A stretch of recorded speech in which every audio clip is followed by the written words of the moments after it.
Good morning, everybody. I'm going to go ahead and call to order the Board of Supervisors of the Monterey County Water Resource Agency. Let the record reflect that all members, except for Supervisor Phillips, are present either in room or via Zoom. I'll turn to County Council and see if we have any additions or corrections to the closed session agenda for the Water Resource Agency. There are none, Chair. Thank you. At this point, I'll turn and see if we have any public comment on today's closed session for the Board of Supervisors of the Monterey County Water Resource Agency. I ask that you use the raise hand function.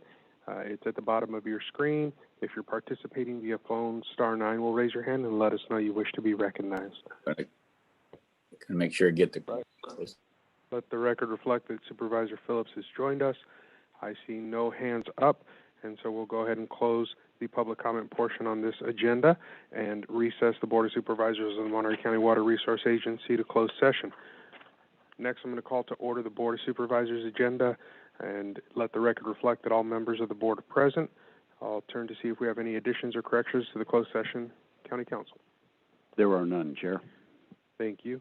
At this point, we'll see if we have any public comment on the closed session agenda for the Board of Supervisors. We ask that folks use the raise hand function at the bottom of your screen or *9 to let us know you wish to be recognized. Seeing no hands going up, we will go ahead and close the public comment portion of this agenda and take our board to recess, reconvening here at 10:30 for the public portion of the Water Resource Agency and the Board of Supervisors. Thank you.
Andres?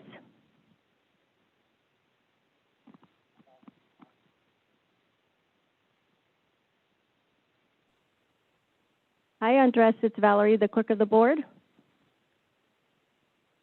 I see you unmuted yourself, so I hope you can talk. There you go.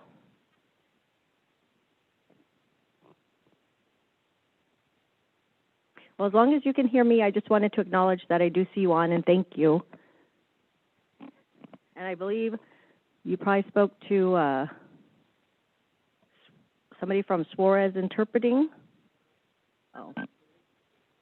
Yeah, they're supposed to talk to each other so they know what to do. Okay, thank you.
Andres, it's Valerie.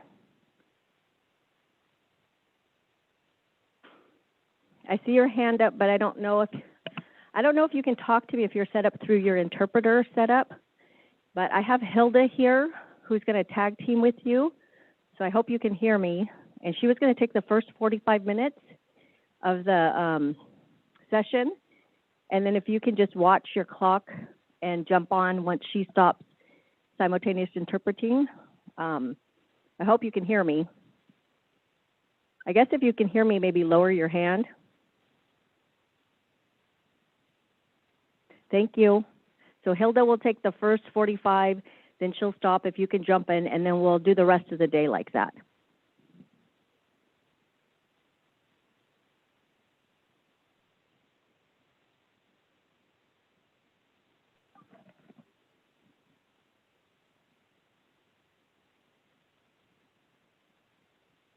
Should I ask Hilda Tess if she can hear me? She is under Suarez. There she is. Suarez Spanish interpreting.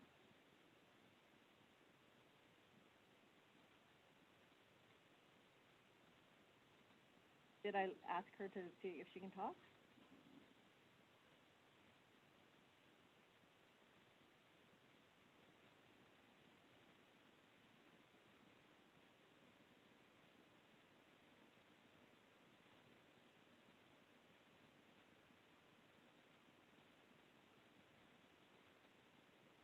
I don't know if he's presenting or not, but he usually has the hard copy.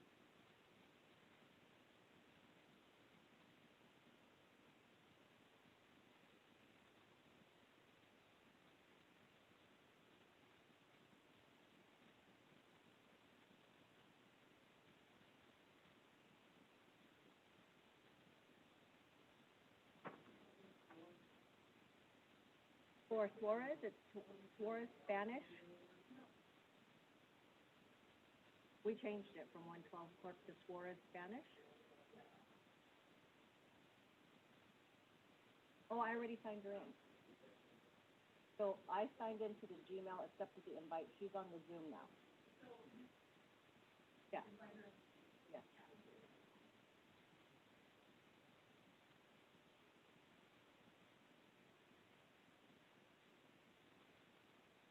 That's what I was going to ask. So if you look at the settings for the BOS Zoom, you'll see the 112 Gmail, and then Julian said he sent the link to the other person. Julian, did you send the interpreter link through Zoom? To Andres?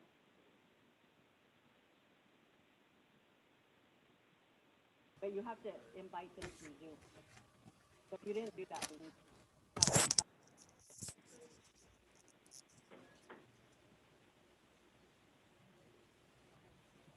So that email test is 112.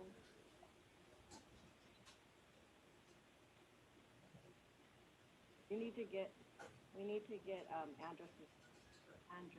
email address. Have that? No.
Hi, Valerie or Julie. This is Brandon with with HDD. Can you guys hear me?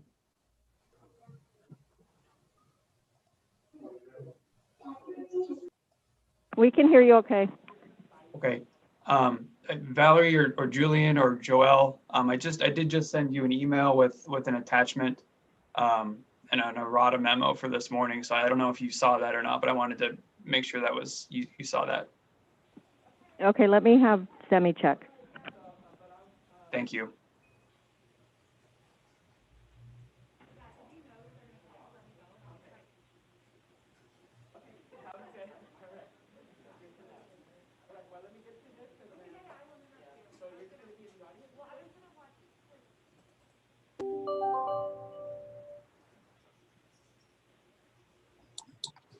And then hit OK.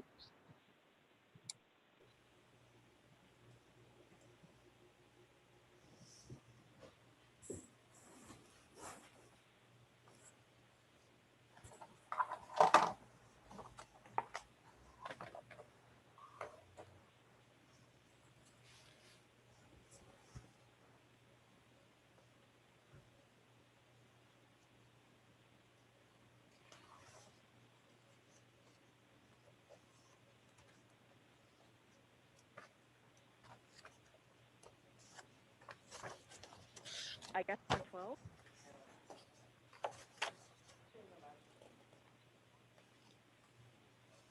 Can you check Mr. Lombardo if he's presenting and if he has anything we need to scan in? Oh, okay.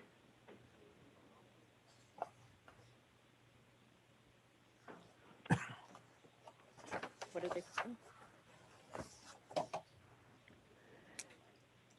Test. I can see you guys, so that's good.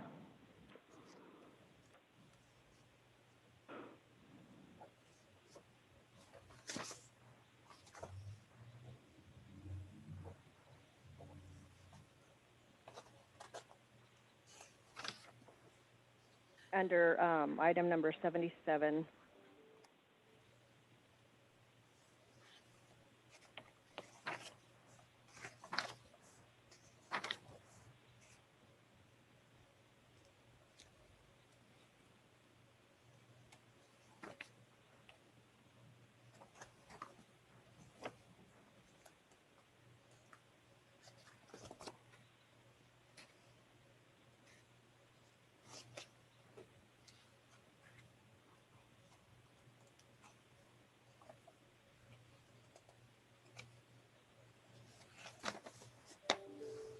Hilda, can you hear me okay?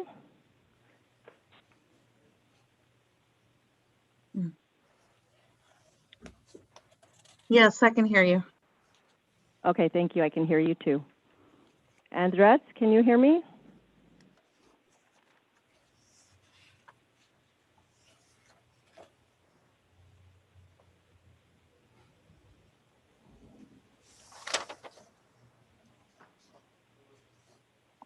Andres? Okay, you can hear me?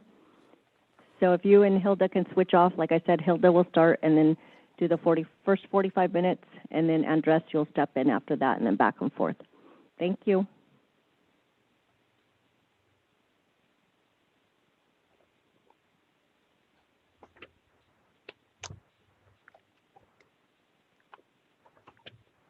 So yeah, what you should do.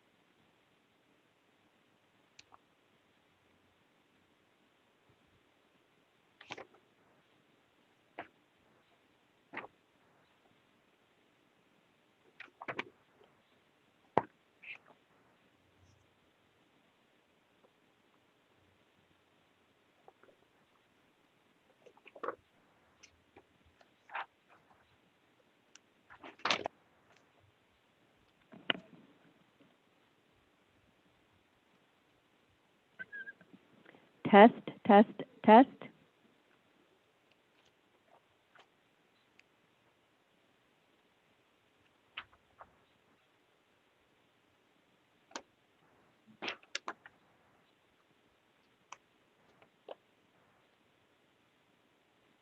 Test, test, test.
Okay, so should I ask him?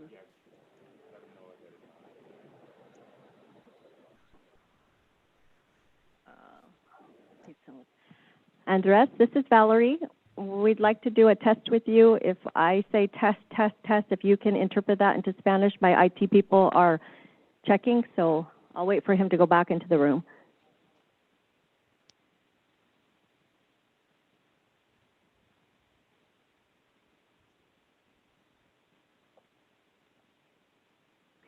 Test, test, test.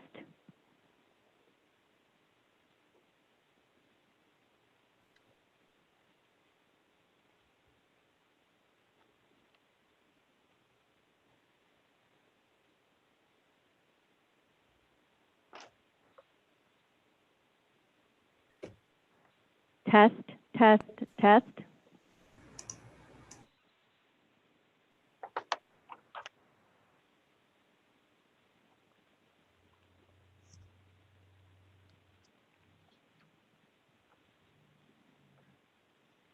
So he's on there. Well, now he's on there as see. That's all right. I'm just waiting. Andres? Yeah. And tomorrow. Is that Yeah, him? but I forgot to upload the contract agreement with UC Santa Cruz. Oh, no. So we might have to be out of the building by middle of January. I don't know who that is. So this is two pause. Yeah, so just approve an amount. I Julian, we know. went through and So what amount are you recommending? that's the amount Okay. that is eligible and that she provided.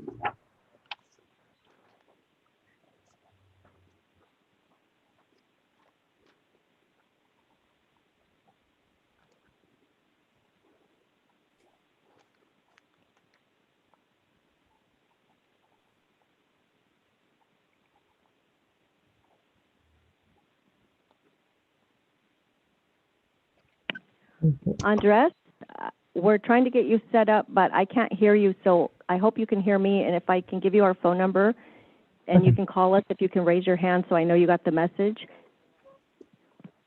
And the other one? It's perfect. Oh, okay. Our public. It's 831-755-5066.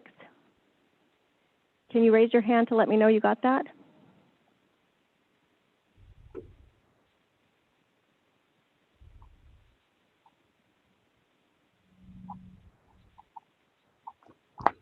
All right. Thank you. Okay. Good luck. Well, I can't find that. So no, it was all done. Elizabeth had it done. It was the agreements and everything. So Can you put that person on mute, please? Andres, did you hear me?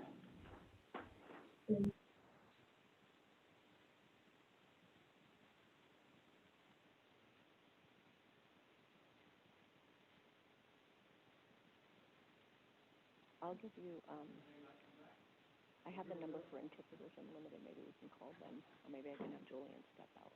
So Hilda's going to do the first 45 minutes. So then he'll. Yeah, can you let her know? Do you mind? Okay. Which I think she'll be fine.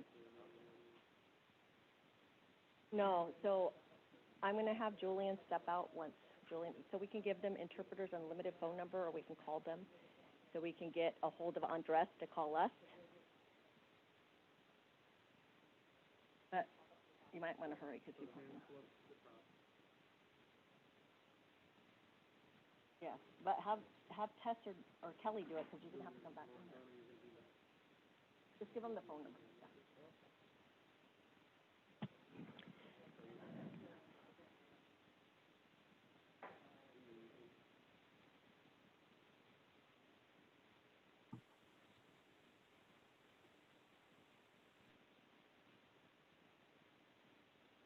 I can move them over. Yeah, I just did.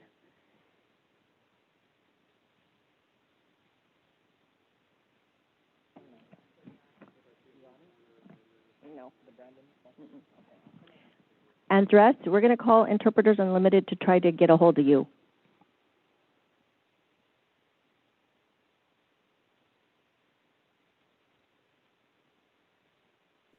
Set up already 2 interpreters. That's what we're trying to set up. One's here on site, so she's at the meeting. The other one's supposed to tag team with her. So we're trying to get it set up. So.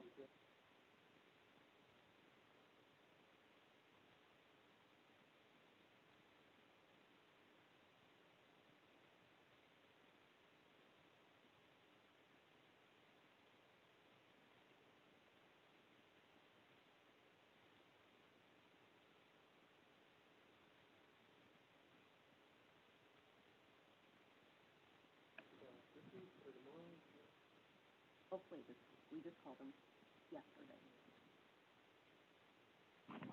Andres, we have you on the phone, so thank you.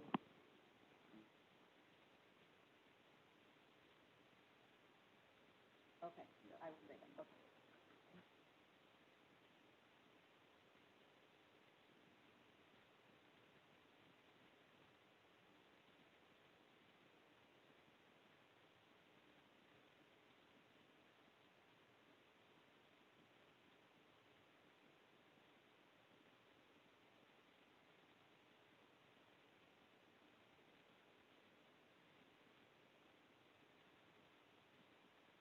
Good morning, everybody. I'm going to go ahead and get us restarted here. So we're going to reconvene on the public agenda items for the Board of Supervisors of the Monterey County Water Resource Agency. Let the record reflect that all members of the board are present. We're going to begin with the pledge, and I'll see if Mr. Gerard would lead us in the pledge this morning.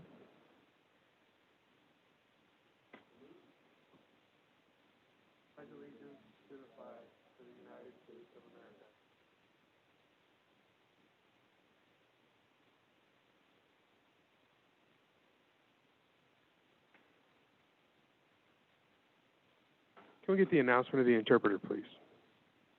Omar, yo voy a ser el intérprete durante esta junta directiva. Thank you, Omar. So at this point, I'll turn and see if on this Board of Supervisors of the Monterey County Water Resource Agency agenda we have any additions or corrections. We have no additions and corrections for this agenda. Thank you. At this point, we'll see if we have any general public comment. This is an opportunity for the public to share comments regarding items not on today's agenda for this Board of Supervisors of the Monterey County Water Resource Agency. 1 minute per public speaker today due to the extreme nature of our agenda as we wrap up the year. I don't see any hands going up. I'll remind folks to use the raise hand function at the bottom of your screen, *9 if you're participating via landline in order to be recognized. I do see a hand up under the name Mike.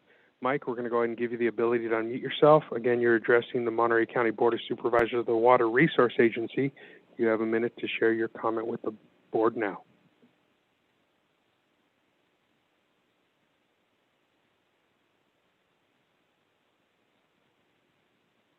Mike, you'll need to unmute yourself.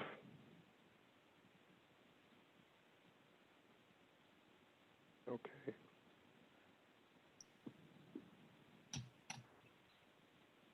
Mike?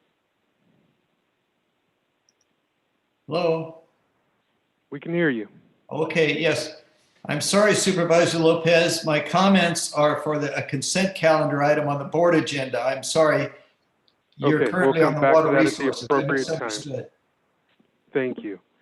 All right, then, seeing no additional hands up on public comment, what we'll do is close public comments, bring it back to the board. We have one item on the consent calendar for this agenda. Is there any public comment on the consent calendar for the Water Resource Agency agenda? Move consent. Okay, I've got a motion from Supervisor Alejo. Second. Okay.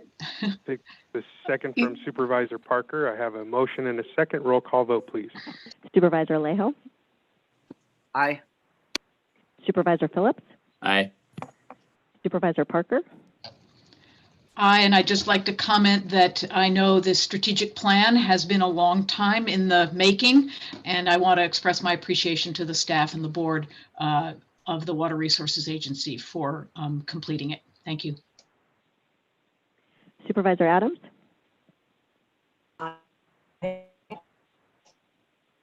and Chair Supervisor Lopez. Aye, the motion carries. With that, we're going to recess that particular board to lunch, and we will reconvene the Board of Supervisors agenda on our public agenda items. Let the record reflect that all members of the board are present, either in room or via Zoom. At this point, I'll look to our clerk to see if we have any additions or corrections to this particular agenda. We do have corrections to this agenda and to the consent calendar for Natividad Medical Center. Item number 40 is in receipt of a revised board report. Correction to the consent calendar for general government. Item number 70.1 is in receipt of a revised 2020 board committee commission assignments. And for the Community Service Department and Housing and Community Development consent calendar, item number 77 is being requested to be pulled by the department to be brought back at a later time. And I understand there's no vote needed on this. Great, thank you. So that's just letting us know a few changes there. And at this point, what I'll do is look to members of the Board of Supervisors and see if there's any items they wish to pull from today's consent agenda. Yes. Okay, so I no would hands like going to up. pull, yes, old school here. Go ahead, Supervisor. Supervisor Lopez, I would like to. Thank you. I would like to pull 58 for comment, and I would like to pull 70. Can you hear me? You're coming in and out. I got 58, and then I heard 70. Can you clarify, was that 70 direct, or was there a point something after? No, it was 79. 79 for a question. Perfect. Okay, so I've got your 58 and 79. 58. Okay. Thank you. Correct. What I'll do at this point is look to the public and see if there's any items on the agenda members of the public wish to pull. I see somebody approaching the dais. We'll go there first. Got it. Thank you. Anybody else in the room? All right. I'm going to turn to the Zoom, and I have Mike. Mike, can you go ahead and unmute yourself and let me know which item you would like to speak to on today's consent calendar?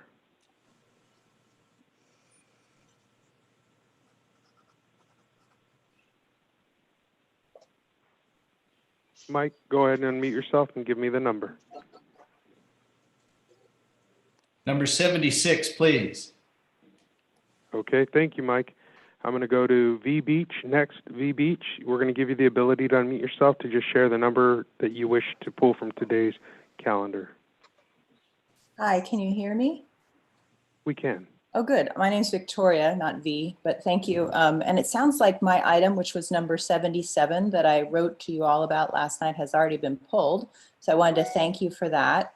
And just reiterate why I was interested in this item. And I apologize for the late notice. I mean, Carmel, where I was a mayor pro tem for a while and was on the council, has been working very hard to coordinate in recent times all their connectivity and pedestrian linkages with agencies, but I think we missed this one. And so if we could just pause and take a sort of public viewpoint of this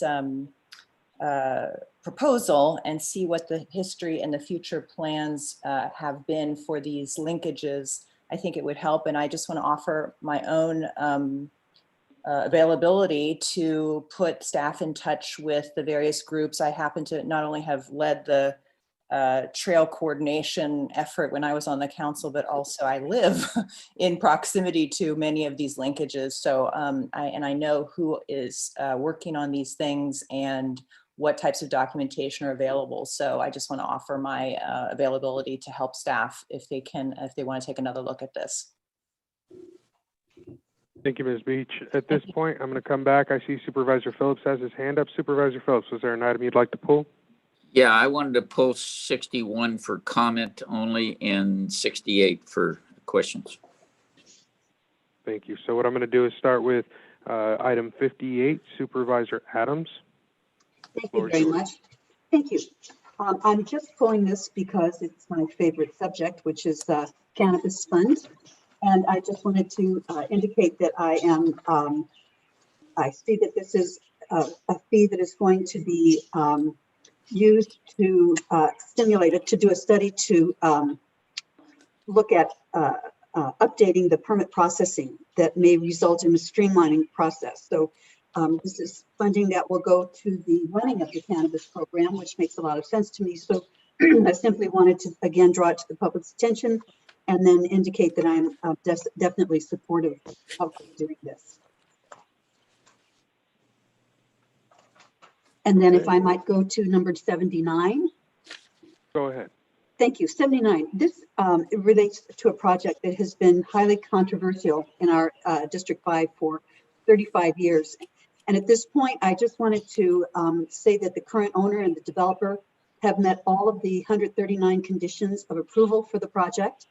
I'm very appreciative of the conversations that we've had about this project with the Carmel Valley Road Advisory Committee. They've been really working very positively, and I'm very pleased with this.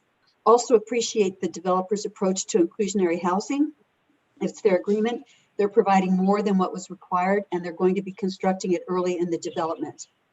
I'm just so delighted with the way things are going, but I did just have one question, and I see Brandon Swanson is on the line. I've expressed my concern about the frontage on the Carmel Valley Road for this development and retaining the scenic view shed. And I was just wondering if you could give me just any more information about the protections for the view shed on parcels E and parcels H, which are the two that just sort of front the Carmel Valley Road. Certainly, through the chair, Supervisor Adams. Condition number 28 on the project actually requires design approval by the Planning Commission. So it's not your typical design approval that goes at the chief of planning level, or zoning administrator. Specifically, the condition requires design approval by the Planning Commission for improvements along that Carmel Valley Road, things like the sales office, the fencing, gatehouse, improvements to the equestrian center, or whatever that development ends up being. So when the conditions were written for this project, I think that where you're going with that was very much in the mind of the people writing the conditions. Specifically, the language, the portion of the language that I think is controlling and really gives me some confidence in it. It says it will follow a rural design and maintain compatible design consistency with the surroundings in keeping with the farmhouse and equestrian center. So just the language in the condition itself is very specific about what the design review and what the Planning Commission will ultimately sign off on, the discretionary action, what they're going to be looking at and what they have to adhere to. Thank you for that answer. And I just felt like I wanted to ensure that the residents of Carmel Valley who may have seen this item and got nervous would hear the answer from you. And I appreciate your providing it for me. So thank you. That's it, Mr. Chair. Thank you, Supervisor Adams. So before we move forward, I want to quickly turn to item 58 again and see if there's any public comment on 58, since we didn't give that opportunity. See no hands going up. I'll turn and see if we have any public comment on 79. 79, any public comment or additional comments on that? Okay, seeing none, I'm going to go to Supervisor Phillips for item 61. Yeah, that's the winter recess, and that's what's been agreed to. And so I'm not trying to throw the monkey wrench in here, but the annual value of that is 6.8 million. And I've never been a favor of the winter recess. I don't know why we ever started it. And we know we have a pretty robust vacation policy for our employees. So I don't think this is necessary. And we know some we give so many benefits that some of our people then sell back their vacation time. And so, especially with 85% of us working from home, I don't think it's necessary, but I'm just saying that for future negotiations. So that's all my comments on that one. Thank you, Supervisor Phillips. I'll quickly turn and see if we have any public comment on item 61. Seeing no hands going up, I'll go back to Supervisor Phillips for item 68. Yeah, I have a question of how much this is costing us. Obviously, we have to comply with SB 3 and increase the minimum wage for those 3 temporary employees. But then it says we're parlaying that where 22 other people, therefore, are getting a raise because of compaction issues. And I don't understand that. It might be a way that these 3 temporary positions can be elevated or eliminated or something done, but all of a sudden we're given $1 raise to 3 people and it escalates to where 25 people are getting a raise. So I'd like to know how much this is costing us and why we can't do it some other way. We have HR Director Irma Ramirez-Bao here to help us out with that answer. Yes, good morning, Chair and members of the board, and I so appreciate your question, Supervisor Phillips. I also have our Assistant Director, Kim Moore, on the Zoom call, but the increase for those 22 positions that you're mentioning, and this is our Community Service Aid 2, the reason why we're applying that increase is because of the compaction issues.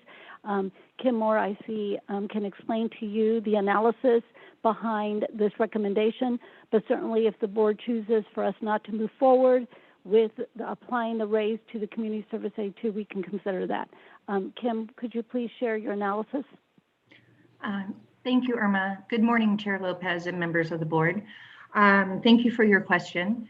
The increase to the Community Service Aid 1 would have resulted in less than a 5% differential between the 1 and the 2. And the county tries to maintain 5% whenever possible.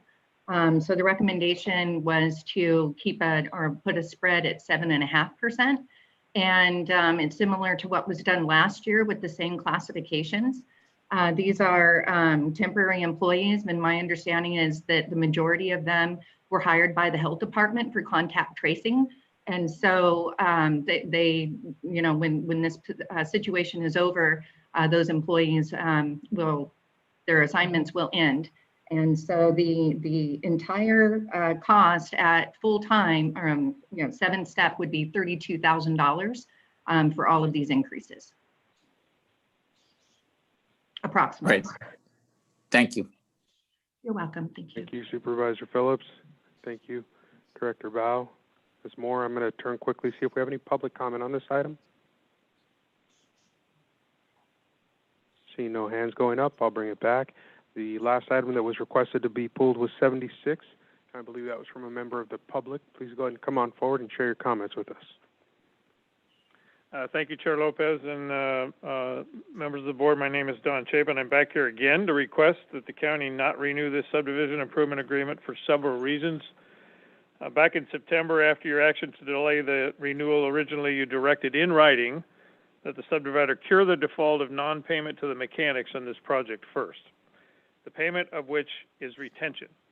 Amounts retained by the bank, 10% of every progress payment, not contractually required, but held anyway, still unpaid years later, now over $1.1 million.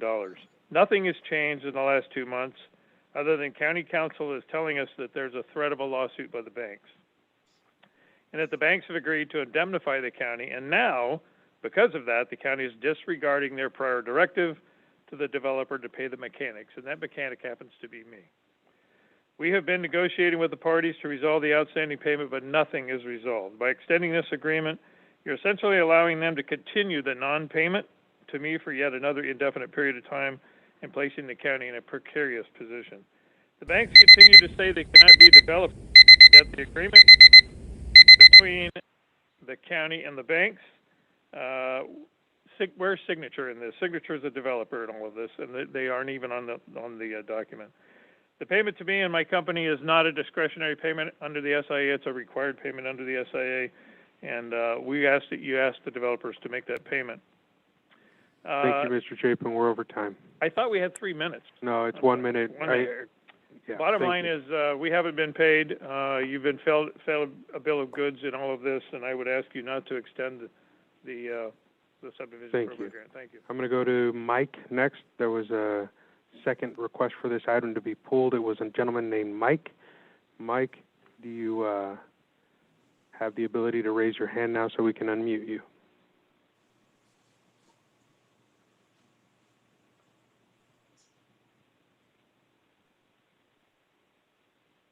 Okay, Mike, you should be able to unmute yourself now. Can you hear me? Yes. Good morning. I have reviewed the board's consent calendar item number 76 regarding York Highlands. There is a board report and 4 attachments. I read them all. There's mention of improvements, easements, but no mention of trails or a map depicting where the trails are to be. Permanent roads are going in. This is infrastructure, but where are the trails? We need a map. Trails were a public benefit, and there were several conditions about this. I'd like some assurance that a current trails map will be provided for the public. Thank you. Thank you. Other comments on this item? I see a hand up from Richard Rosenthal. Mr. Rosenthal will now give you the ability to unmute yourself and share your minute public comment with this board. Thank you, Commissioner Lopez. Richard Rosenthal here, and I support the statement made by Mike Weaver in regards to item 76. Texted to you. Excuse me? Sorry, we had somebody with their microphone unmuted. We've got that cleared up now. Please continue. Yes. However, I also wrote some comments,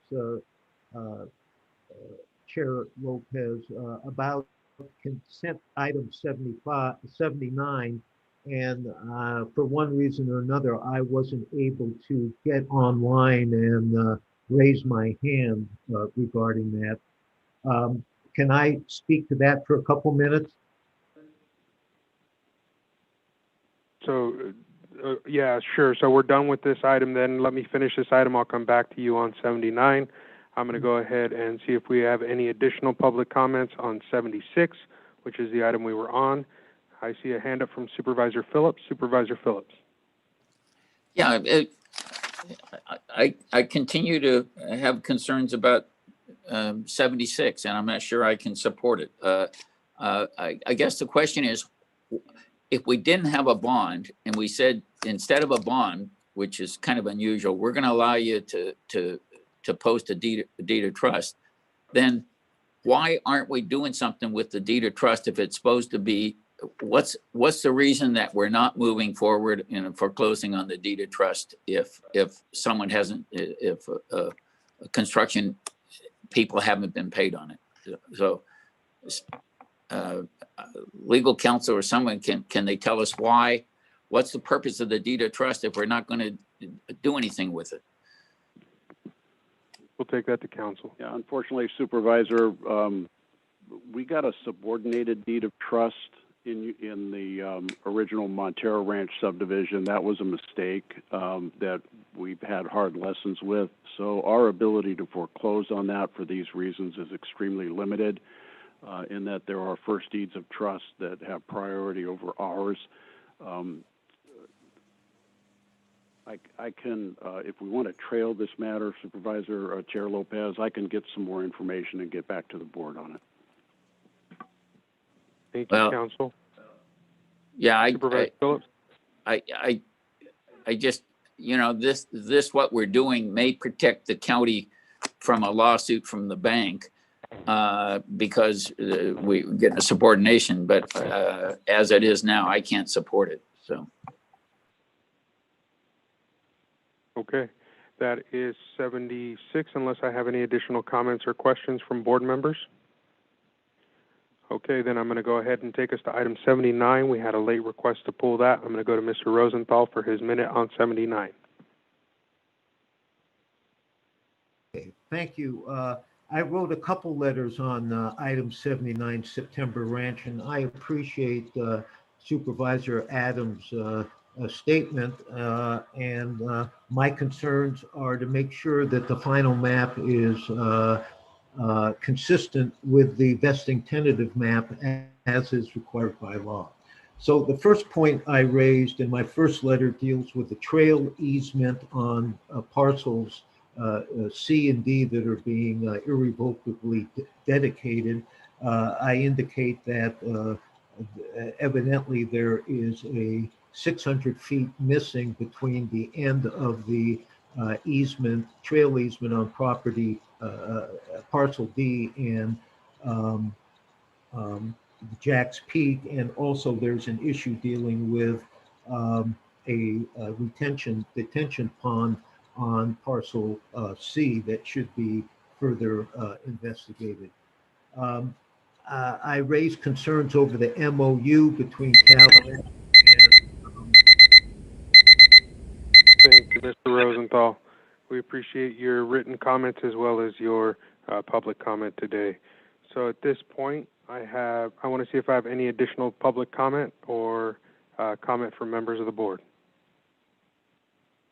I see one person at the dais. I'm going to go to the dais on 79. Thank you, Mr. Chairman, members of the board, Anthony Lombardo. First, I'd like to thank Supervisor Adams for her comments, and I would echo those that this applicant has been extraordinarily cooperative with the community and working with them to resolve issues that have been around in this project for a long time. To address Mr. Rosenthal's concerns, as staff report clearly shows, all of the conditions have been complied with. The trail easement was dedicated to the boundary of the county's property. Mr. Rosenthal and another gentleman don't like the location the county staff chose. The applicant will continue to work with the county staff to come up with an alignment that does connect to existing trails on Jack's Peak Park as required by the condition at the time they are constructed, which is within several months of the approval of the final map by condition. As to the detention basin is doesn't involve this phase at all. It also doesn't obstruct access to parcel C. As you can see from the tentative map, there's a driveway that is on parcel C that goes by the detention. Thank you for your time. Thank you, Mr. Lombardo. Okay, so at this point, we have concluded our comments on consent. I think what I've heard, and I'll see if I can get a motion to this, is to move the consent calendar less 76, which would be continued to this afternoon, and just for clarity, 77, which was pulled prior to the beginning of the morning session. Is there a motion to that effect? Second. Got a motion from Alejo, second from Phillips. Roll call vote, please. Supervisor Alejo? Aye. Supervisor Phillips? Aye. Supervisor Parker? Aye. Supervisor Adams? Aye. And Chair Supervisor Lopez. Aye. Motion carries. Thank you very much. That concludes our consent calendar portion of this morning. And now we're into ceremonial resolutions. So what I'd like to do first is go ahead and approve the resolutions, which are items 3 through 9.1, and then we'll come back and have some presentations. Is there any public comment on the resolutions? I'll allow for public comment on the individual resolutions as we go through them for presentation. Okay, seeing none, bring it back to the board and see if we have a motion to move the resolutions. Move approval? Second. Second. I'll take the motion from Adams, a second from Alejo, and can we get a roll call vote, please? Supervisor Alejo? Aye. Supervisor Phillips? Aye. Supervisor Parker? Aye. Supervisor Adams? Aye. And Chair Supervisor Lopez. Aye, the motion carries.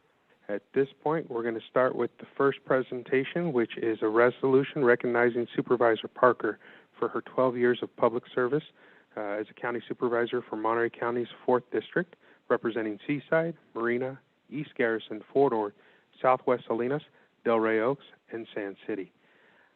So this is a little different here. It's been a different year, and we're normally in chambers with pomp and circumstance, and instead we're here in Zoom land, recognizing Supervisor Parker for more than a decade of service through the Board of Supervisors.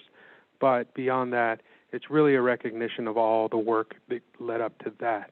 It was a big, for me personally, learning experience to watch Supervisor Parker up here on the dais when I started as an intern with the county, and understanding the tough question aspect and the fact that Supervisor Parker always brought the tough questions out and held people's feet to the fire. And it was something that I appreciated about her leadership. And so starting with this particular resolution today, Supervisor Parker, I know I've been part of several presentations, including recognitions at LAFCO and others recognizing your dedicated service to Monterey County. But I guess I wanted to start with just a little comment about what a supervisor does. Most people don't understand the role of a supervisor. They think it's just Tuesdays and sitting on a dais and making calls and making decisions, but watching you work from boards that included LAFCO, the healthcare side of things, the mental health, AEE, the work that you've put in to help address the homelessness crisis and all the issues that don't just impact the 4th District, but all of Monterey County. Being lucky enough to call you a colleague today, I want to sit up here today and say thank you. Thank you for all of your commitment to all the residents of Monterey County, to the people from Districts 1 through 5, and throughout California with all the efforts that you've put in. We appreciate all of your contributions to our communities, and we know that the legacy of those contributions will live on for a long time. One of the first homeless shelters created on the peninsula or on the coast was under your watch, and we know that the work that you've done will continue to reverberate for decades, if not longer, here in Monterey County. And with that, I want to open it up and see if my colleagues want to share comments as well.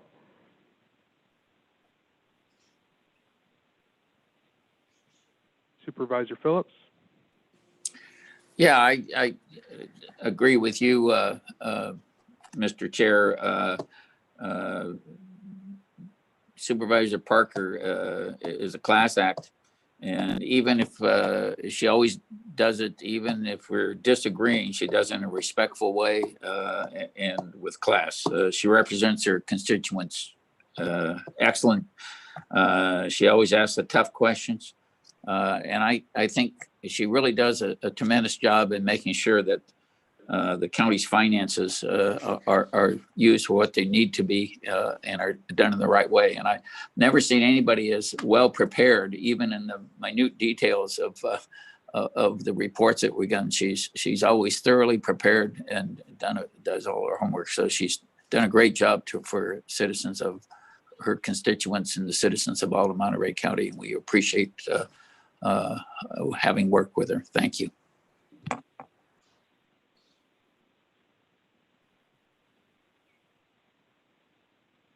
Supervisor Alejo. Thank you. It's always sad to see a colleague leave after many years of dedicated public service. So I wanted to personally thank Supervisor Jane Parker and really take my hat off and express my respect and appreciation for her hard work in public service. Jane's been a great advocate for District 4 and has really, I think, exemplified what it means to stay in touch with your constituents, constantly providing opportunities to directly engage with local voters and citizens. It's great to see that kind of leadership on our board. But I wanted to just also say something, because there was a recent article that incorrectly wrote that somehow me and Jane disagree or we're not alike-minded. I think Jane and I could proudly say it was great to work on a lot of great social justice and healthcare expansion issues with her. Somebody who had a lot of compassion and taught treated every person in our county with dignity and respect, including our homeless. That at one point when I became a new supervisor, they were closing down the only warming shelter, and sometimes during those meetings, many heartless and I think I got cut off there. But when we were fighting for a homeless shelter 4 years ago, a lot of heartless and mean-spirited comments were made about our homeless residents. But I appreciated during those times, Jane always kind of stood up for the underdog, for the least among us. and I really appreciated that. When it came to immigrant rights, civil rights, LGBT rights, Jane was always a champion, and certainly on expanding healthcare to our undocumented people who have nowhere else to go. And now that we could reflect back and we see that the majority of those who are benefiting from Esperanza Care are women, mostly people here in Salinas. So those programs that you championed, Jane, have really helped improve the lives of so many people. So I know Wendy is coming in, and we'll celebrate her new chapter in District 4's book when Wendy gets sworn in January. But I really wanted to just thank you for always being very considerate of those who really need a voice in county government. And I think that's a testament, and it's your legacy leaving us, is that you could feel good that you accomplished so much during your tenure on this board. So I want to just put for the record, Jane and I agreed on a lot of issues together. The ones we disagreed on were very few, but a lot more that we agreed on and we were able to accomplish together. So I want to thank you, Jane, for standing up and always doing what was right. Thank you. And Supervisor Adams. Thank you, Chair Lopez, and thank you, colleague, supervisor, friend Jane Parker. Some of the words that come to mind as I think of you, I just think of your quiet strength, your perseverance, the fact that you were never deterred. You were undeterred. You have passionate beliefs and you come up with compassionate solutions. I think you know your constituents so well, and your constituents know you. I feel that you come to the meetings always prepared, always ready, always thoughtful, always determined. I think, as I look back on when I first was elected to the board, you were so helpful to me. You were always a supportive face, even as we would pass one another in your little car as we were driving to the meetings. It was always very, very nice. And I must say, you always made me slow down because you were so respectful of the speed limit. And I tended to have a little bit of a lead foot. But, that was just one little way of how you, once again, were spreading goodness around the world. I think, as I think of the words that have been used to describe you by our colleagues today, just class act and respectful, and you've improved lives and leadership. I think those are some of the absolute true things, without question, that you embody. When I think actually as well, when you're talking about different things that have benefited women, I think after 8 years of serving on the board, you were really delighted to have another woman sharing the burden with you, or sharing the dais with you. I'll put it that way. It wasn't a burden. It was just sharing the dais. I think that worked out pretty well. You and I have had, our careers have intersected over decades, absolutely decades. I remember when we had many mutual friends, and one of them suggested that we have lunch together once, years and years and years ago in Monterey. And I think both of us came away from that with I'm glad to know her. I like what she stands for. That was really very meaningful to me. Your work on the MPC Board of Trustees, your work with the Action Council, with Planned Parenthood Mormonte, I think you and I, sharing that not-for-profit background, allowed us to bring to this board both a knowledge and experience and a shared understanding that when you really have, you can accomplish so much more when you collaborate and when you reach consensus rather than the I win, you lose approach to things. I think one of the biggest things, though, for me with you, Jane, is in 2014, when we had the opportunity, along with 12 other women, to go to Cuba on a woman-to-woman educational exchange trip. There were life-changing experiences there. And although I will miss you from the board, I know that forever we will be linked because of the time that we shared in Cuba. It was wonderful. And I just want to give you just a little quote. This is something from Michelle Obama. And she said, "If there's one thing I've learned in life, it's the power of using your voice. I tried my best to speak the truth and shed light on the stories of people who are often brushed aside."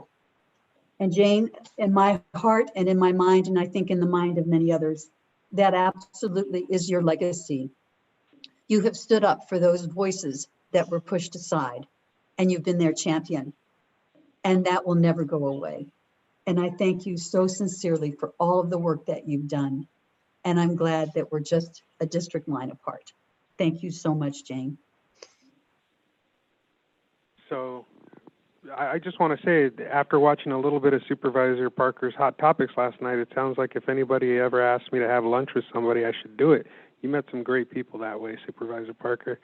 At this point, I'm going to turn to CAO McKee to share a few comments before we play a video that's been prepared. Please.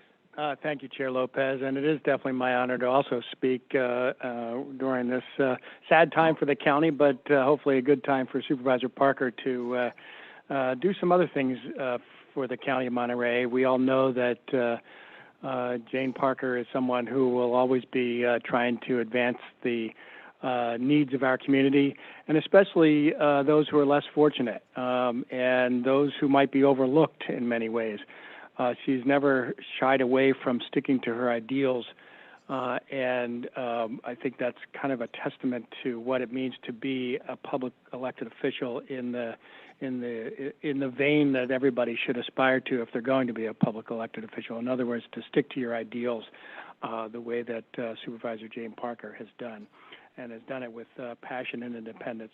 And similarly to other commenters, I think it's really instructive for anybody who wants to become an elected official about how to stay connected to your constituents. You know, she was one of the early adopters of the concept of using social media here in Monterey County as a means as an elected official.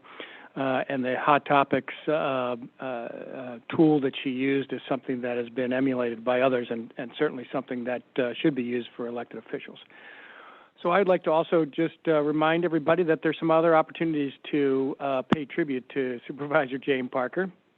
The first is that on Sunday, December 13th at 4 p.m., and that's December 13th, not the 14th, which unfortunately was incorrectly reported out, but Sunday, December 13th at 4 p.m., there will be a retirement celebration for Jane Parker, and everyone is invited. If you want to RSVP to log in, you can get details on that if you send a message to district4@co.monterey.ca.us, which is the email account for District 4, Supervisor District 4. So it's district4@co.monterey.ca.us. Similarly, you might want to be able to, in addition to attend the event, submit a memory book with your favorite pictures and photos and comments for Jane Parker, and you can do that also at the District 4 email and website. And if you want to do a video tribute to Jane, there is at www.tribute.co/Jane-Parker, and it's all lowercase, and I'll say that again. It's tribute.co/Jane-Parker and you can submit a video tribute. And if you have any trouble remembering any of that stuff, of course, you can go back to this Zoom and find it later. Of course, this is all a surprise, so don't tell Jane. She doesn't know anything about this, yes. So thank you, Jane Parker, for your service to Monterey County and being a great colleague to county employees. And we can't share the video, as I incorrectly stated, because you haven't contributed your portion yet. So please, if you get a chance, or one more time, tribute.co/Jane Parker/ from left to right. With that, Supervisor Parker, the floor is yours. Oh, thank you, Mr. Chair, and thanks everyone for your really kind words. As I was listening, I thought, wow, I'd like to meet this person. Sounds like we get along really well. Anyway, I just show up and do my job, and it's really great to hear kind of this summation of people's observations. So thank you. And I do just want to say, I grew up here in this area. I was born in the 1950s.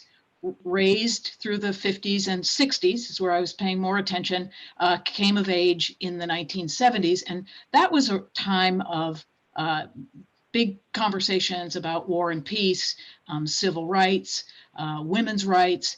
And so I feel really fortunate that I grew up in a time where politics and equity and social issues were really in the air. I also grew up, with privilege. I'm a white woman. My father was a newspaper reporter. We didn't have a lot of money, but I had shelter, I had security, I had food, I had medical care when I needed it. And so there's a lot of privilege and security there. Also, being a woman, I have experienced the diminishment, sometimes in small ways, that can happen to people in our communities. And it gave me a real sense of kind of a way of looking at the world. And I really have felt from my earliest time that if we have the basics in life, we are more able to live up to our potential, whatever that might be. And for me, those are the principles I've followed, whether it's in my community work or with the county and what I've tried to do helping this organization. So in the community, I really like to look to hear from community members, figure out how we at the county, together with our city and nonprofit partners and members of the community, can decrease the obstacles that people have and increase their access to the fundamentals, so they then can live the life that they want to live for themselves and their families. Same thing with county government. I want to make sure that county staff can do your best work as public servants. And so really it takes creativity, it takes caring, it takes persistence to do the county's work. So I want to thank staff.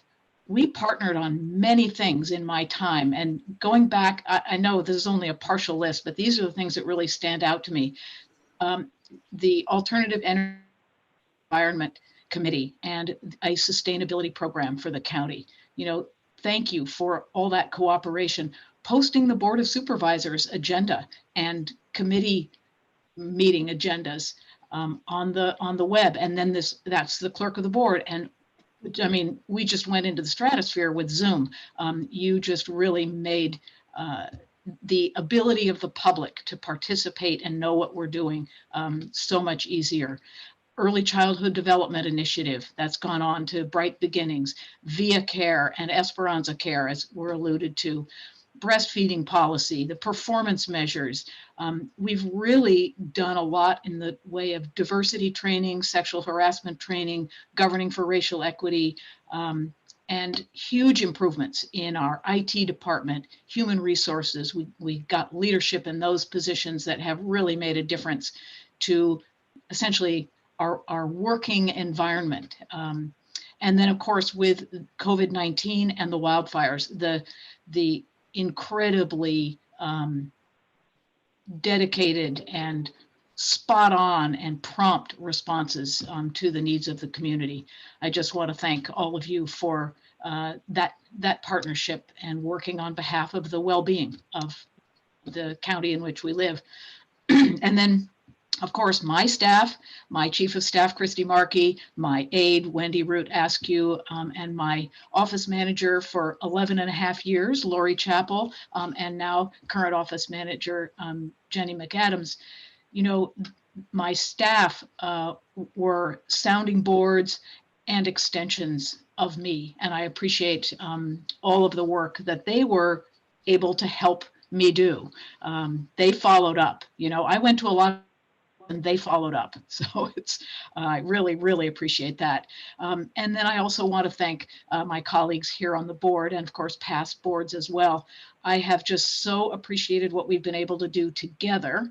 And then, in those times when we haven't agreed, I appreciate the fact that you really have kept me on my toes. So thank you again for this recognition. I do have the resolution and the plaque, and I thank you very much for being able to take this time to express our appreciation for each other, for the county staff, and for the people and environment of this county where we're blessed to live. Thanks so much.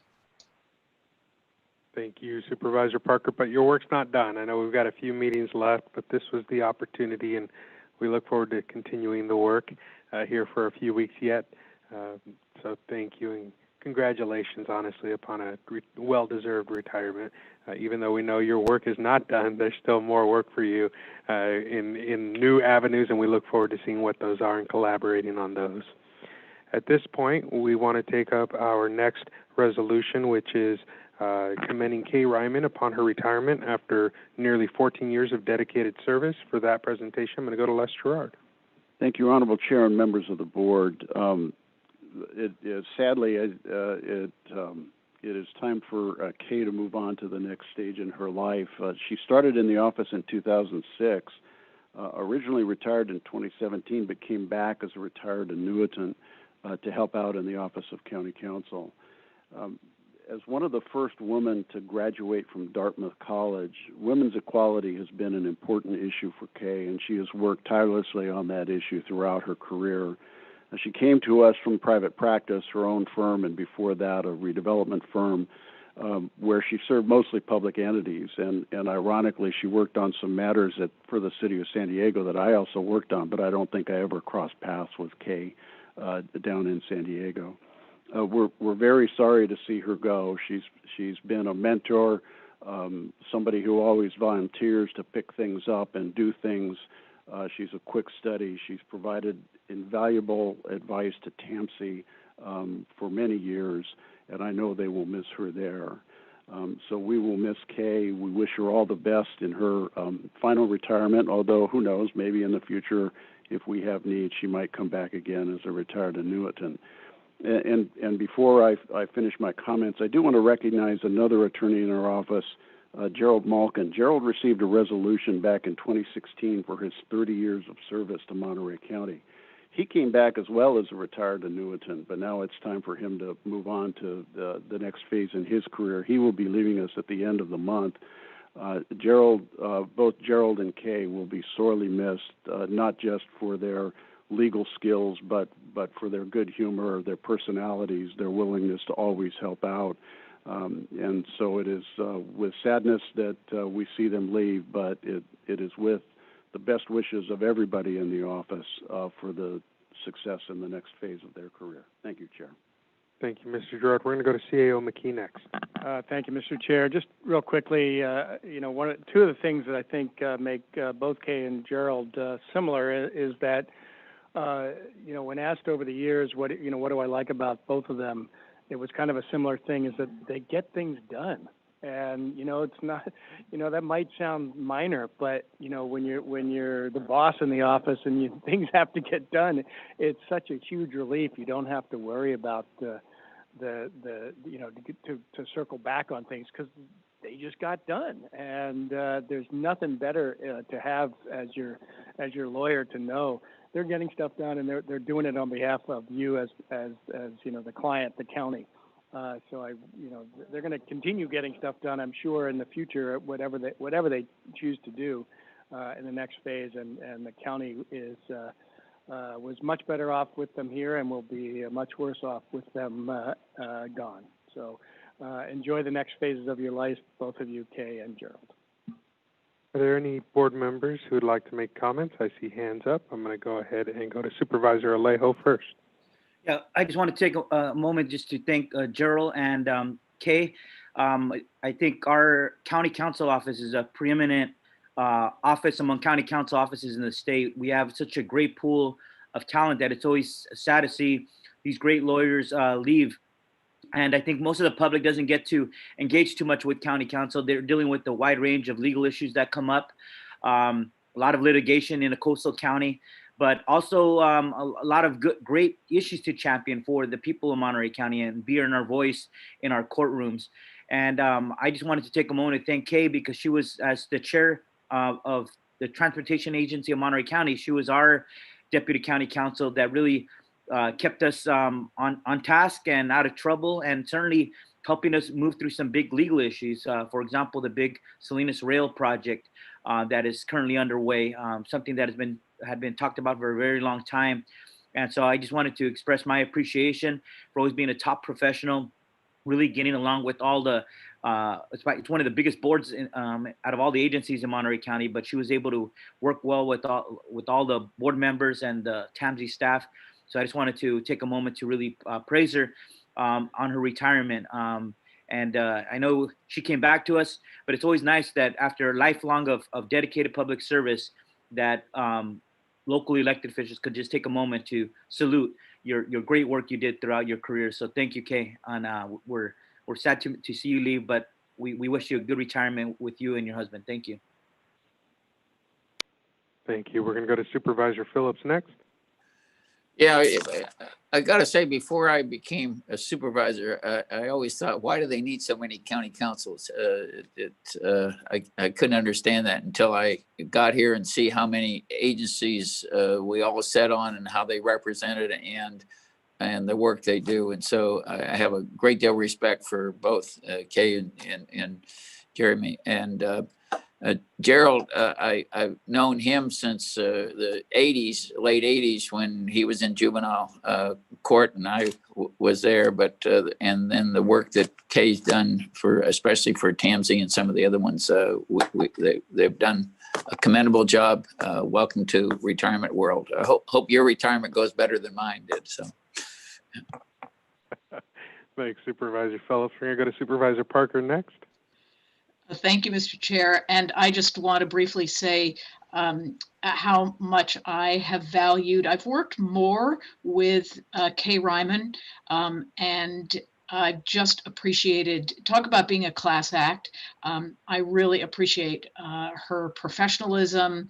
I love watching the way her mind works. She communicates so clearly. It's just, she is a standard to which I aspire. So I really wish you the best in your retirement, Kay. And as I say, you're a model for me to emulate. So thank you.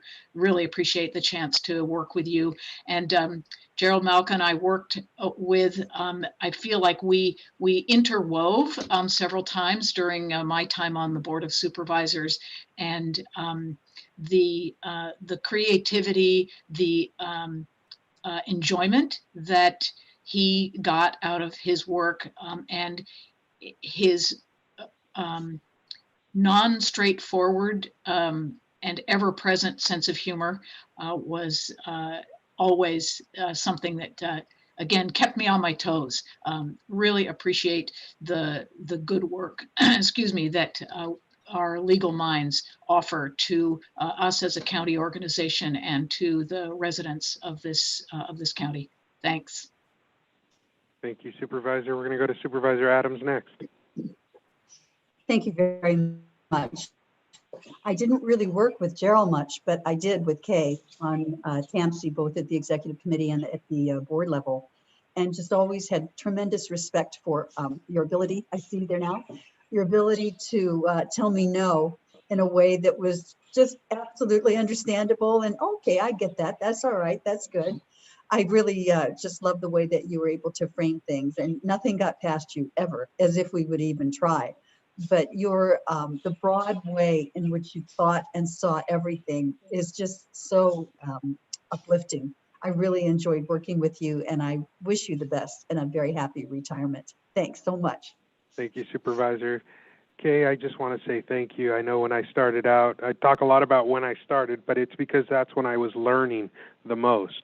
When I came in fresh, you were one of those people that I could pick up the phone, call, and get amazing advice. I'm probably the person on this Zoom who's heard the most. It's a sound that I always kind of refer to as the K sound. It was a kind of neck going up sideways at the same time, which was questioning whatever I had just asked. But it always came with great advice and great clarification. In fact, during this Zoom, my staff has reached out saying, wait, I didn't realize Kay was retiring. She can't go. And so Priscilla says, who are we going to go to for Brown Act advice? Who are we going to go to for all those things we reach out to Kay for? And I want you to know that what matters most isn't what you take with you, but what you leave behind. And you leave behind a great legacy with Monterey County in terms of all those people that you've trained on different items. I mean, your breadth of knowledge is so vast, and you've left us all with incredible tidbits that we're going to carry forward, and it's going to help advise all of us through the rest of our career. So as a young person who's come up under the tutelage of your legal advice, I thank you for your contributions to my personal development, to that of my staff, and everybody here at the county family. And I'll say that Gerald isn't going too far because I know he's becoming a resident of District 3, so we welcome him into the South County family with open arms. And with that, Kay, the floor is yours. Thank you, Chair. Thank you, all supervisors. Thank you, Charles, and thank you, Les. I just wanted to say that it has been, an honor and a privilege to work with a very dedicated group of people throughout the county. The supervisors work very, very hard. They ask really good questions, and the goal of every attorney is to let their client do what they can in the most legal way possible. And I appreciate the wisdom of the board in finding ways to get to yes. And I say that it starting with Charles and continuing with Les, you have created a excellent county counsel's office. I first started working for the county as outside counsel, and then wanted to join the office, and it has been truly thrilling, lots of opportunity, great people, and I will miss the county, but I love my husband more. So thank you very much, and you'll see me around. Thank you. I might quote you on that, Kay. That was a great quote. Thank you. Thank you for everything that you leave us with. We appreciate you. Next, we're going to go to Randy Issue, who's going to make a presentation to Brenda Villanueva upon her retirement. Randy, the floor is yours. Thank you, Honorable Chair and members of the board. It is with profound gratitude that we virtually present this resolution recognizing Brenda Villanueva's over 20 years of service, dedicated service to the County of Monterey. She spent most of her career in the RMA Public Works and the Traffic Engineering section, and the ceremonial resolution speaks for itself about the accolades of her career.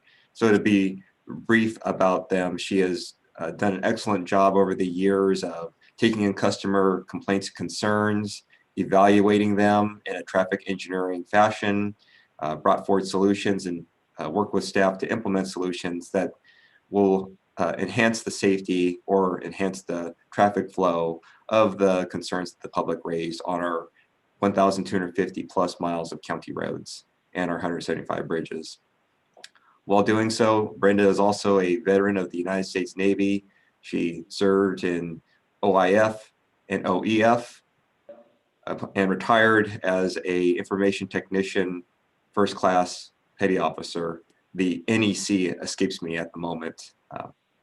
But that being said, she's done both jobs very well, and it's with heavy heart that we see her go, but we do wish her well in the next chapter of her career and her life. And with that, go Navy, and I yield the floor.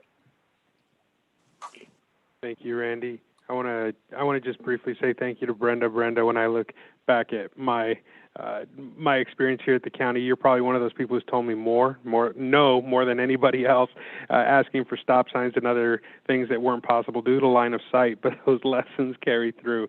And we worked on so many wonderful projects together, bridges and major safety improvements for the community in South County. So on my behalf and on behalf of the constituents of the 3rd District and all of Monterey County, I just want to say congratulations and thank you. Thank you for everything you've done for the residents of Monterey County. Supervisor Phillips. Yeah, I mean, Brenda, a couple of times when I had town hall meetings and my constituents were beating us up about all the things that you just talked about stop signs and why we didn't have stop signs and how we could do this and that. And she held those meetings and took charge of them and handled it perfectly, and our constituents walked away feeling a lot better because of what she did. So I really do appreciate how hard she's worked for us. Thank you.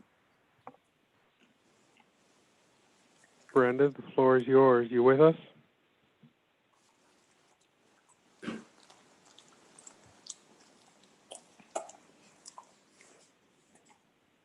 We've got you now.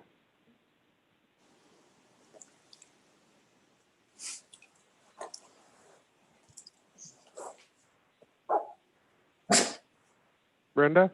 What?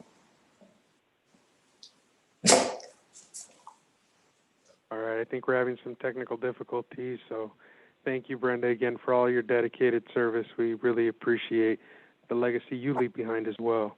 With that, that's the end of our presentations on ceremonial resolutions, and what we'll do is head into appointments. We have items 10 through 21, and I'll see if we have any public comment on our appointments. See nobody in room, no hands going up via Zoom. I'll go ahead and bring it back to the board. What's the will?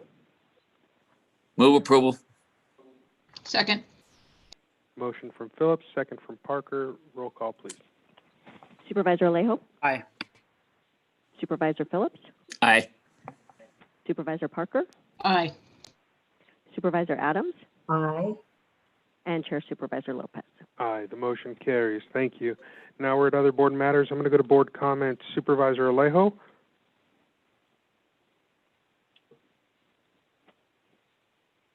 Thank you, sir.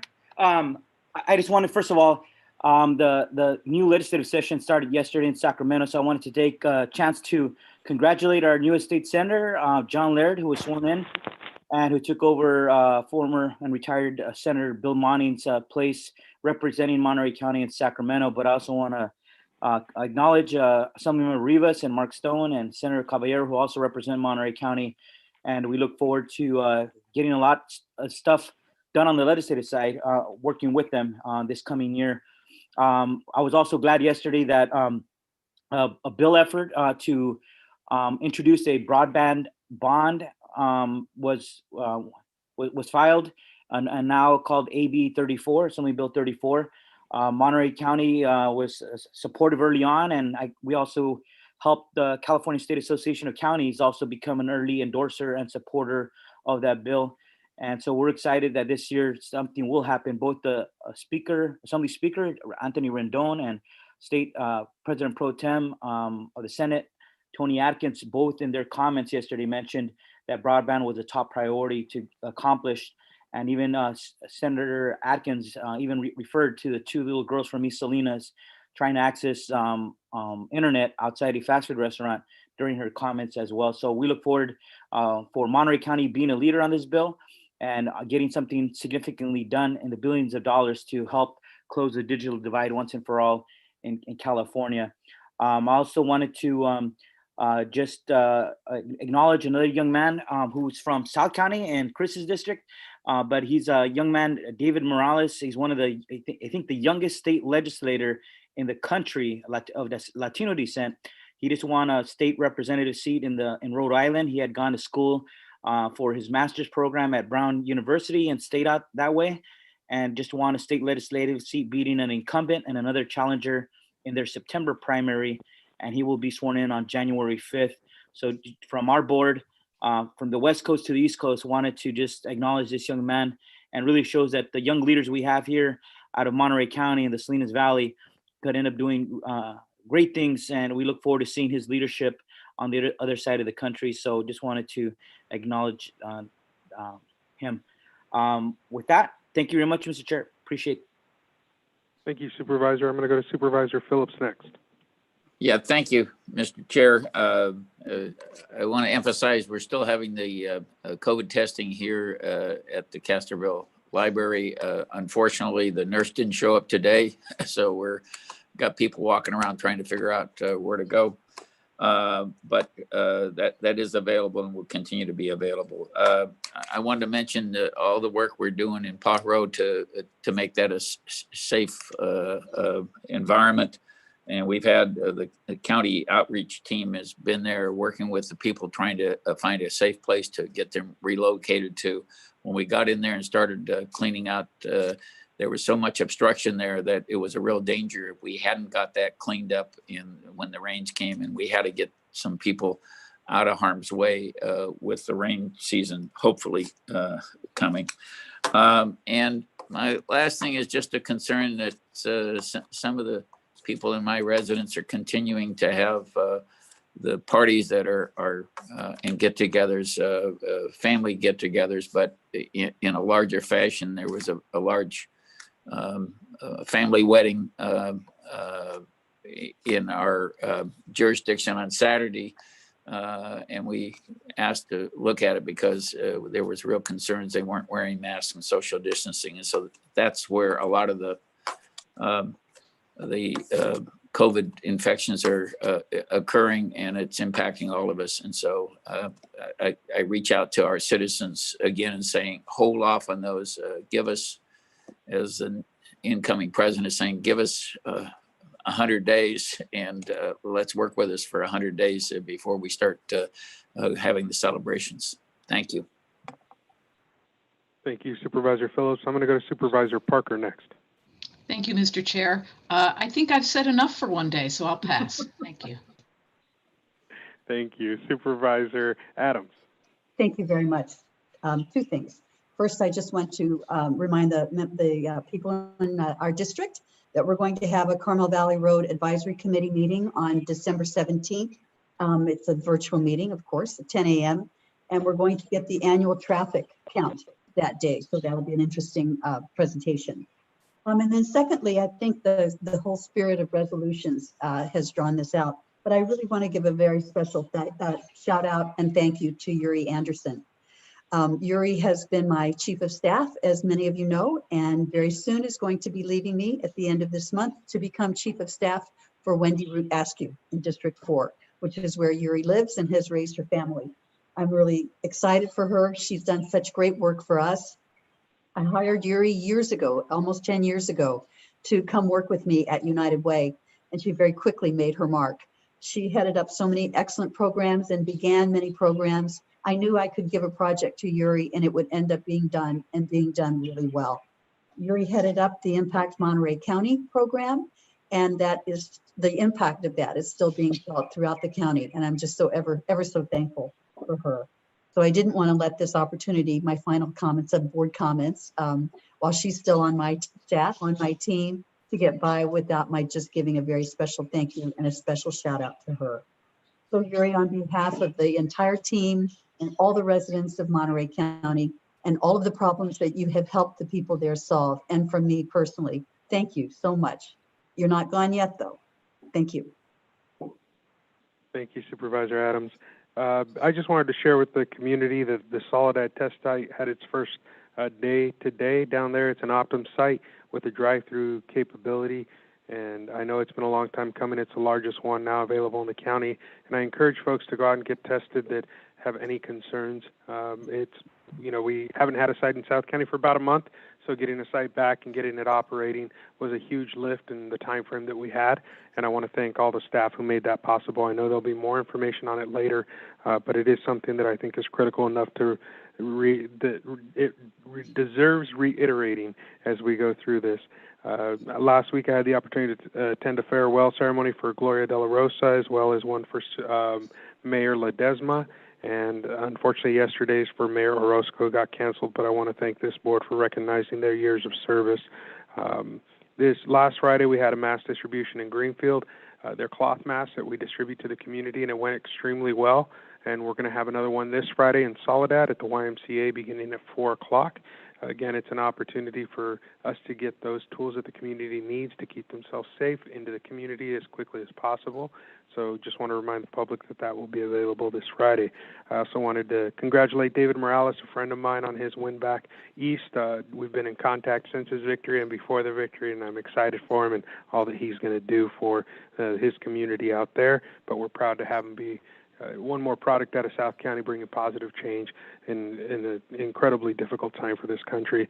And then I just wanted to reiterate that last week this board took a position that we were advocating with the state and the feds to request that priority be given to farm workers as essential workers in terms of the rollout of the vaccine. And I think from a lot of what we read, it hasn't yet been recognized, but I want to appreciate our South County cities for stepping up. Each week I meet with all of my mayors, and they have all stepped up and led those efforts within their cities to get out that same request and make sure that we're advocating as one community, that all those that need the vaccine in our community be prioritized in light of the service they provide our country. And with that, I'm going to go back to Supervisor Alejo, who had one more set of comments for us. Thank you, Mr. Chair. I forgot just to mention one important thing because there was a development yesterday, and that is that the U.S. Immigration and Citizenship Services reopened the possibility for DACA recipients or dreamers that haven't applied for DACA to be able to renew or submit a new application. So I hope that our local press will help us get the word out in both English and Spanish to encourage the thousands of dreamers that we have in Monterey County that they can apply again, and that there's some resources. I think the UFW Foundation and the Santa Cruz County Immigration Project that helps residents in both counties are available to help with applications and questions. So we want to help get the word out as much as possible and have our young people apply, because with the DACA status, they not only are protected from removal proceedings or deportation proceedings, but they also can get a driver's license. They can also get a work permit. It will be a game changer in their lives. So I hope we could get the resources. It does cost about $495 to apply. That's going to be a barrier for many young people, but we hope that hopefully they could, with asking family members and community members to help chip in where they can, we could help relieve some of that burden. So thank you very much, Mr. Chair, but I thought it was important enough to get that announcement out. Thank you. Thank you, Supervisor. I'm going to go to CAO McKee next. Thank you, Mr. Chair. I have three new referrals this week. One is from Supervisor Adams, requesting the creation of a advisory committee for CSA, the Community Service Area 25, that can meet with county staff and make recommendations on uses of CSA funds. And we're happy to process that request and bring it back to the board for creation. The next is a referral from both Supervisors Lopez and Alejo on translation services here for the board meetings, both live translation services as well as translation services for recorded board meetings and the minutes of the board, and we will work on getting that processed as well. I know there have been some challenges with the real-time translation issues, but we should be able to see what we can come up with, and we'll work with the clerk of the board's office and our IT department and our civil rights office, who have all been helpful in making that happen, hopefully helpful in making that happen, and been discussing it already.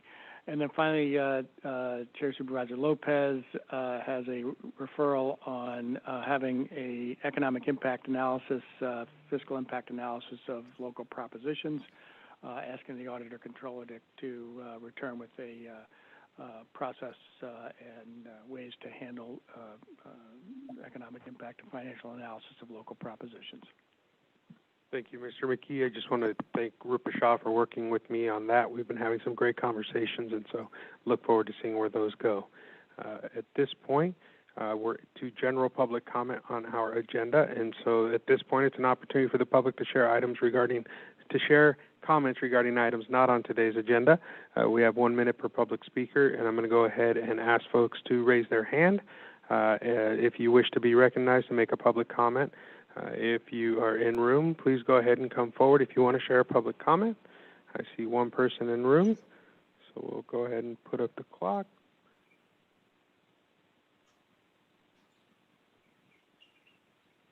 Morning, and to the Board of Supervisors and to Wendy Ashland in her absence. I'm Thelma McIntosh, and I have a concern about my son, who's down in Greenfield, California, at Cielo Vista. And I was able to go down and visit him even after this corona thing. But the girl down there, when they do the laser to take your temperature, she was coming up real close to me and bump on my forehead.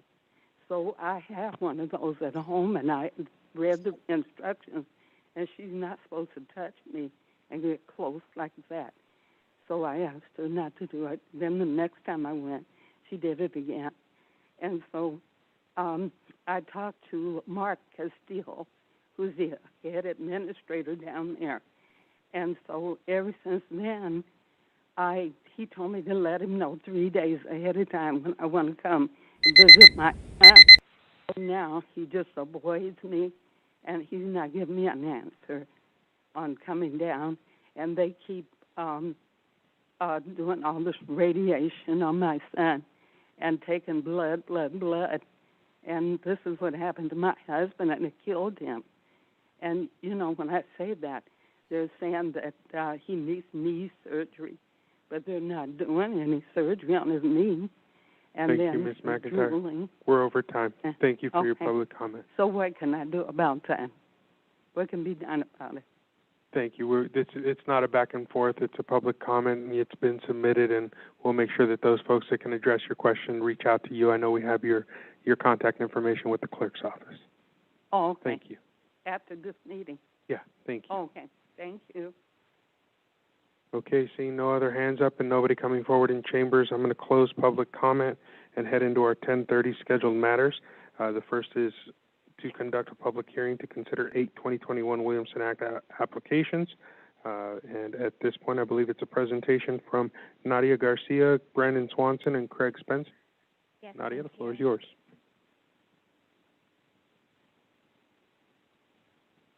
Okay. Thank you. Good morning, Chair and board members. Nadia Garcia with Monterey County Agricultural Commissioner's Office. Also with me via Zoom is Craig Spencer and Brandon Swanson. So each calendar year, the Board of Supervisors must consider Williamson Act applications to establish land contracts. To give you a background on the Williamson Act program, this law, formerly known as the California Land Conservation Act of 1965, offers a property tax break to property owners who voluntarily enter into an agreement with the county to restrict their land for commercial ag use and a limited number of compatible uses. The law was authored by Assemblyman John Williamson, and the statute protects over 16 million acres of California ag land today. The protection is especially important for land in the urban fringe. The county offers two types of Williamson Act programs: ag preserves and farmland security zones. Each year, the deadline for application submittal is September 15th. The cost for the application is $7,679, and it comes to your consideration in December. This year, we have 8 applications for your consideration, 2 for ag preserves and 6 for farmland security zone. Staff is recommending approval of all 8 applications, and we will go briefly over each one in this presentation. The county, as I said before, provides 2 options for landowners who wish to restrict their land for commercial ag use. The first program is the Agricultural Preserve Program, and the second is the Farmland Security Zone Program. The 2 programs share the following qualifications. Land must consist of 100 acres or more. However, land of 40 acres or more may be eligible if the board finds that these are necessary to preserve the unique characteristics of the surrounding agricultural enterprise. There must be history of being used primarily for commercial production of food or fiber for 3 of the past 5 years. The property must generate at least $8,000 in annual agricultural gross income during 3 of the past 5 years, or recently improved land must have the potential of generating $8,000 of gross income during the next succeeding year. The land must be consistent with the county's general plan, and if the property is within 1 mile of a city, that city shall be notified for the right to protest the application. As far as farmland security zone, this has an additional requirement that the land under contract must be at least 51% what we call predominantly prime farmland of statewide importance or unique farmland.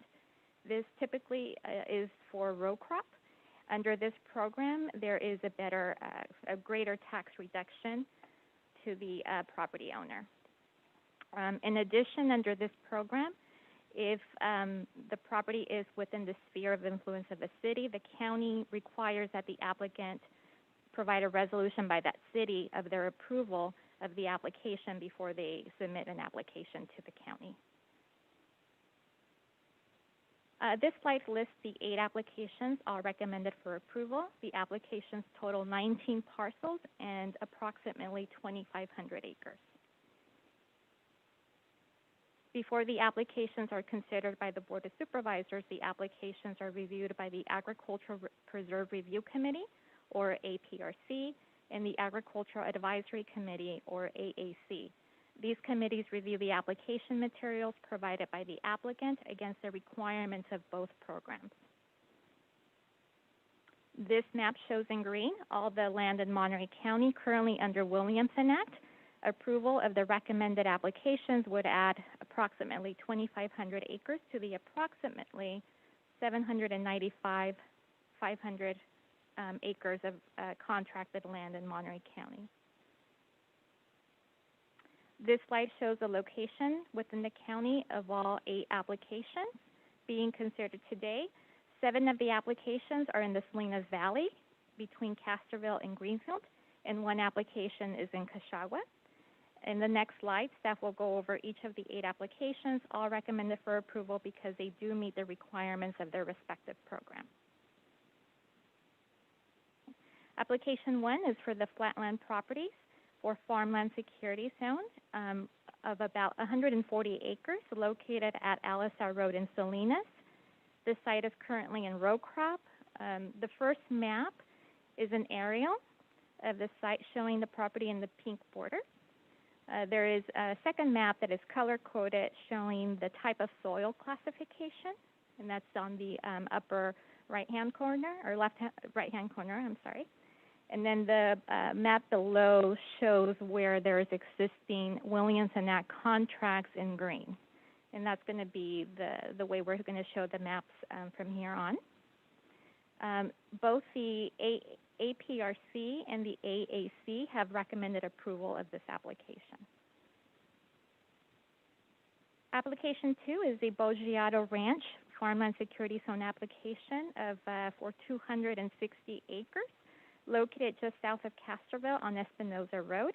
The site is currently in row crop, and both committees, APRC and AAC, have recommended approval. The third application is a Terra Ninsa for an ag preserve contract of almost 680 acres in Cachagua.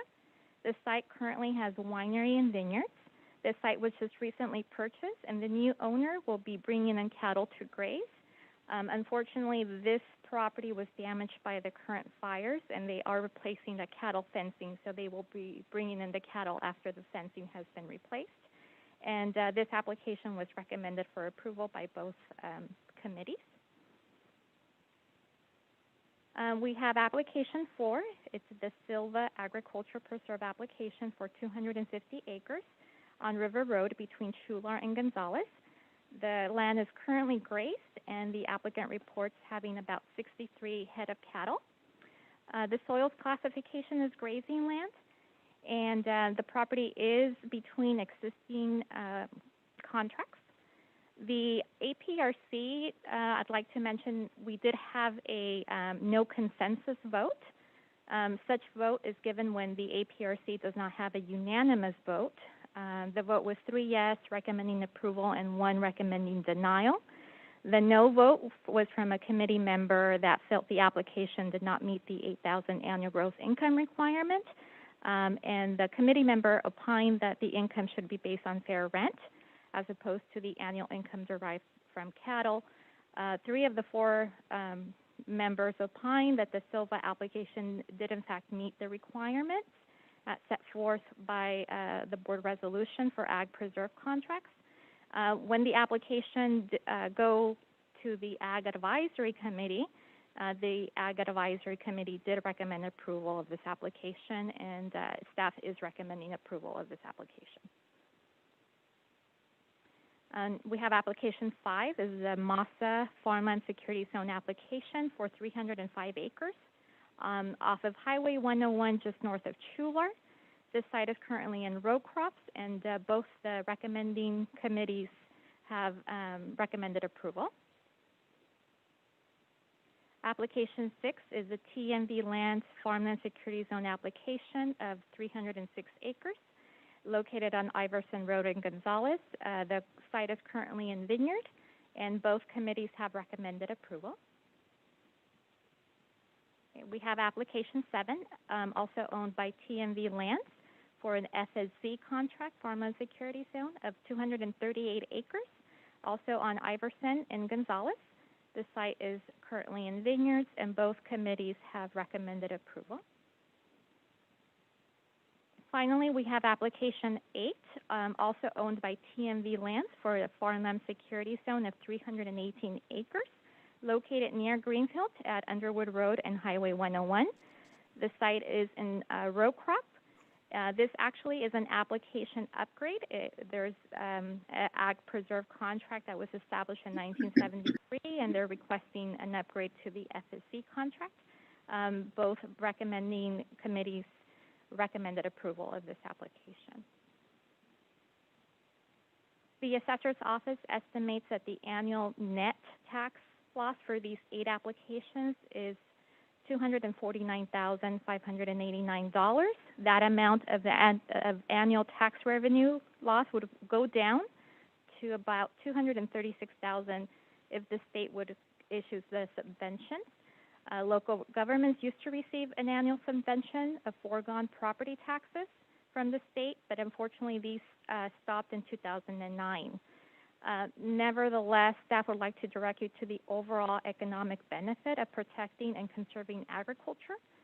In June of this year, the Monterey County Agricultural Commissioner published the Economic Contributions of Monterey County Agricultural Report, which estimated that the agriculture in this county contributed $11.7 billion to the economy in 2018 alone. The first application, Flatland Properties, is within 1 mile of the city of Salinas, but it's not within the city's sphere of influence. There has been notification to the city of Salinas on this application, and we have received no objection to date. So in conclusion, staff recommends that the board approve all 8 Williamson Act applications, and staff is available for questions. Thank you. Thank you, Nadia. I want to quickly turn to board members and see if there's any questions from members of the board or comments. Seeing none, I'm going to go ahead and open up public comment and see if we have any public comment on these items. Remind folks to use the raise hand function or *9 if you're participating via landline and wish to speak. I have one person at the dais. Please. Thank you, Chair Lopez and members of the board. My name is Cody Phillips, and I represent Tierra Nonza Ranch from Anthony Lombardo and Associates. And I just wanted to thank staff for their work on this, Nadia in particular. Wanted to let the board know that I'm available for any questions that may come up regarding this application. This is the former Galante Vineyards out there in Kashawa. So it's used vineyard purposes. There's about 25 acres of vineyards. There's a winery out there, and the balance is typically used for grazing, again, in the years when the grass is going to come back after the fires. We had a representative, just for your information, from the Natural Resource Conservation Service come out after the fires to check the seed beds and make sure the grass is going to come back. And he said that they'd be regenerating by next year. So with that, I thank you, and I'm available for questions. Thank you, Mr. Phillips. Seeing no other hands up, I'll bring it back to the board. I see CAO McKee's hand is up. Yeah, just for a point of historical context, if you drive by the property out there by the Galante Vineyards, you'll see a red mailbox with the name Gerard on it. So in case anybody wonders, there is some historical connection to our county council. Actually, the red mailbox is on the Tularcita side, but the Tierra Nonza was the original Gerard Ranch dating back from the 1880s to about 1930, owned by my great-grandparents and my grandparents. Then they went over the ridge to the Tularcita side where the red mailbox is. Mm. History behind a mailbox. Gotta love it. All right. What is the will of the board? Actually, before we do that, can I put in one more request as part of this to the maker? I would love us to send a letter to the state. I know they haven't funded the Williamson Act in a long time, and each year this comes before us. I'd love to just put in a letter to the state each year as these come up if we don't get funding to request that they get us this funding. I know it was removed from the budget during the '08 crisis. So we'd just love that to be part of the motion as we look at the impact of the county's budget. But I see Nadia's back at the podium, so we'll go ahead and give her a chance to respond there. Yes, thank you, Chair. Yes, I remember at least maybe 2 years ago, I think Simone Salinas did a request something to happen to that respect. September 1. I'll make sure that September. So I would move staff's recommendation with the addition that we communicate with the state each year to request that the state subventions be resumed. I second that. I have a motion from Parker, a second from Adams. Roll call vote, please. Supervisor Leho, Aye. Supervisor Phillips, Aye. Supervisor Parker, Aye. Supervisor Adams, Aye. and Chair Supervisor Lopez. Aye, the motion carries. I'm going to turn to council now before we head off into our continued closed session. County Council. Thank you, Honorable Chair, members of the board. In light of the comments and discussion on item 76, York Highlands this morning, I would ask that the board put an urgency add-on for closed session under both significant exposure to litigation and potential initiation of litigation, so we can discuss the litigation-related issues. For that matter, that would be a unanimous vote to put it on for the noon discussion. Is there a motion to that effect? So moved. I'll second it. We've got a motion from Phillips, a second from Adams. Any public comment on that addition? Seeing no hands going up and nobody charging the podium, roll call vote, please. Supervisor Leho, Aye. Supervisor Phillips, Aye. Supervisor Parker, Aye. Supervisor Adams, Aye. and Chair Supervisor Lopez. Aye. The motion carries. Thank you. With that, we are recessing to closed session. We will reconvene as the Board of Supervisors of the Monterey County Water Resource Agency at 1:30 here in Chambers.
And even though it's kind of a police year, this is really kind of leaning much more toward a communications, because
or until the agreement.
Can you clean up over here, honey, before Nana gets here, like your letters and stuff like that?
Good afternoon. We're going to go ahead and get started here.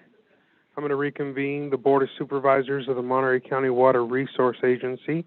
Let the record reflect that all members of the board are present, either in person or via Zoom. Let me just confirm that. Got 4. I think I'm missing one supervisor.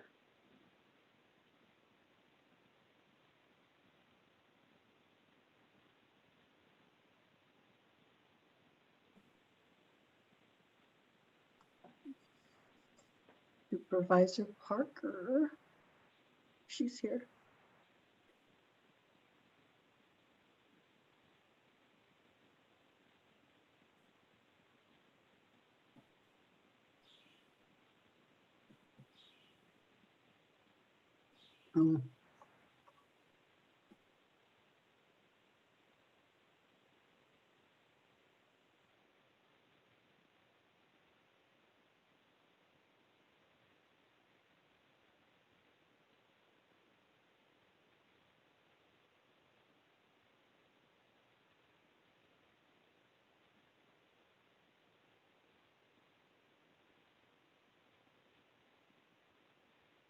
Okay, I'm going to keep us moving forward here. Let the record reflect that all members of the board are present either in room or via Zoom, except for Supervisor Alejo. At this point, we are going to ask the interpreter to announce the services. Jocelyn Martinez, yo soy la intérprete en español. Thank you. Now, this afternoon on this Monterey County Water Resource Agency agenda, we have a scheduled matter for 1:30, which is to consider receiving a report from the Monterey County Water Resource Agency regarding the status of the Interlake Tunnel. For that, I'm going to turn it over to Brent Buki. Yeah. Good afternoon, Chair Lopez and Board of Supervisors. This is Brent Buki. Today, Ron Drake, our program manager, will be providing a presentation on the Interlake Tunnel update. Thank you. Good afternoon, supervisors. Can you see my screen? Yes, it's up. This is a presentation update on the progress of the Interlake Tunnel. The last time we met was in May, and this is just some information that's changed since May. So I'm happy to present to you a brief agenda where we'll review the modeling status and where we are with our water rights amendment, financial picture, our project schedule, and our forecast of where we're headed, a quick review of the capital cost estimates and our next steps. So feel free to jump in and ask questions as we go along here. Since we last met, the data from the modeling relative to the benefits of the tunnel project has not changed. It's still a significant project in terms of increasing average water storage, conservation releases each year, and reduction in flood releases, and also adding more life and more duration to the SRDF facility. So that's with the tunnel. It's a significant benefit, and as I said, the modeling has not changed, and this is the same data that we presented before. If we add the 7-foot spillway raise at San Antonio Spillway, we increase the storage some, and we increase the conservation release opportunities, and also increase the reduction in flood releases. So it's beneficial to have the spillway raise incorporated in the project. And so this data is what we've seen before with a significant benefit to the groundwater supply with these conservation releases on the average of 32,000 acre feet per year, adding new water to the ground, to the aquifers. So that data hasn't changed. What we have done, though, is done some modeling work and with the modeling staff at the agency and our consultants, Wood, we've been able to refine the Salinas Valley operational model so that it now clearly adheres to the water rights that the agency has, and also better reflects the current operating conditions of the reservoir. So we've tweaked the model a bit to get it more refined, but it has not changed the forecast for the tunnel operation. In modeling, the upcoming scenarios that we're going to model include a pre-Salinas Valley water project conditions so that we can compare what the status of the project was before the Salinas Valley Water Project was and its current state and what it would be with the tunnel so that we can analyze those differences and try to come up with a good understanding of what those project scenarios are. We also intend to update the baseline with our revised reservoir release rules, and we're currently in the process of supporting the environmental development, the environmental clearance process and the EIR with some fairly detailed modeling work to support the impact analysis for the EIR. Relative to the water rights, we have been in, and the staff and council have been in discussions with the Water Resources Control Board regarding the petition to amend the rights for San Antonio and Nacimiento rivers. Those discussions are ongoing, but we're getting close to the point where we expect to be able to actually submit the application in the first quarter here of 2021, right after the holidays. And we're still anticipating a 2-year or more approval window for that process, but we're making some good progress. And as I said, we're close to finalizing a petition that will be submitted formally to the board, Water Resources Control Board, hopefully in January.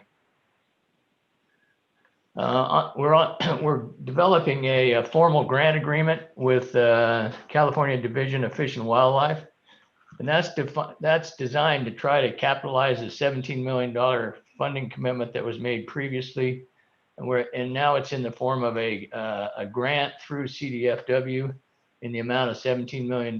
We've had good progress working with CDFW to draft a grant agreement.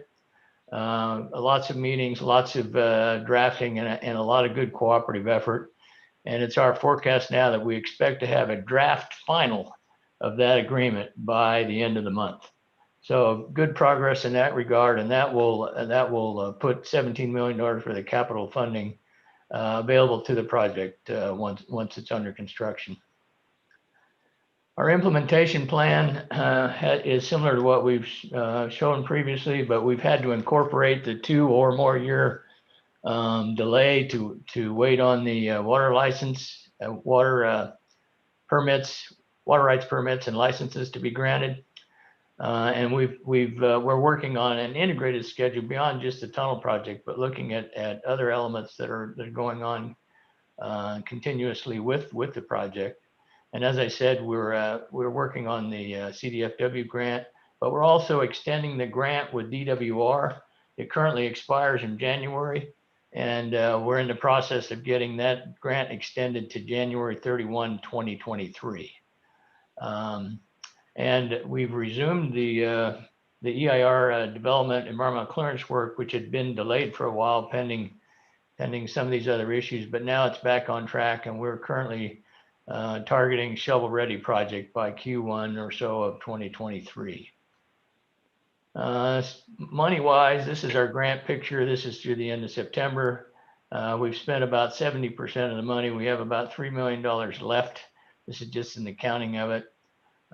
So we're getting tight in funding, and this is a graphic of our schedule, which everything in this pink box, as I've showed you before, represents the period for the DWR grant, which shows the extension out through January 31 of 2023. Within that grant, we need to complete the deliverables, which are really the EIR documents, and to try to get to a point where we get CEQA approval, at least notice of determination. That's part of the grant deliverable.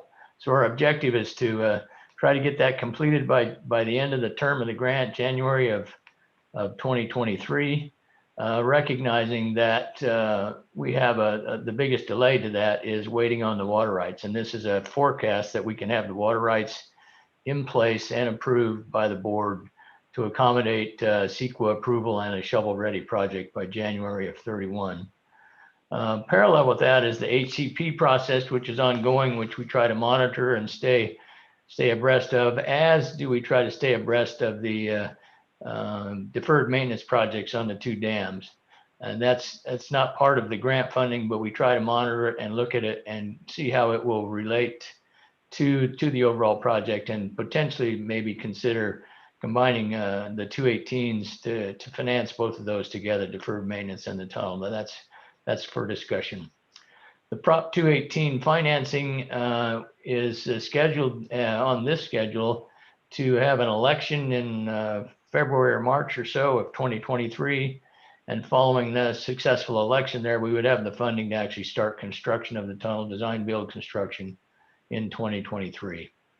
So we've got quite a challenge, as I said last time, to try to get a lot of work done with the remaining amount of money. And so this green cash flow curve shows our forecasted expenditures of the remaining grant funds, DWR grant funds, and where we are today. So it's sort of a graphic picture of our schedule.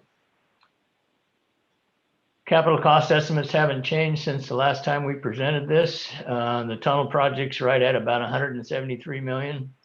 And but adding to that are the San Antonio spillway modification, which is not a lot of money. It's about $7 million in this estimate, but the spillway chute needs to be repaired or replaced. And that takes that cost up quite a bit, into the order of about $70 million, including the spillway modification and the chute replacement. This is still very conceptual numbers, because we need to do some conceptual and preliminary engineering to refine exactly what the scope of that is, but that's our current estimate. As is the deferred maintenance. This number is changing because the agency's able to work on some of these projects with other resources, and so this number is a little bit dynamic, but we haven't changed it yet. And we've budgeted a little bit of funding to support HCP. So if you were to look at the whole big picture, it's still in the order of about $360 million if we were going to fund all of this at one time or through one program, like for example, a single 218. The next steps ahead of us are to complete the modeling of the Salinas Valley Water Project analysis, with the idea that once we have that done and we've updated our current tunnel model, we hope to be able to get a consensus amongst the stakeholders of the benefits of the tunnel and the spillway raise. And so there's no questions about that it is beneficial, and it can be clearly separated from the Salinas Valley Water Project, and we're not paying for the same thing twice. We will continue to do our modeling work to support the environmental process, and we'll complete our CDFW grant agreement, hopefully in final draft this month and executed sometime early part of the year. And are currently, as we said, working to extend the grant agreement, which we hope to have done here this month. So that's a quick progress report on where we are with the project, our path forward, and I'd be happy to answer any questions that you might have.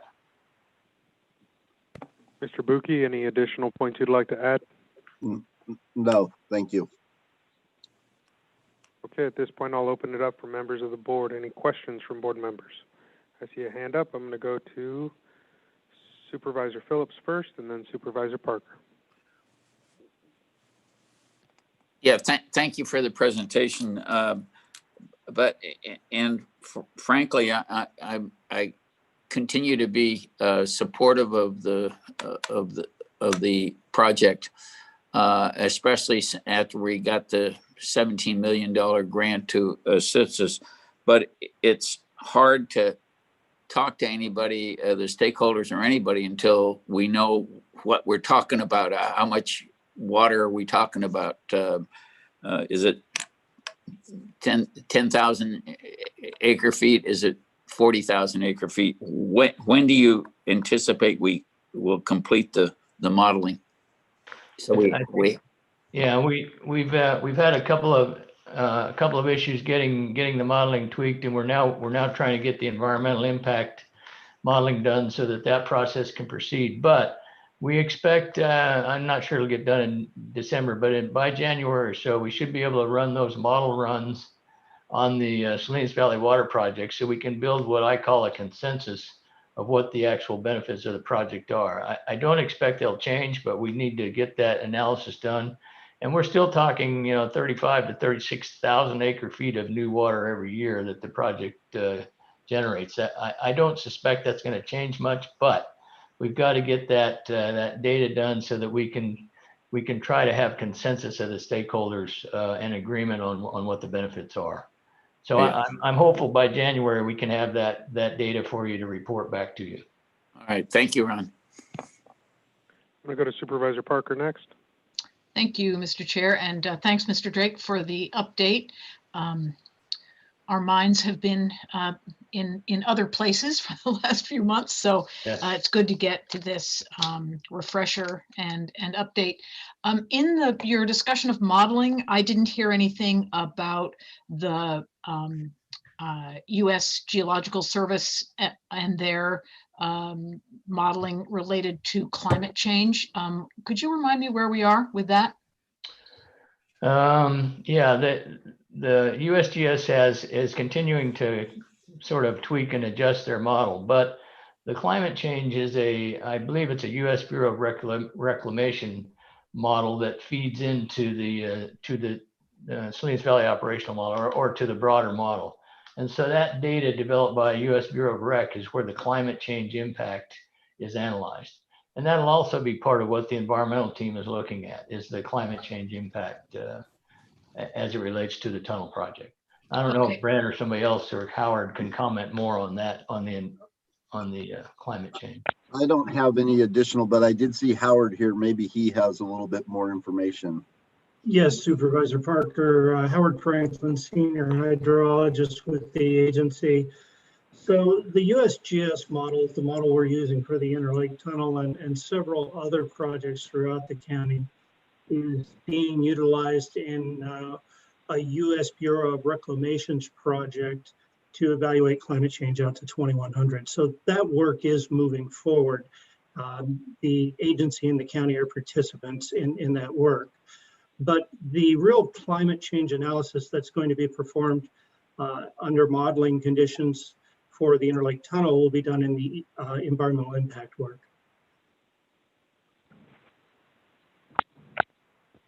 Okay, thank you. So the Bureau of Reclamation's modeling, that's still being developed, or we have it already? No, it's still a work in process. I really don't have a good update for you on the timeline of that. I've been working with U.S. Bureau staff trying to get a presentation to bring to the Board of Supervisors, hopefully first of next year. Thank you. Supervisor Alejo. Quick question, Mr. Drake or Mr. Buki. On the number for the Interlake Tunnel project, is that without the 17 million from the state, or Yes. for some reason? Oh, it is. So yeah, it's without. So we get the 17 million from the state, it reduces that number. Okay, great. And so then to the same issue, because we're always trying to look how we're crafting a 218 package, how could we really make this palpable to the ratepayers who are going to vote and pay for it? So the deferred maintenance, you said that's a kind of a working number. So at some point, we're going to be able to really decide what's going to be included and what isn't. But that number may end up dropping down significantly then. Well, I'll just clarify. So this deferred maintenance number on this chart does not include the spillway rehabilitation at San Antonio. So we have the engineer's report being reviewed in county council now. We were hoping to get that for a public workshop at the end of this month. It's going to push into next month that we will present our engineer's report on the deferred maintenance. And so again, it includes San Antonio spillway replacement, and we've estimated that cost at $60 million. So our deferred maintenance is closer to $150 million. And so our spreadsheets don't match up exactly because we're looking at the dams individually here with what Ron has put out, and the deferred maintenance has just the two dams, doesn't include the Interlake Tunnel project. So we'll get that out and bring it back to the Board of Soups to clarify that point, because I realize it is a little confusing at this point. Okay, we look forward to that. Thank you. I have a quick question. Just looking at having this conversation about models. I know that one of the big questions has been what goes into the model, and we've been unable to open up the model and poke around and see what goes in. So do we know when that's going to be possible? Howard, I think, has that answer. Howard?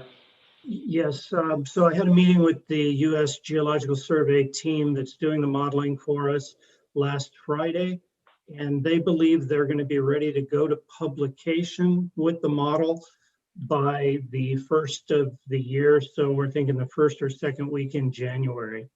So once it's cleared their review process and the model has actually been published, we can basically take the whole thing apart and bring it out to the stakeholders for full disclosure of everything inside it. Okay. I just wanted to clarify that was the intent and the timeline for the public to have access to that. So I know that that's been a big question that's been lingering, so I appreciate the answer. Seeing no additional hands up from supervisors, I'm going to go ahead and open this up for the public and see if we have any public input on this presentation. I remind folks to use the *9 function if you're participating via landline, or raise hand function at the bottom of your screen, or participants tab via Zoom. I see nobody coming forward in the room. I see one hand up via Zoom. I'm going to go to Bill Light. Bill, we're going to give you the ability to unmute yourself, and today we're at a 1-minute time limit, so you have 1 minute to share your public comment with this board. Yeah, thank you, Chair. I'm supposing you can hear me. There we go. So, yeah, models are an interesting thing. They're a tool to help us to help people make decisions and policy decisions, and this is obviously one of them. There are other models out there and other ideas out there that if you reoperate these reservoirs in a different manner, you could achieve roughly the same results or something very similar without sacrificing days at the SRDF, while enhancing fish passage days and enhancing groundwater recharge throughout the Salinas Valley. You could do that through reoperation of the reservoirs. Of course, spend the money on the deferred maintenance, make them safe, do everything you need to do maintenance-wise, and reoperate those existing assets in such a way that you still deliver all the benefits without tacking on another $180 million on a project that may or may not produce what they say it is. I know we're still in a formative stage. So I would hope that we look at other ideas to reoperate the reservoirs and manage the existing assets we have. Thank you. Thank you, Mr. Light. I see no other hands up, so I'm going to close public comment, bring it back to this board. At this point, I believe this was just receiving a report, and I'll see if we have any final comments from supervisors. I see a hand up from Supervisor Alejo. I just wanted to comment on the last point. I mean, it's the first time I hear somebody even make such a ridiculous suggestion. It sounds like junk science, trying to say, quote unquote, reoperate, and somehow all this additional acreage of water is all of a sudden going to show up when that has never been the case, and in decades that these two dams have been open. So I'm here to listen to good suggestions about trying to solve our water crisis in light of climate change, in light of the droughts that we just had a few years ago, in light of looking at having a vision in the Salinas Valley for sustainable water and a water source that's going to keep Monterey County's agricultural vibrant industry strong in future, not just in future years, but in future decades. But for somebody just to throw out somehow some ridiculous notion that reoperating the dams in a different way is going to generate all of a sudden new amounts of water, it just, for me, I just have to call it out what it is. It's just ridiculous. Thank you. Okay, seeing no additional hands up at this point, we'll consider the report received, and we will go ahead and actually recess this board, as we will still continue our closed session on items in the purview of this board later on in the day. So we are recessed to closed session. I don't believe that we'll be reporting out of closed session. Would that be accurate, Mr. County Counsel? That is correct. There is not anticipated to be any report out of closed session. Great, thank you. And so we are adjourned, and at this point we will reconvene the Board of Supervisors agenda. Let the record reflect that all members of the board are present. And before we start with item 26, I would like to pick up where we left off this morning on item 76, which was trailed to the afternoon.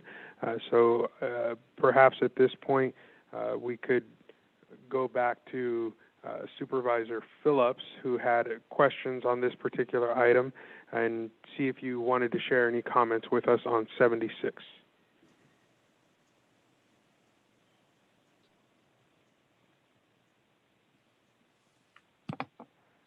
Was that directed at me or county council, I'm assuming, so. I can kick it to council if you'd like. I was just, at this point, I know we've trailed it to the afternoon at your request, and so wanted to see if you had any additional comments for us.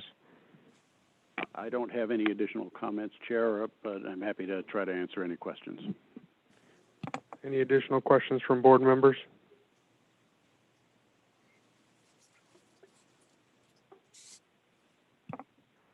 Okay, what's the will of the board on item 76? Well, I did want to say, I think we're committed to having a first deed of trust in lieu of a bond, and I think we have an obligation to move forward on it. And I think it's not right that we base our decision on what we're going to do here on how the county can best avoid paying for a lawsuit versus what was the intent of the deed of trust in lieu of the bond when we did it. So it was for protection of those who work and labor for on the project, so they get paid, and that hasn't occurred. So Move approval. Okay.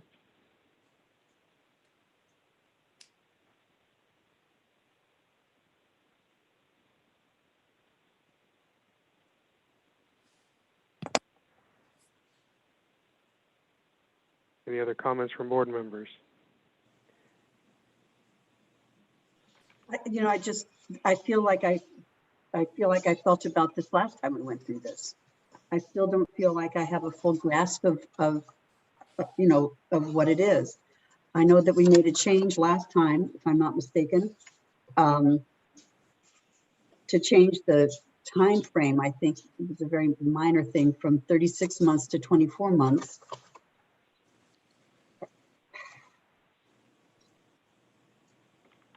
It sounds just like a big, huge mess. And I'm so sorry to say that I'm still unclear about what is the right way to go. You know, what is the right thing to do? And, you know, quite frankly, I'm still befuddled by it. I'm sorry, but I am. I just am unclear about it. I don't know.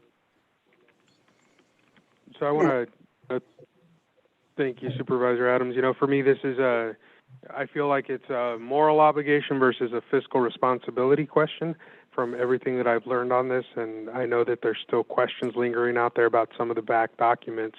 And so another option I want to throw out there for the board is the way we're set up for next week isn't necessarily to take up consent items, but due to the interesting and technical nature of this item, if that is the will of the board, I'm willing to let it be put on next week's agenda for additional information to come out to the board so we can reconsider it in that fashion.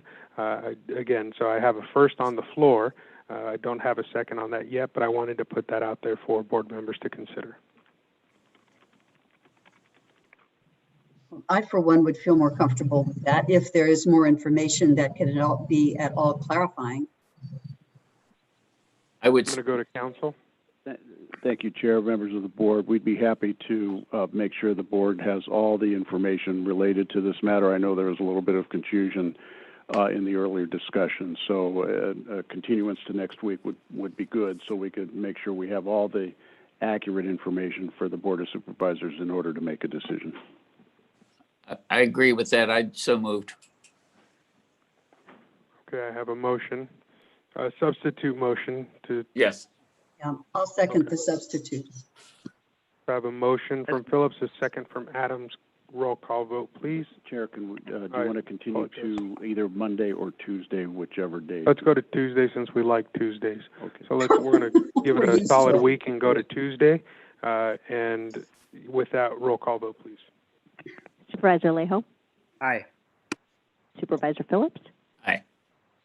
Supervisor Parker? Aye. Supervisor Adams? Aye. And Chair Supervisor Lopez. Aye. The motion carries. Thank you. That completes our consent calendar from this morning. At this point, we'll take up our scheduled matters, which begin with the briefing on COVID. Mr. Chulos.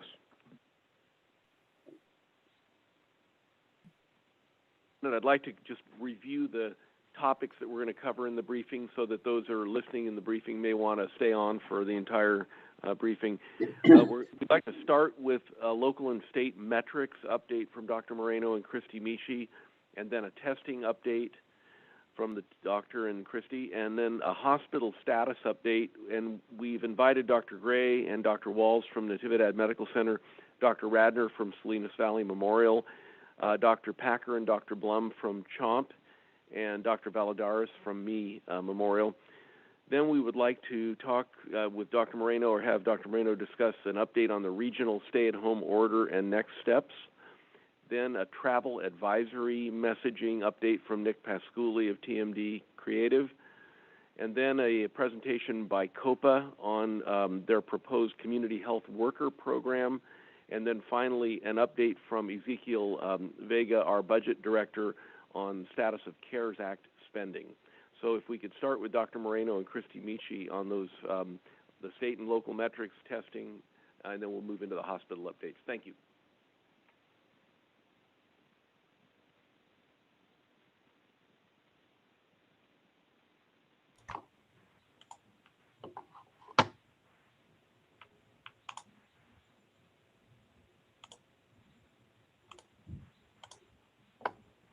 All right. Good afternoon, board members, members of the public. Ed Moreno, Director of Public Health and Monterey County Health Officer. So I can do my best to stay on with that agenda, and I can give the regional update earlier if you like, Nick, but I'll get going. So data and metrics. This is again, a familiar table that shows the where we are on the column to the first column. Where we're at, Monterey County is specifically with the blueprint metrics. As you can see, our adjusted case rate is higher than it's been about a month ago, as well as our test positivity rate for the entire county and test positivity rate for our lowest quartile, which currently keeps us in the purple tier. And this is a graph showing, depicting that where we've been. There were several weeks there that we were just hovering above the tier 2 with our case rates, which would have provided fewer restrictions. But then we started in early November and continued through November to see an increase in case rates. And we also, at the same time, began to see an increase in positivity rates, both for countywide positivity rate and also for the positivity rate for our lowest healthy places index quartile. So Nick, I could probably just briefly mention, and we can come back to it after the hospitals give their presentation, but there's a California regional stay-at-home order that was issued December 3rd by the state health officer, effective December 5th. It divides the county into 5 regions. We're in the Bay Area region, and it goes into effect for a region when the IC bed availability, according to state calculations, drops below 15%. And it's really intended to keep more Californians at home, and only essential travel is allowed. And also that retailers can still operate at 20% capacity, grocery stores at 35% capacity, restaurants can provide takeout only, with certain sectors closing completely, continues to require masking. Schools can remain open. In Monterey County, that would be schools that have waivers approved, and physical activities are highly encouraged, with gyms remaining open outside only. There is a regional stay-at-home metric that has been, the state is using to determine whether or not a region goes into the more restrictive status. And this is just showing where our region, which is here, Bajo, which is the orange line, has been around 25% capacity. Most recently just dipped below 25% capacity. And Monterey County had been up 3-4 weeks ago up to about 25% capacity, but we are dipping down to just below 20% capacity as of the 8th. And there are already 2 counties that are below the 15% threshold of ICU capacity. That includes the Southern California region and also the San Joaquin Valley region. And this is just to, supervisors, just to show you where we were in the United States in July with our case rates. This is the map of the United States showing case rates. You can see in California being impacted and the South being impacted primarily in the month of July. As of December, the case rates are much higher now, with some states who had very little activity now significantly impacted, and much of the Midwest and mountain states being impacted. And of course, there is a difference between, you can see the difference here in California, all of California experiencing increased rates at this moment. This is data from the state of California website that shows again, the case rates, or number of new cases in this case.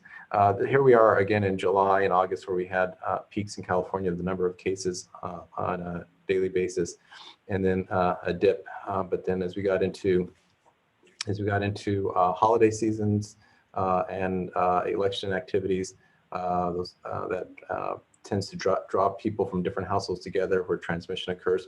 Our case rates have our number of cases have just increased significantly throughout California. And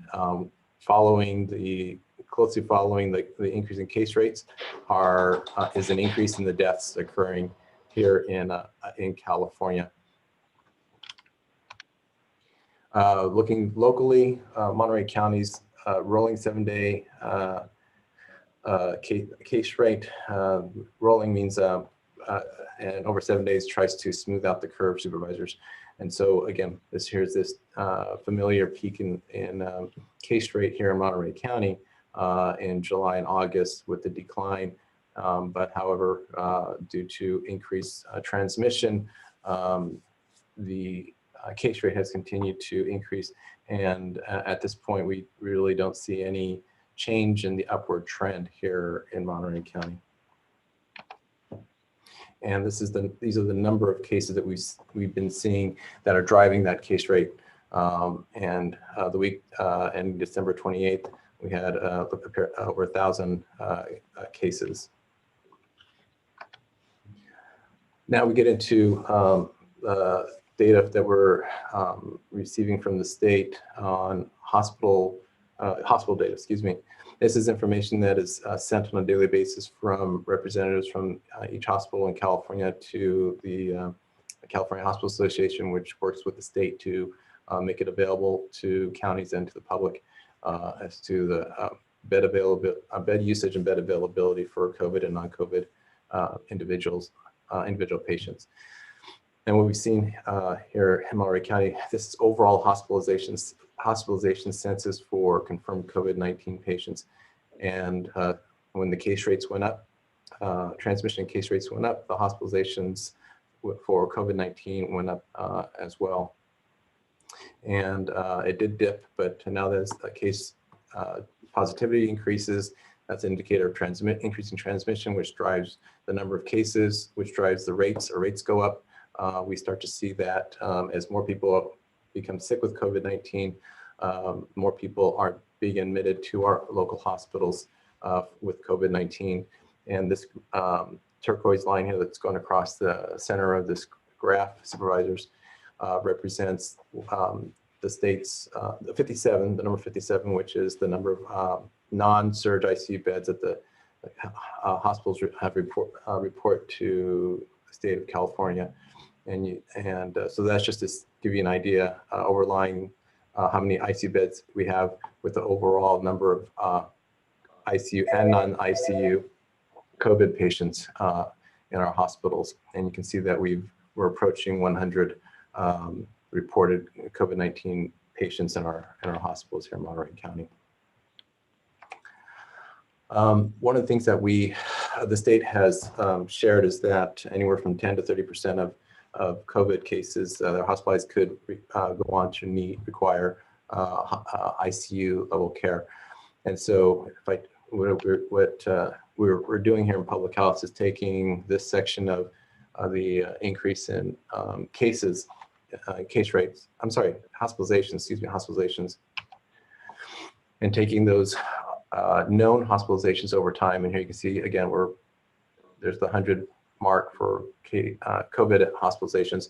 As we approach that 100 mark, if we were to use statistics to estimate where this line is trending and where it's going, you can see that the number of cases through the middle of December begins to climb. This is total, again, just total hospitalization, both ICU and non-ICU cases. So so this is the situation we're in. But of course, look forward to hearing what our representative for our local hospitals have to share today. In terms of what do we need to do, again, we need to continue to promote behavior modification. A lot of the transmission is due. Some of the transmission is due to people from different households coming together outside of their home. And some of the transmission occurs when those people become infected and return home, and it spreads in the home. So we need to continue to limit gatherings, and we have to have limitations on travel, and continue to use face coverings, keep our distance from people who are not from our households, and continue to support our businesses who are doing what they can to try to reduce that spread. I believe I'm going to be talking about testing, so we do need to increase testing opportunities as well. Continue to encourage isolation and quarantine of individuals who are infected and have been exposed. And we continue our work at this point with our local hospitals in the state to implement our plans for distributing a vaccine and vaccinating our priority groups. So I can take questions, or I can continue the presentation on testing. Nick, whatever you prefer. Please continue. Thank you. Certainly. So again, going back to what are the main strategies that we have to try to slow the spread of COVID-19 to prevent severe illness, death, and overrun our hospitals. We have been working with the state and our local, some of our local agencies and city representatives to bring testing opportunities to various sites in Monterey County. And this graph shows that by month, this being the month of March, this being the month of November, we can see over time that North County has and Peninsula County, which is Peninsula region, which is orange, and Salinas regions. These three regions had an increase in testing rates through the summer. There was some decline in the demand for testing over time, but since September or October, that had leveled off and started to go up again, and now we're having an increase again in demand for testing in those regions. South County similarly had a slight decrease, but now that's leveled off, and we do have now additional testing in South County to expand access. The Optum site utilization for Salinas and Seaside continues to be high, and this is these type of numbers on a weekly basis in Salinas are encouraging, and we'll be looking at actually adding more testing to our Salinas site. This is the most recent testing in Castroville for the week of December 5th, and we again have a tremendous turnout there at Castroville. And soon we'll be adding another additional column here, where we'll be adding Optum Serve utilization for our Soledad site. As far as our free pop-up testing, we continue to have pop-up testing, walk up, no charge to the person who's asking to be tested.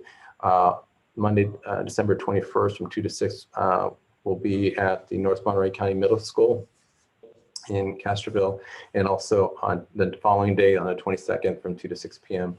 North Monterey County School District office in Moss Landing. So please share this with with folks so we can make sure that we are making good utilization of our testing capacity in North County. Our current OptumServe testing, as I mentioned, is doing well. So we have these are the dates and times in our Salinas, Seaside, and Castroville locations. Again, the folks there are doing their best to provide walk-ins between 5 to 7 p.m. And folks can go to our website to look at all of the COVID testing opportunities in Monterey County. Here is information on the new OptumServe testing location. It's at the Soledad Library, Soledad High School complex, and it has started. We are doing our best to get that up and running this week. This site can serve up to 300 clients per day. It is a drive-through model, and what we are looking to do is to maintain some consistency in terms of the times that appointments will be accepted and the times that people can walk in. So if we can achieve that consistency, I think it'll be better for best for all Monterey County residents. So that regardless of which site they go to, they will. It will be easier to remember when you need an appointment and when you can walk up. So we'll continue to work with the OptumServe folks on that. And hopefully we'll have some more news for you on the traveling teams, which will focus on schools, congregate living facilities, and outbreaks in congregate living facilities.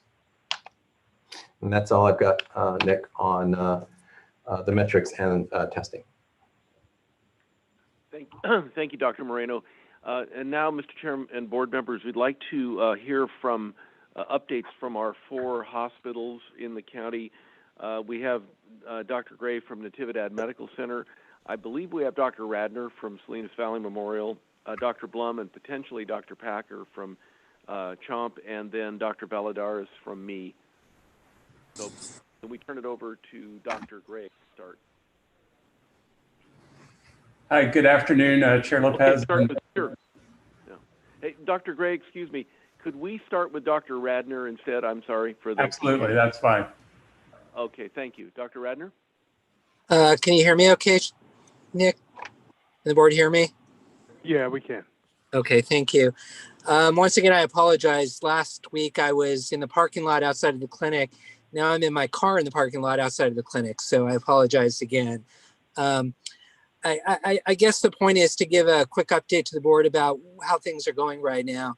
And I think if anything, it's much worse than last week. I mean, we continue to have a dramatic increase in the number of cases and the number of patients that are hospitalized. There's become a kind of, fascination or obsession for a lot of reasons with the number of ICU beds. I think historically, since everyone was concerned or interested or had their eyes on this idea of opening the community, there was an obsession with testing. And I think a number of us in the infectious disease community found that fairly problematic. In place of quality of testing and tying it intimately to contact tracing, all we were trying to do was get as many tests as we can. Similarly, now that the governor has tied opening or closing of the state to the number of ICU beds, there's an obsession with the number of ICU beds. But unfortunately, that's a very complicated and nuanced number. All of the hospitals have licensed ICU beds. We've all expanded our ICUs using what are called surge ICU beds. And then the reality is we can turn any bed into an ICU bed if we have a ventilator. And then the reality on top of all that is our rate limiting factor is how many nurses we have. So depending upon which number you look at, we are anywhere between 40 to 100% filled in our ICUs. All of the ICUs based on licensed beds are basically full. We have these surge ICU beds, which aren't quite full, but they are full of people who historically would have been in an ICU because they require very close monitoring. So the reality is the hospitals are all full of critically ill patients, and we continue to admit large numbers of people. At Memorial Hospital, we admitted 12 patients yesterday. I was there when we put a 26-year-old on the ventilator. The numbers are rapidly increasing. The hospital's full. Depending upon how you want to call what you want to call an ICU bed, which is somewhat honestly in some ways meaningless and arbitrary and nuanced, we are all functioning as though our ICUs are full. All the hospitals have stopped elective procedures. To give you an example, we spent a couple of hours yesterday at Memorial Hospital trying to decide if we could take a brain tumor out of a 26-year-old who had a rapidly expanding brain tumor, did not have COVID, but we just didn't know if we were going to have a bed to put him in afterwards. All of the hospitals are going through this. So again, I don't know what message you're getting, and I know there's a lot of strange things that people are talking about, but the reality is functionally the hospitals are full. We're having a hard time taking care of all of our ICU patients, however you want to define those. And there's a large number of people who need interventions that we're putting off because we don't have beds for them. So we made this message last week. I think Dr. Packer talked about how he was afraid by mid-December we would have 120 inpatients. I don't know the number today. Somebody can give me an update. I've been in clinic most of the day, but I'm sure we're pretty close, if not pushing on that right now. I didn't see the numbers from Natividad this morning, but there were about 70 between CHOMP and SVMH. So it's just continuing to grow. It's growing at a dangerous level, and the hospitals are going to do what they have to do. We can make more beds. If we had to, we put people in the hallways. We will continue to take care of patients. We desperately need help in the community to try to prevent people from becoming ill and coming to the hospital. Thank you very much for listening to me. Again, I'm sorry I'm talking from my car in the parking lot outside of the ID HIV clinic in Natividad. So thank you for putting up with that. Thank you, Dr. Radner. If we could return to Dr. Gray at this point. Dr. Gray? Sure. Good afternoon, Chair Lopez and supervisors. I'll be very brief. I think Dr. Radner provided an excellent summary of what the hospitals are experiencing. This morning, we had 42 COVID positive patients at Natividad.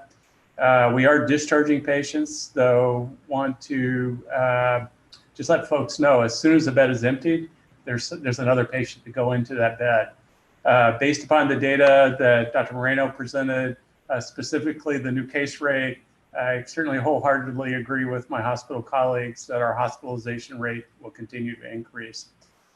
I think along the same lines as Dr. Radner, our hospital staff are working really hard to meet this demand.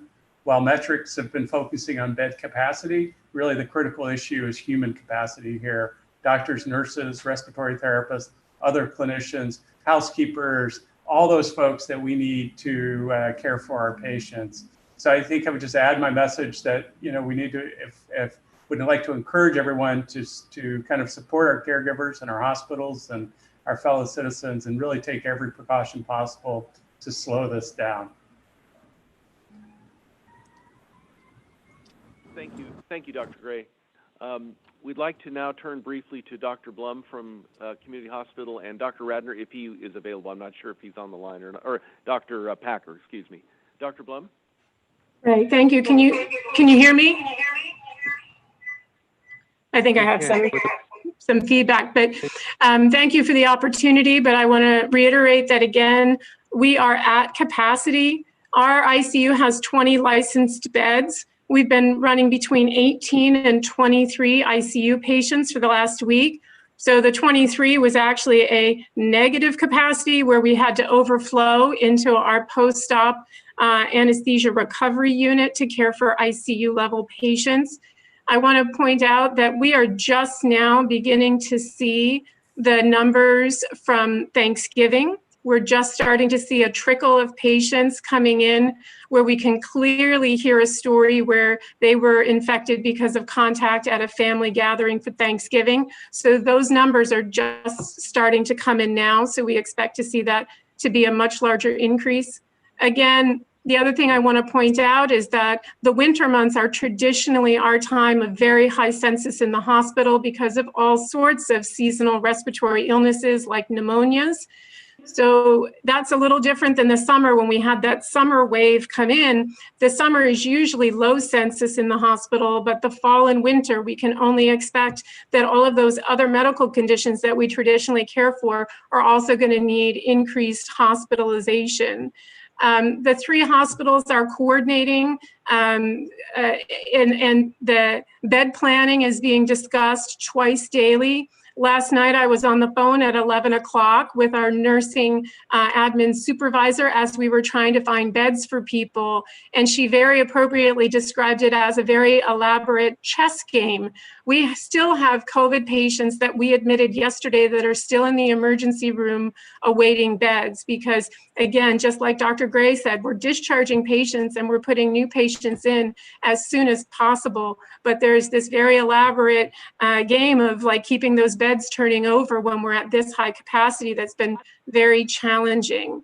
So we've been at or over 100 COVID patients between all of the area hospitals, and we can only imagine where that's going to head in the days and weeks to come. So regardless of what the Bay Area ICU capacity metric shows, I can tell you that basically our capacity right now is 0 beyond what we're already trying to do. And as Dr. Radner says, we have surge plans in place. We will continue to do what we need to do to care for everyone. But unfortunately, the reality now is that we're having to cancel surgeries because we don't have beds to put people in post-op. And when people come in and need emergency surgery, we'll just do the best that we can. But I thank you for your attention and hope everyone really appreciates the urgency of the situation. Thank you, Dr. Blum. And then Dr. Valadares from Me Hospital is on the line as well. Doctor?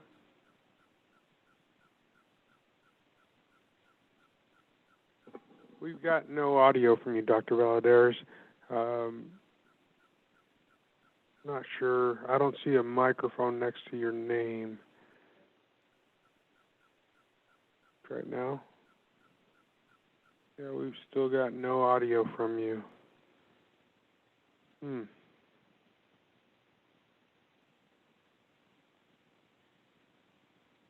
No audio. I could read lips and I saw "what about now," but that was pretty much all I picked up.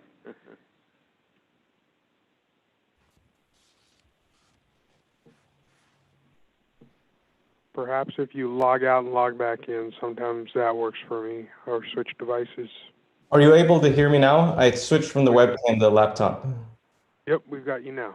Okay, great. So what I wanted to say is, being that we are a critical access hospital with 25 beds and no ICU, what we're doing is we're doing the best we can to load balance and assist by taking the lower acuity patients from CHOMP, Salinas, and Natividad. In the last few days, we've taken 6 COVID transfers who are now in our beds here at Mead Memorial. We currently have 7 inpatients, 6 of those being those COVID transfers.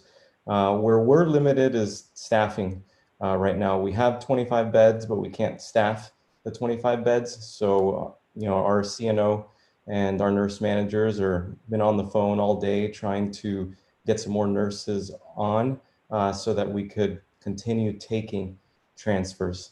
The patients that we have, again, like I said, because we don't have a pulmonologist or a critical care physician, they're all lower acuity. They're patients that are getting oxygen therapy and that are getting steroids. They're not ventilated patients. In the last day, we've started experiencing difficulties transferring our higher acuity patients. There was a gentleman that needed inpatient dialysis that was with us for over 24 hours that has now been transferred out, but we do foresee that that is going to be the biggest challenge for us as the hospitals with more capability fill up, as Dr. Radner and Dr. Blum and Dr. Walls have mentioned. We are going to start having difficulty transferring the patients that we cannot care for here at Mead Memorial. So we can continue to take these lower acuity transfers to us, but we're having difficulty transferring out the higher acuity patients. And we are forecasting that is going to continue worsening in the coming days. Thank you, Dr. Valadares. Before we move on our agenda, Dr. Moreno, if you're still on the line, do you have any further thoughts you want to add at this point? Yeah, sure. Thank you. So I really do appreciate that our representatives for 4 hospitals are here. So the state metric for when a region converts over to implementing the new regional stay at home order is based on ICU beds. We know that ICU, well, working backwards, we're trying to prevent deaths, we're trying to prevent fatalities, reduce our fatality rate here. Using an ICU availability rate, we know is somewhat of a late indicator. An earlier indicator would be hospital census and following hospital census and trying to prevent a surge on the ICU by taking the community taking action, businesses, public health, and our hospitals, of course, doing everything they can to prevent infection. But the state landed on ICU availability as the metric for the entire state. So that's what they're using.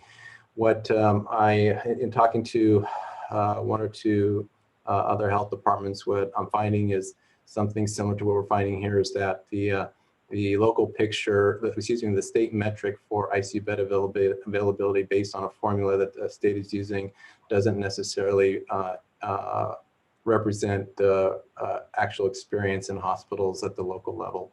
And so, as you know, several of the Bay Area counties last week chose not to wait until the state metric reaches the threshold of 15 to implement the stay-at-home order, which puts further restrictions on activities and businesses, which reduces opportunities for individuals to mix with other households outside of their home, and reduces limits travel to just essential travel, and other strategies in an attempt to try to further reduce spread of COVID-19 before we overrun our hospitals. So that's one of the things that the rest of us in the Bay Area region are looking at. This information that the hospitals have been sharing, not just today, but in regular meetings with them, is very helpful for me. My colleagues are having similar conversations with hospital representatives within their own counties and trying to make this a difficult decision as to whether or not we follow the handful of Bay Area counties that already moved forward, or wait till the state tells us to move forward. So that's where we're at right now. And I do appreciate not just this information, but other information that we've been gathering through meetings and looking at local and regional data. Supervisor Adams, I see your hand up. Yes, thank you. So I think actually you just answered my question. Are you then having conversations with the other hospitals in our area to help frame a response on whether we close down now or we just wait until we all get to below the 15 mark, or do you, just kind of wondering if you're getting advice from all of the others as well, so that we can make the best possible decision for us here in our county? Right. Yes. Thank you, Supervisor Adams. So no, I haven't had conversations with hospital representatives from other counties in our region. I and Elsa and Christy have been having conversations with health directors and health officers from all of the Bay Area region counties, and we've been having these conversations leading up to the state's California Department of Public Health regional stay-at-home order, and subsequent to that. So those conversations continue. We just had another conversation yesterday with the group, and we'll continue to do that. But we're at a very critical point right now where each of our counties that haven't in the Bay Area region that haven't already before will be needing to make a decision fairly quickly as to whether or not we're going to move into the regional stay-home order restrictions before the state requires it of us, or if we're going to wait until the state until we hit that threshold. But the concern that many of us have is that it might be too late if we wait till the state tells us to do it. Right, and you're also listening to feedback from the other hospitals within our county. All 4 hospitals, yes. Thank you. Yeah. Thank you, Dr. Moreno. Dr. Moreno alluded to this, but one of our concerns is the situation with individuals traveling during this particular time, and we wanted Nick Pasculi from TMD Creative just to really briefly update the board and the public on some travel advisories, one for just general travel and the other for sort of the traditional seasonal travel to visit families in Mexico, which is part of our local dynamic. So Nick, if you could go ahead. Yeah, good afternoon, Chair Lopez and supervisors. Thank you for your time today. So as Mr. Chulos had mentioned, we reacted very quickly from last Friday and developed 4 public service announcements that are imploring the general public to stay put, and specifically in English and Spanish to specific targeted audiences, and making reference to including travel to places like Mexico. We didn't want to just single out Mexico, but that's why we use the language places like Mexico. And additionally, we have spots that say stay local, stay home, don't gather, etc. And then the other PSA that we developed quickly is to really frankly talk about the holiday surge. And it specifically says that local hospital beds are filling up, and that as community members, as the general public, we need to partner with our healthcare professionals to stop the spread, and imploring people to do the responsible thing, do the right thing, and follow the guidance of obviously our county and other local health experts where it concerns COVID and COVID safety. So those are up and running as we speak right now. They're getting populated to the various different stations. It usually takes about 24 to 48 hours to turn that stuff around. So by tomorrow, it should be on all local Spanish and English speaking stations, and then we'll do a push on social media as well. I think it's important to note that in addition to the staying at home and the surge issue, we are also pushing testing. And by the end of this month, the 8 billboards throughout the county will be changed out with encouraging people to get tested and to call 211 for information about testing. So we're taking a very proactive approach to getting people to change behavior and do the right thing. Thank you, Nick. Moving on, Mr. Chairman, as the board is aware, Rosemary Soto from our office and Krista Haney. Before we move on to the next point, let me quickly go to Supervisor Alejo, who I think wanted to comment on the presentation from Mr. Pasculi. Okay. Yeah, thank you. Before you move on, I just wanted to first of all thank Nick for his help on this and the work on it. I think the messaging could not be more critical. We all know locally, and as our school districts know, I want to applaud the Alisal Union School District for also sending out notice to their parents, encouraging not to make the normal travel to Mexico during the holidays. Many families go for a few days, some for a few weeks, but nonetheless, we know that many families already had that plan in the works with tickets bought many months ago for the trip. And beyond the commercials and press release and radio announcements, I also wanted to encourage our health officer or health director and maybe along with some local doctors in Spanish coming on the news and utilizing that this week sometime to encourage them to make a change of plans. There's been, as our doctors mentioned earlier, so many hospitalizations, so many deaths of loved family members that they couldn't be surrounded by anybody because of the infection. We've had some really heart-wrenching stories coming from our hospitals, being told by our doctors and our nurses how painful it is to see somebody lose their lives to this virus and not have anyone any loved ones with them at those tragic moments. So I think this is a time this week that we need to move, and not just through advertisements, but to get on the news and really hone in the message, and perhaps circling in with the other school districts throughout the county, working with Deneen Gus to hopefully encourage other school districts to do the same, to send out those notices to their parents, encouraging them to stay home. They have a robocall system, the school districts do, that they could also call and leave that message encouraging parents to not make that trip because of the high numbers, not only here in Monterey County, but in Mexico. There's a high, very high rate, and even some communities, rural communities, are not even letting visitors in because of the fear that they might bring infection into these small communities. So for many reasons, I just wanted to have us take a little bit further steps in the next few days to really try to strike this message at a critical moment before people start taking off or not becoming less willing to change plans that were made long ago. Thank you. Thank you, Supervisor Alejo. We really appreciate that input and that feedback. We have two more items to cover, Mr. Chair, this afternoon. The Rosemary Soto from the County Administrative Office and Krista Haney from the Health Department have been working on a community engagement strategy to really try to put boots on the ground into the most impacted communities, to really have trusted messengers, work with the community on public health protocols and getting tested and so forth. As part of that discussion, they've had discussions with the local organization known as COPA, and COPA would like to speak to the board this afternoon about their community health worker proposal. And as a start off to that, I'd like to ask Rosemary and Krista to just quickly introduce that item from their perspective, and then turn it over to Jack Herbig and Maria Elena Manzo from COPA. Thank you. Good afternoon, supervisors.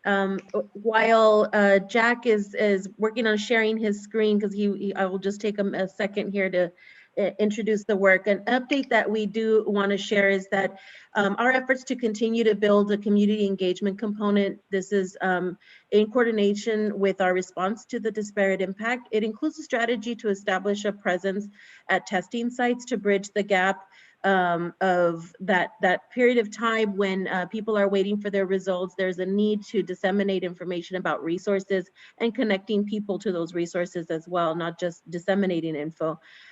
We currently have community outreach worker trainings that are scheduled for this week. This is an adaptation to the curriculum that we obtained from Fresno County, which was also developed in partnership with community there. And once folks are trained, they are ready to be assigned to the Salinas, Seaside, and Castroville testing sites. We had run into a couple of challenges with this strategy, but we have worked out those details and are looking forward to launching as early as Friday this week. And while our current strategy should be considered a pilot project, the model that is proposed by COPA today certainly has the potential to become the next steps for increasing the scale of our outreach. We will continue to work closely with COPA and other community partners who have joined in this effort to ensure that there is cohesion between our collective efforts and that our work is complementary to the framework of oversight and coordination that the Community Foundation is also working to establish across diverse sectors of our community. So that is our progress so far in regards to this particular area. With that, I'm going to go ahead and turn it over to our partners with COPA, with Maria Elena Manzo and Jack.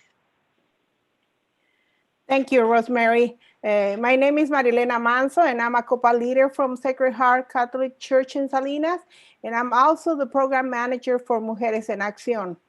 As you might know, COPA is made out of 28 institutions, and on the onset of COVID, we started meeting twice a week and making calls to the community to listen to stories of how COVID was affecting their families, how the county's response was working on the ground, and also to figure out how to best support that response by making sure that the county could learn quickly of any gaps so they could make the changes needed. We have made thousands of calls, and we have learned that there is fear, distrust, and that even though there are resources available, they are scattered and have different requirements. So people are having a hard time accessing those resources.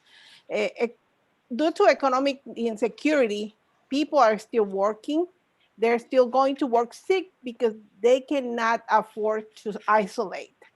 So what we are proposing is a more targeted, coordinated approach by hiring community health workers as trusted messengers and navigators to make it possible for people to isolate. So I'll let Jack Herbig lay out the proposal. Good afternoon, supervisors. Can you hear me? Thanks. Good afternoon, supervisors. I'm Jack Herbig from the Walking Together Ministry of St. Mary's by the Sea Episcopal Church in Pacific Grove. Maria Elena and I are co-chairs of COPA's Breaking the Chain team. We are focused on doing anything that we can to reduce the spread of infection in the county.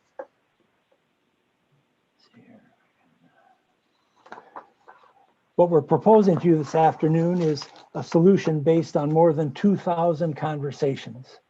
We've learned that messengers need to be from trusted institutions, that timing is everything, that it's not just testing, but it's getting the test results for infected people into isolation quickly.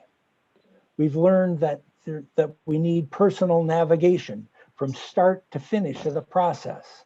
So if someone finds that they're infected, we need to talk to them immediately and say, what does your family need in order to isolate? Not just you, but what does your family need? And then we have to convey the idea that we've got your back, whatever is necessary, so that a family can comply with what we're asking them to do. We need to make sure it's available for them. We have two parts to our proposal. As Rosemary said, we are part of the county's community engagement process. We're working with the Fresno model on education and on messaging, but we believe more is needed. We have two parts to our proposal. One is that we fully implement the Fresno community engagement model. We believe it's essential to have the community involved in education, but also to promote testing, to do contact tracing, and to be navigators to the support services that are necessary for a family to be able to isolate. We believe there's a second part that's also important, and that is that we establish a governance team that provides collaborative overview, that provides a collaborative governance team. Sorry, excuse me a moment. We think it's essential to provide a collaborative governance team that so that we can all pull in the same direction and quickly adapt to changes. This is an expansion of the idea that the doctors offered last week, that it was necessary to have a forum where the doctors could come together and talk. We believe that that needs to be expanded into a team of teams so that the doctors, the hospitals, the health department, the public health officials, the agencies that are providing services, all have forums for having information flow in two directions, down from the governance group about what we need to focus on now, but then also up from these groups so that the central governance team knows what's happening in the field. We believe that this team must be charged with creating an overarching plan, and that they must develop metrics to track progress against that plan. Let me give you an illustration of how we're envisioning using community health workers. It starts before testing, that they need to be doing canvassing to be bringing people to the test facilities, to know when testing is available and to make sure people become available for testing. Right now, there are a lot of people are wanting to be tested, but that has varied over the course of the virus, and we believe that's an essential function that's very important at some times. Then once testing has taken place, at the test site, we will be assigning a community health worker and a contact tracer. So when results become available, they'll get the call back from the community health care worker, and they'll be asked right then, do you have the capability of isolating? Are you able to isolate given your living conditions? If yes, then the health worker will ask what food, what cash, what services are available in order for you to comply and isolate for 2 weeks. If they say, no, it's not possible for us to isolate in our situation, then immediately we will get them the hotel rooms, either for individuals or for other family members if necessary, so that they are immediately isolated. For people that go into isolation, this area illustrates the kinds of services that we might provide. Surprisingly, a lot of people test positive and are not connected to medical care, but they also need food, and they need some way of getting food brought to the house. They need immediate cash payments. And as they recover, they need to learn about their employee rights as employees and how to get sick leave, rental, and utility assistance. That's down the line. But we propose a consistent care from the time that you test positive or are presumed positive to the point when you receive your certificate that you're no longer infectious and you can go back to work. Let me tell you a story that illustrates how a navigator could be helpful. I heard this story at a COPA meeting last night. There was a family of 5 people. Both of the parents and 2 of the children tested positive. The 3rd child has asthma, but did not test positive. But the 3rd child developed breathing problems. They called their doctor and were told that the doctor could not prescribe medication until the child had a chest x-ray. They said, we can't bring him. We're supposed to be isolating. They said, well, then call 911. So an ambulance came and took the child in for a chest x-ray. Then the parents were called and told, come and pick up your child. Again, they said, we're supposed to be isolating. The person on the phone said, if you don't pick him up in 25 minutes, we're going to call the police. This shouldn't have happened. And it wouldn't have happened if this family had had a navigator that they could be coordinating with for the care that their family required. Here's COPA's request. We hope that you would sense our sense of urgency. We're asking that you direct resources where the infection rate is highest. We want you to prioritize reducing the spread of the virus over reducing the effects of the virus. We're asking that you direct staff to work with COPA and our community partners to quickly formalize this initiative into a proposal. We're asking that you schedule a special meeting within a week to consider this proposal and appropriate funds to hire 100 community healthcare workers, a key element in breaking the chain of infection. Thank you.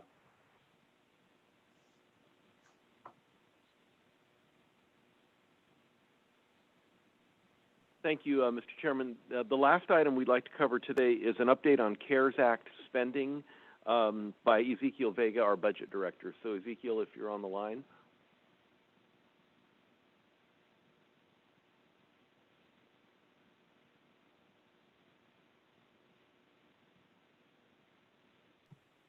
I am on the line, just having trouble with the mute button, so hopefully you can hear me now. Yes, thank you. So I'm going to share a PowerPoint presentation with you, and we will go over the presentation itself to go over the update on the expenditure plan that the Board of Supervisors approved on August 18.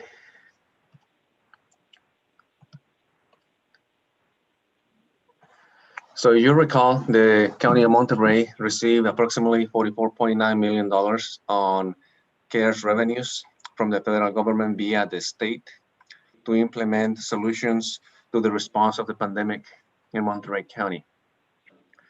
Based on estimates that we have received to date, it is estimated that from the original plan that the Board of Supervisors approved, we will have spent approximately $39 million out of the total amount received. However, it is worth noting that the county will incur more expenses that are eligible for care reimbursement than the allocation itself that the county received. So it is important to note as well that the county cannot count on savings of the original plan to fund other type of services, because we will not know the extent of the actual cost that the county will incur or GFC total utilization until the end of the fiscal year. It is also worth noting that as you recall, when we were preparing the budget for the current fiscal year 2021, that we had identified a potential deficit for the end of the fiscal year. But given that we did receive CARES revenues from the federal government, we were able to avert any potential reductions countywide that will require a modification to the budget for the current year. However, if you recall also during the presentation that we had a couple of weeks ago for the budget end of year report, we had also mentioned that there were a couple of departments that still had some potential reductions that had to occur, and they will come to the Board of Supervisors for a specific plan to address those specific reductions for those 2 departments. Also, it is important to note that for next fiscal year, for fiscal year 21-22, we haven't begun the process yet formally for that, but it is anticipated that the county will have to address funding gaps. As we see the pandemic continuing for longer than anyone probably anticipated nationwide, and the impact that this has in the economy, then it is anticipated that revenues will suffer coming into next fiscal year. That aligned with the increased expenditures, as you have seen in previous presentations, creates a situation where the county will have a situation where we will have to address a budget shortfall for the next fiscal year. So the table that you saw on the first the first slide, you show you the overall county situation. Then these following tables give you specific information that was provided by departments on the different categories that were provided by the departments. You have specific questions about any specific category, the departments are available to answer any questions during this presentation. At this point, I'm gonna just go briefly over each of the different tables so that you could see the bottom line for each of the departments. And if you have questions, we could wait at the end and you could ask those questions. So as you can see, we'll be presenting some of the major departments that receive funding. We will not be showing you every single department's breakdown on these slides. So the health department is one of those departments that receive major funding. They receive approximately $19 million, and they're estimating that they will not be able to use approximately $3.3 million by the deadline of December 30th of this year.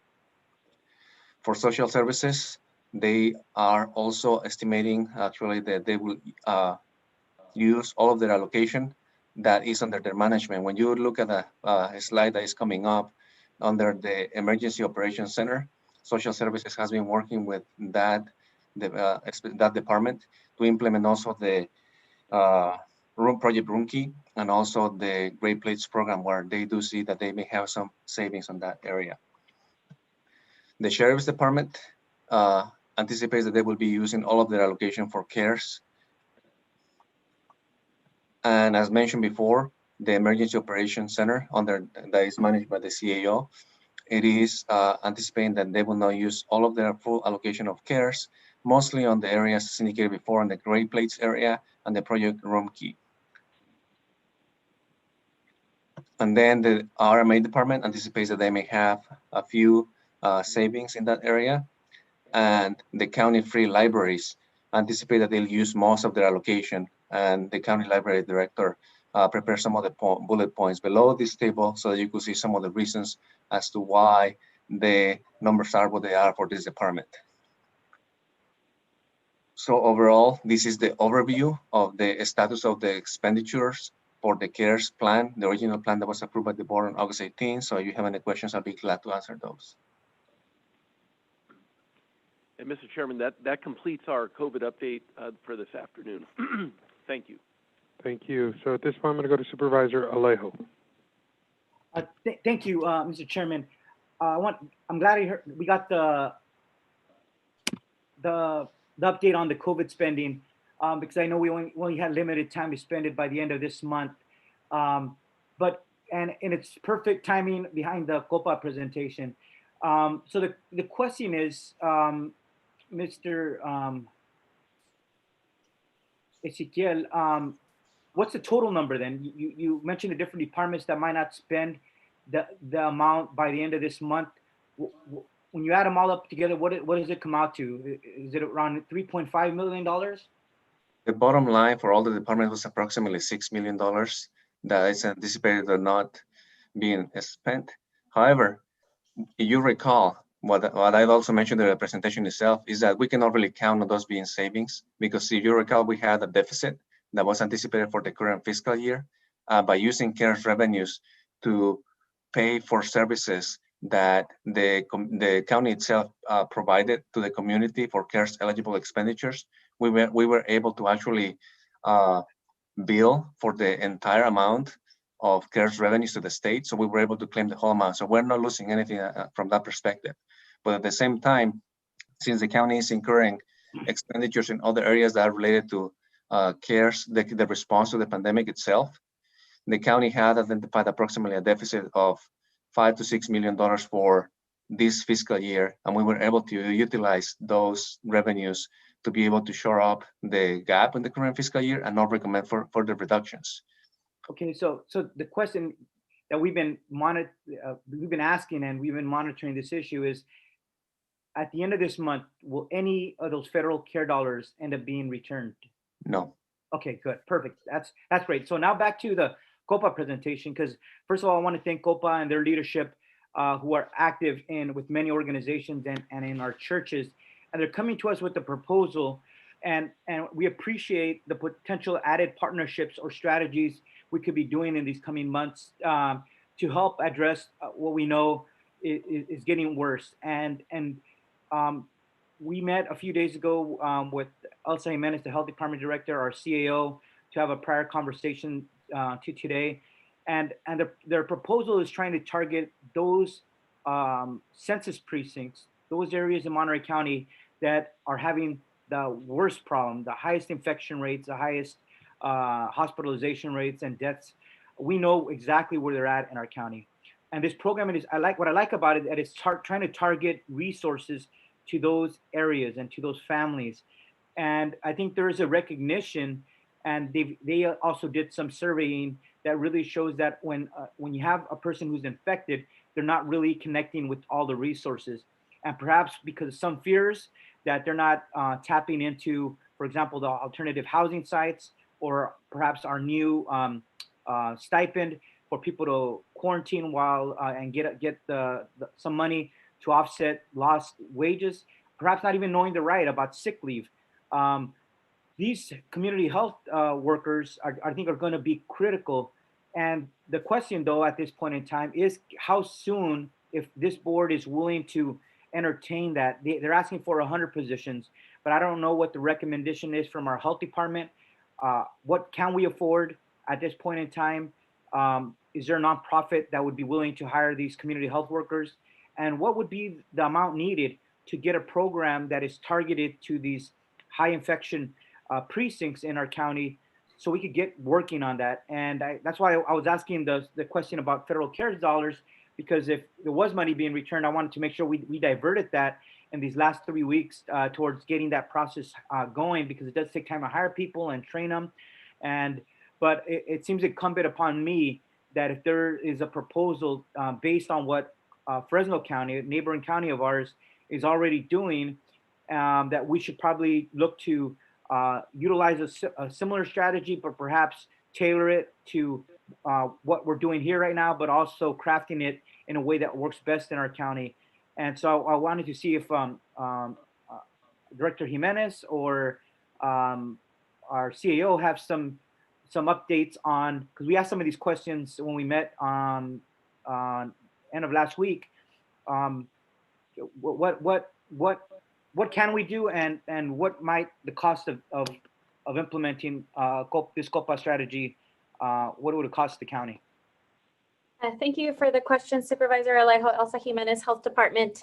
I don't believe that there is a fully fleshed out budget that projects the expenses proposed in the COPA proposal, but I do understand that Fresno is spending $4 million. Krista can correct me if I misspeak, in terms of the overall strategy to better address COVID response efforts in their community, utilizing a combination of CARES funding and other discretionary dollars that have been secured to continue to support that effort.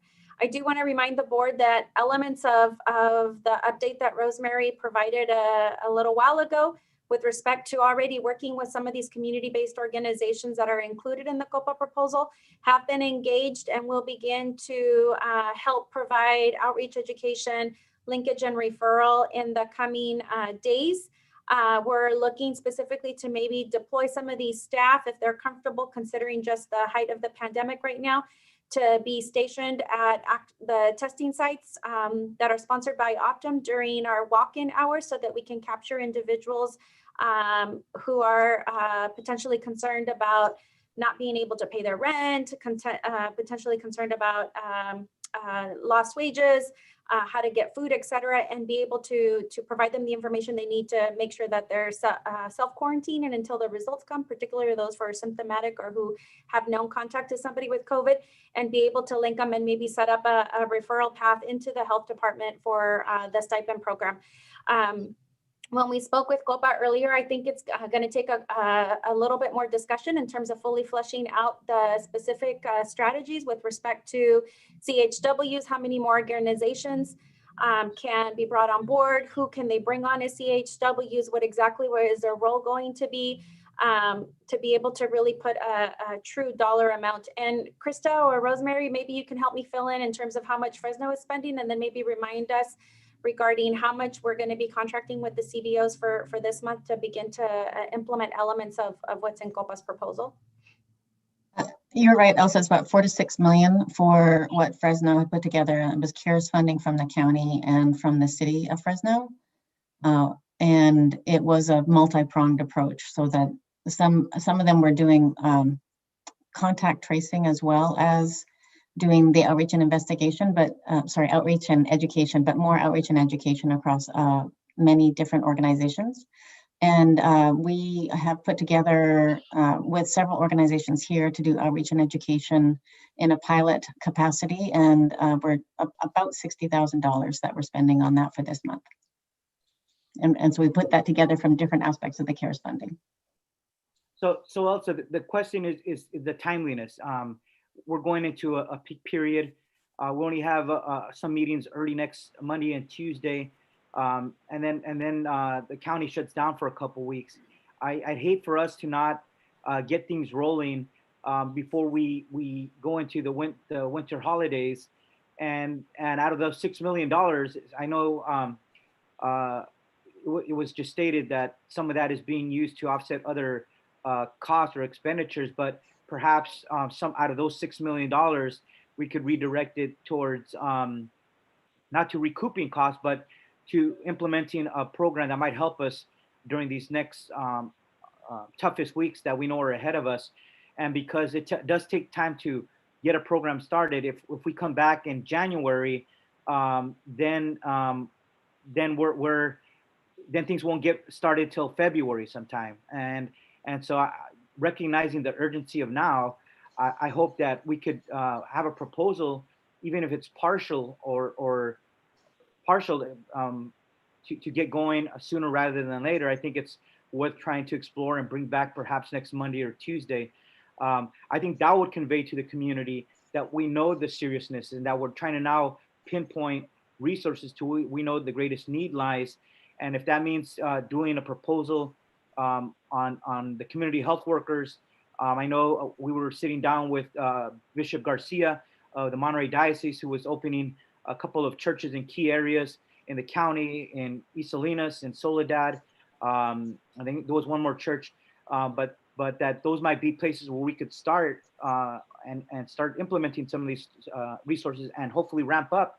Hopefully, if Congress actually does their job and gets the next round of federal care resources, we could have some more money to then build upon that and expand a program. But if there is some money available that is being unused in federal CARES dollars, let's redivert some of that right now to get a program like this off the ground. And I'm wondering if it's possible to bring that back to us next Monday or Tuesday. So Supervisor Alejo, regarding availability of resources, I'm going to have to direct that question back to our budget director, Ezequiel Vega, and then to Charles and Les regarding the ability to be able to add items at the 2 upcoming board meetings that I think are not directed towards the public agenda. Related to a specific. Go ahead. Go ahead. Who was that? I'm sorry. You just go ahead. If someone wants to speak. That's all right. That's right, Mr. Vega. Go ahead. Okay. Well, thank you.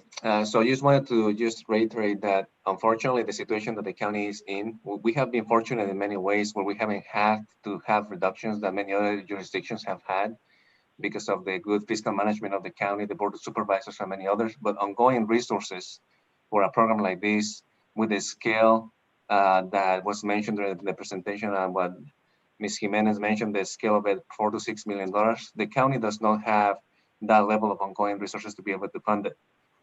If the board had the desire to implement a program for something like this, it is likely that the board could direct us to look at one-time funding to be able to help with a program like this, but ongoing revenues for this type of program is not available at this point. Mr. Vega, this money was intended for this COVID care.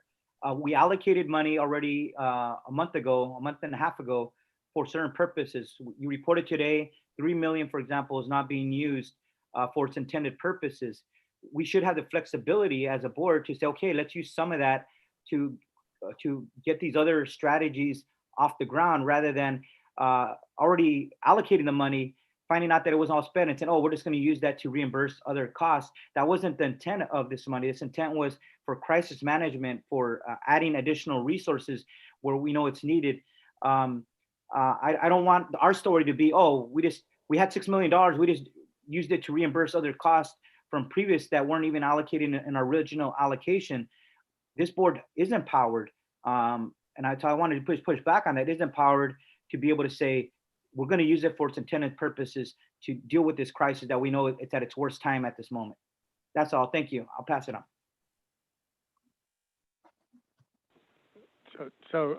Mr. or Supervisor Leo, what I would suggest is that that the health department and the CAO's office confer on the program that's being proposed by COPA. May not be the exact same program as in Fresno, and we don't know. I'm not sure we have a full understanding of the parameters of what we would want to do here in building off of what we're already doing with the health department. I know the health department is doing a lot of work already, and we want to build off of that to be successful.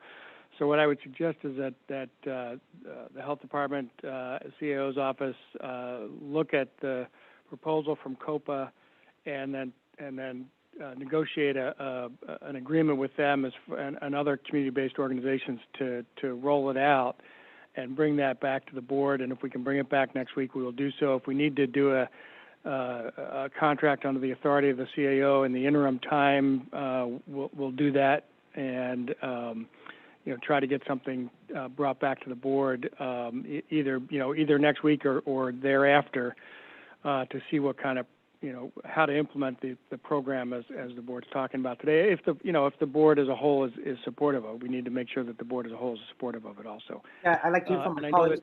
Thank you for that suggestion, and I hope that in a few weeks we're not just talking about the Fresno program. We actually have a Monterey program. Thank you. And then in terms of scheduling, I'd just say that, next week we've already been pretty lenient, but I'm afraid that the timing's getting tight. If we can call a special, I'd be more willing to do that, to bring us together to consider something, but I don't want to stack it into Monday and Tuesday, considering the fact that some of the things that we're already putting on are going to cut into the time that we have set aside for what we're going to do. At this point, I'm going to go to Supervisor Parker. Thank you, Mr. Chair, and thank you, Supervisor Alejo, for really promoting this strongly, and I want to add my voice to this. I think we've been talking about this for weeks, and so I think really getting a program going that addresses the gaps in these higher risk neighborhoods is absolutely critical. And I think I was really happy to hear Rosemary Soto say that, there is progress on training and deploying community health workers, that's happening. That's great because it is. What I would suggest is that that COPA, Rosemary, all the right people sit down and devise this targeted plan. What is it that we need to do to reach the people who need it most and connect them with resources? And at what point are we going to go? Even if we just started at the existing Optum testing sites, what would it take to be there and communicate with people and other elements of the suggestion that COPA is putting forward? The Fresno thing, it has a big price tag, but we don't know how much of that has to do with resources that our county is already providing. So I think if we come up with a very targeted plan, what would it take to get community health workers how many of them at the existing sites or the most important sites for these purposes. What would that take? What are the numbers? What might the cost be? The other thing I think is critical that COPA is asking for is a set of metrics, so we can see how effective we're being. And I don't know exactly what they are, but how many people are we contacting at the test sites? What are we finding out about how many of them already have symptoms or have been directly exposed? How quickly are we getting them into a Project Room Key or the equivalent that they or their family might need? How, what is their need for a stipend? How quickly are we getting that to them? Really measure how effective we're being. I think a really targeted plan like that is something that if we could see that in the next week or two would be critical. Then we know what we're implementing and how much it might cost, or if we need to tweak in some way.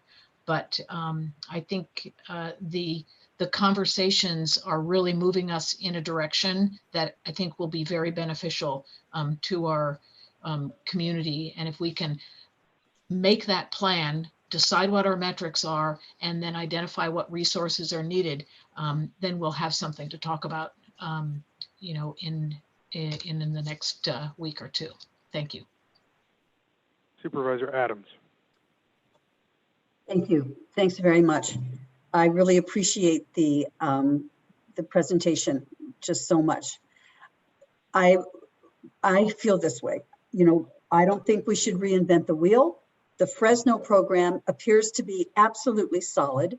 I don't know if Rosemary or Krista have had the opportunity to look at, as Jane has said, what is the outcome over there? Is it working? My expectation is that it is. I think that we have to go in full bore, 100% of the way, and follow the Fresno model just as well as we possibly can. There's no reason for us to take the time to reinvent the wheel. Perhaps their program is more expensive because it's more for more people than we have. But we can design it to be such. We can design it to the population numbers that we have here. And we can also design it to build in, as Jane had said, Supervisor Parker had said, perhaps they have to pay for the hotel, the room situation where we already have that part covered. That would be a big chunk of it anyway, I would expect. But at any rate, what I'm saying to the staff, I look forward to coming back and having a special board meeting or whatever to address this, because we have got to do it, and we've got to do it strong, and we have to do it soon. And I don't think that we have the opportunity to just say, well, let's just kind of look at it here and look at it there. No, we've got to really get it done, and get it done well, and get it done quickly. Things are going to be exploding in ways that we can't even imagine. And I believe in this. I believe in COPA. And I have such strong feelings that we can get this accomplished in the right way by working from the ground up. So please don't, Charles or whomever is leading this study that will take place in enough time for us to come back, to bring it back to us before the end of the year. Don't, I nearly said a bad word, don't do it part way. Just bring us the whole picture, bring us everything, and then let us decide. But bring everything, because we need to approach this with everything. It's like a war, and a pacifist as I am, I don't like that. But I know enough that if you're going to be in a war, give it everything you got, and 100% of the way. So I feel very strongly about this, as you might imagine. Thank you. Thank you, Supervisor. I've got a quick question for Rosemary. Rosemary, so has this model, the Fresno model, been discussed at the larger group that you've convened, the community engagement group? Have you guys kicked this idea around, and are there other partners at the table? I just want to make sure we have as many partners on board with this as possible. Yes, Supervisor, Mr. Chair, thank you for the question. We definitely have been looking at the model that Fresno County has implemented and all of the elements of their community engagement model. We have also viewed some areas in which would need to be adapted to our county and our county's unique needs. So that's something that we're very much taking into consideration. We've also have had the intent and the next steps in development to expand beyond the current partners that are a part of our initiative at this moment. And certainly the areas of focus are in those census tracts that have the highest rates of impact and disparate impact, to be specific. So a lot of what you heard in COPA's proposal is aligned with what we have in process right now at this time. And I think this is just pushing us to the next step, which is to add a budget for a more robust and larger scale initiative here. Thank you, Rosemary. I think that was a good clarification. At this one, I'm going to go to Supervisor Phillips. Yeah, I would support a program like this. It's probably something, it should have been done some time ago. And I think we can use the Fresno as a model, but I mean, there were some other suggestions coming in from growers, shippers, and there's some tweaking that we could do. But I've always thought that I think it would be much more effective if we had someone who's knowledgeable and is trusted by the people coming getting the test, to have someone there at the testing sites to tell them what to do, what not to do, and to let them know what's available to them, so they can make an informed decision about it without worrying about the economics and the other things. So I think having someone at the test sites is a critical component to give the leadership and guidance for the people. So. Thank you, Supervisor. I'm going to go to Supervisor Alejo next. Agreed. I agree to what Supervisor Phillips just said, and I just wanted to make two last points. One, the Fresno is a little bit different because they were one of those counties who are over 500,000 residents, so their direct allocation was unlike those under that population number. It was just the amount and the formula used by Congress. But I do want to say one other partner that we potentially have here is a community foundation, and certainly want to engage Dan Baldwin and the board to see if they might be a partner with us. I heard that there's interest, that they would like to partner and perhaps help in some of the cost here. So there's an opportunity here for us to follow up on when there's people willing to come to the table on this next level of direct help and support for our most at-risk residents. I say let's go for it. Thank you. Okay, so at this point, seeing no additional board member hands up, what I'm going to do is take it out to the public before I bring it back. I see a hand up from James Tynan. Mr. Tynan, we're going to give you the ability to unmute yourself. You have 1 minute to share a public comment with this board regarding this presentation.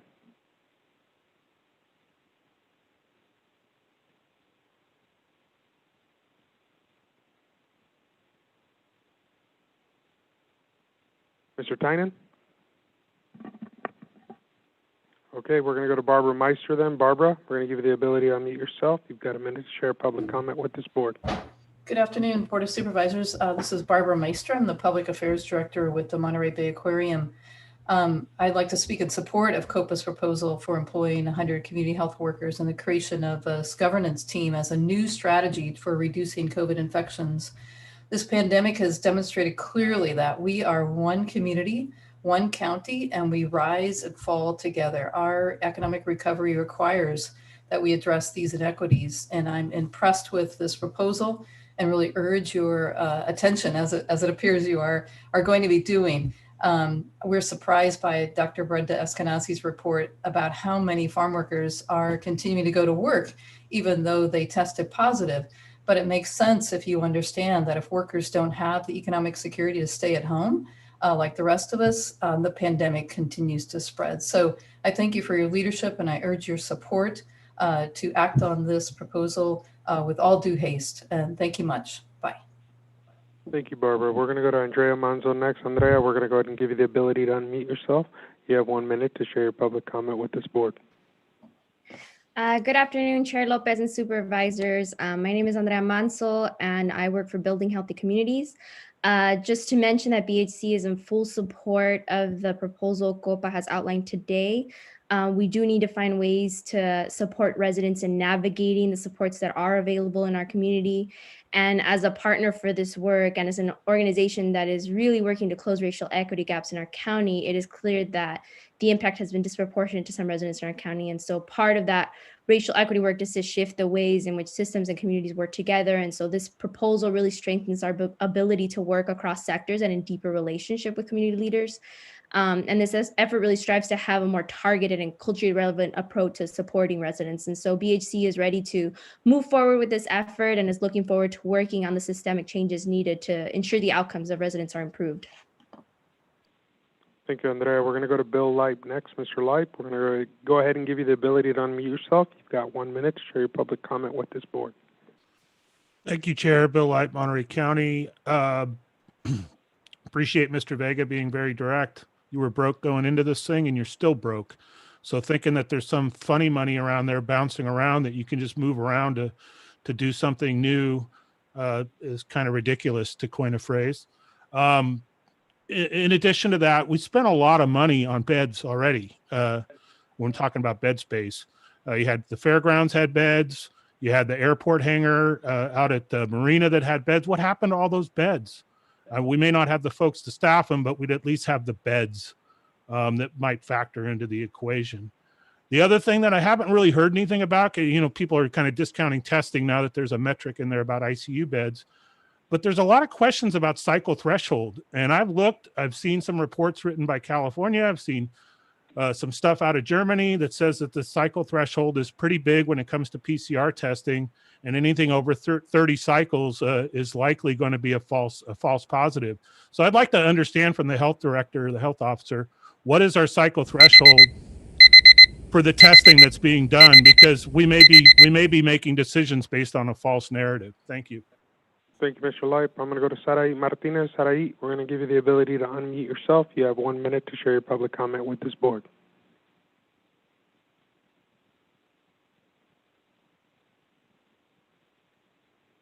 Sarai, you need to unmute yourself.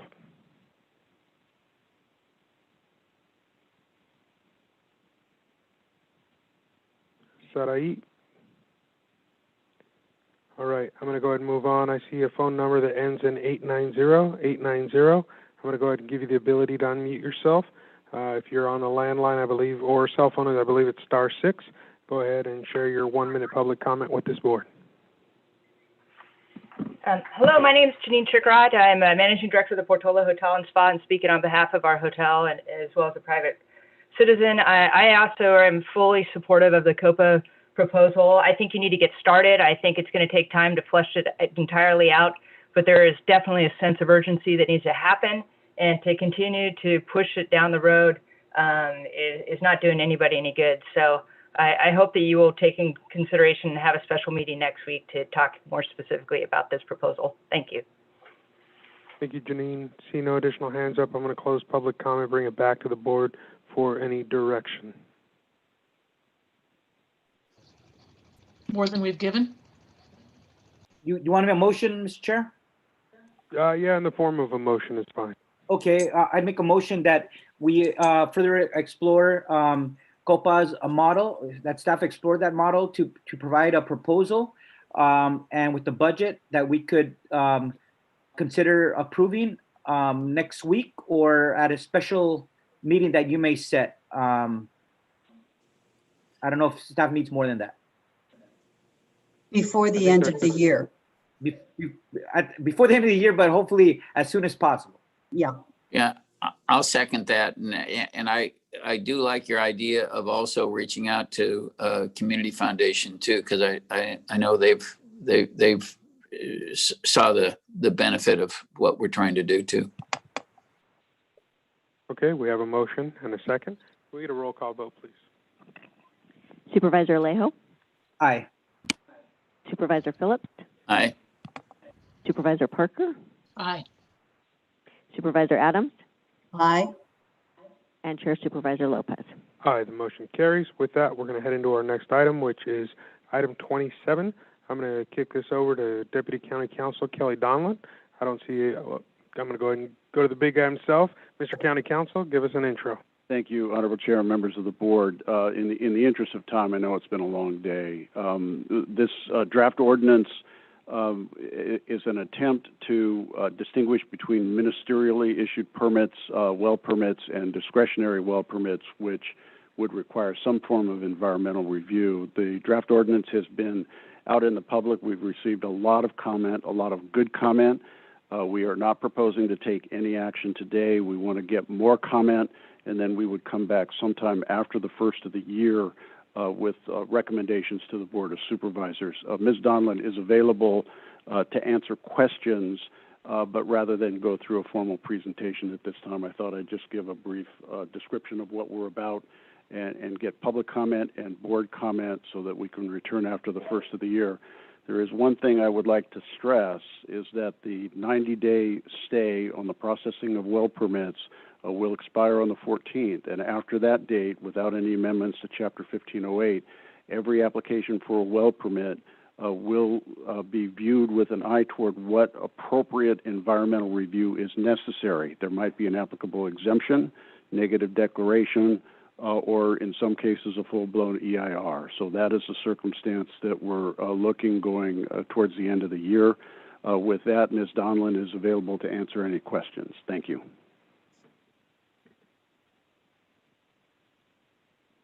Anything further you wish to add before we open it up for public comment, Ms. Donlin?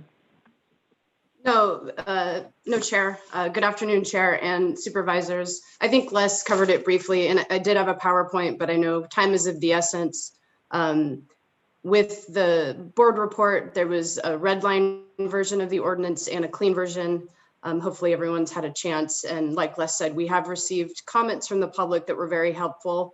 And this was kind of a first shot at this draft ordinance. I think we still need to work on it, but I look forward to hearing public comments today so we can continue to work on this. Thank you, Ms. Donlin. Any questions from the board before we open it up for public comment on the information that we've been given in our report? Okay, seeing no hands up, what we're going to do at this point is open it up for public comment. Again, I think we've got a pretty thorough report with red lines and blue lines in front of us and a clean version, and I love them that way. So what we're going to do at this point is open it up. Our time limit today is 1 minute. I invite members of the public to participate via Zoom using the raise hand function.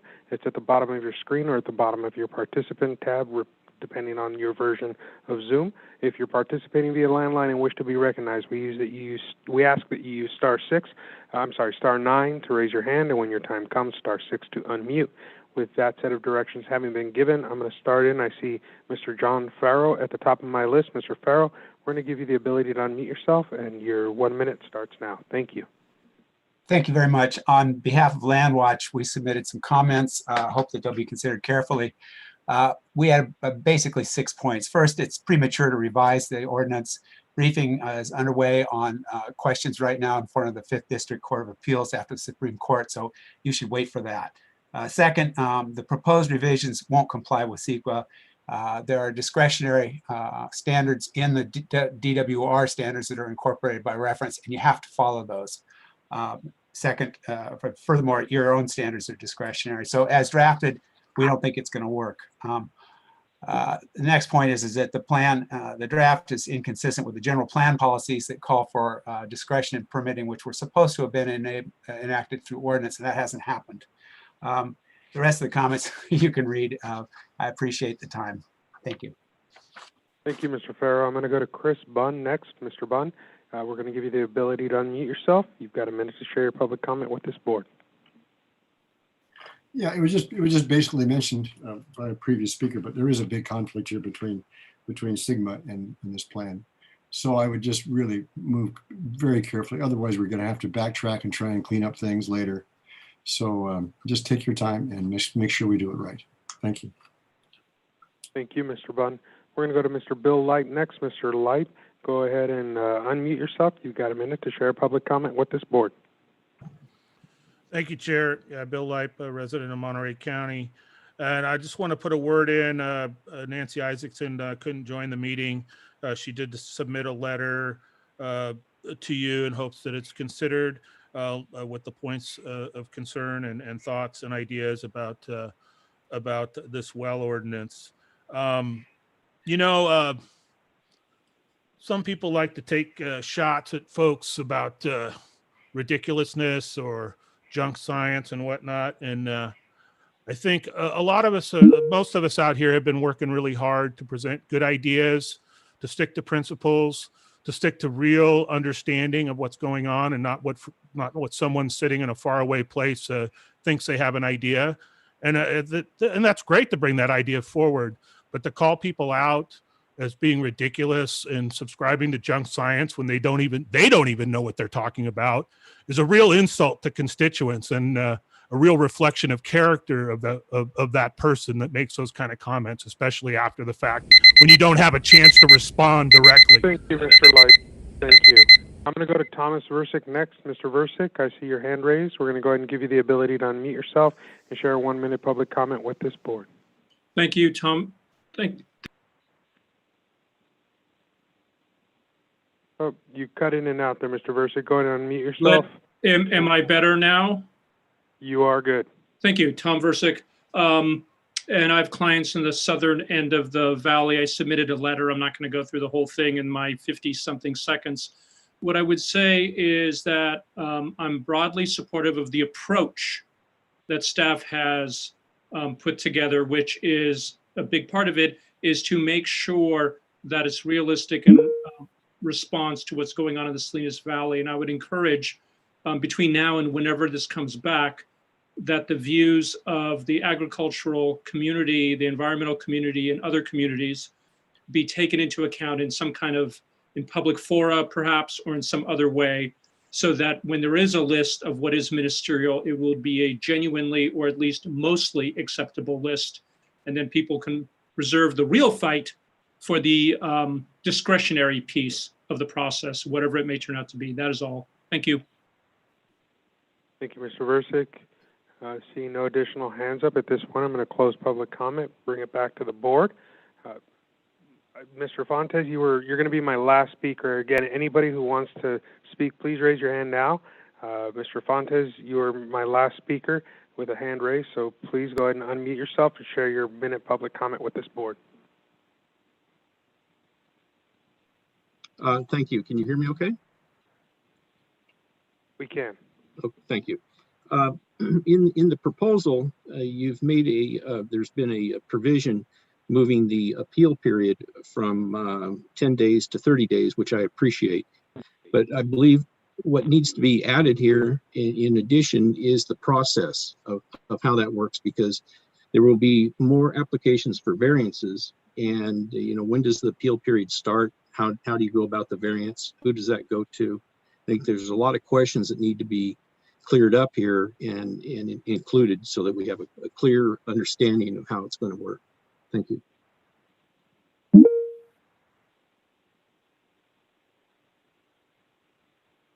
Okay, thank you very much. At this point, I'm going to bring it back to the board. Having taken in that information, I've seen quite a bit of communications that's come into the county, and I know that spurred some dialogue within our own county counsel's office, and we know that they're going to work on this and bring back something for us to consider that's taking in as many of those points as possible. And so thank you for all that public input. At this point, I want to see if there's any additional comments from members of the board before we wrap this presentation. I see Supervisor Phillips with a hand up. Supervisor Phillips. Yeah, I just think it's important that we do, as Kelly mentioned, it's a pretty big job to create a law. It's a lot easier to set back and interpret it, but creating the law. And so I think we got a good, as one of the speakers mentioned, I think we have a good start on it. We've got a lot of good input that I think makes sense, and I think and it may make sense to wait a little bit and see what happens in the Court of Appeals. But I'm in support of taking this and taking a little time to work on it. So thank you. Thank you, Supervisor. I'm going to go to Supervisor Parker next. Thank you, Mr. Chair. Yes, I agree with the comments about waiting for the court decision and really trying to make sure that we're coordinating with where the GSA is going.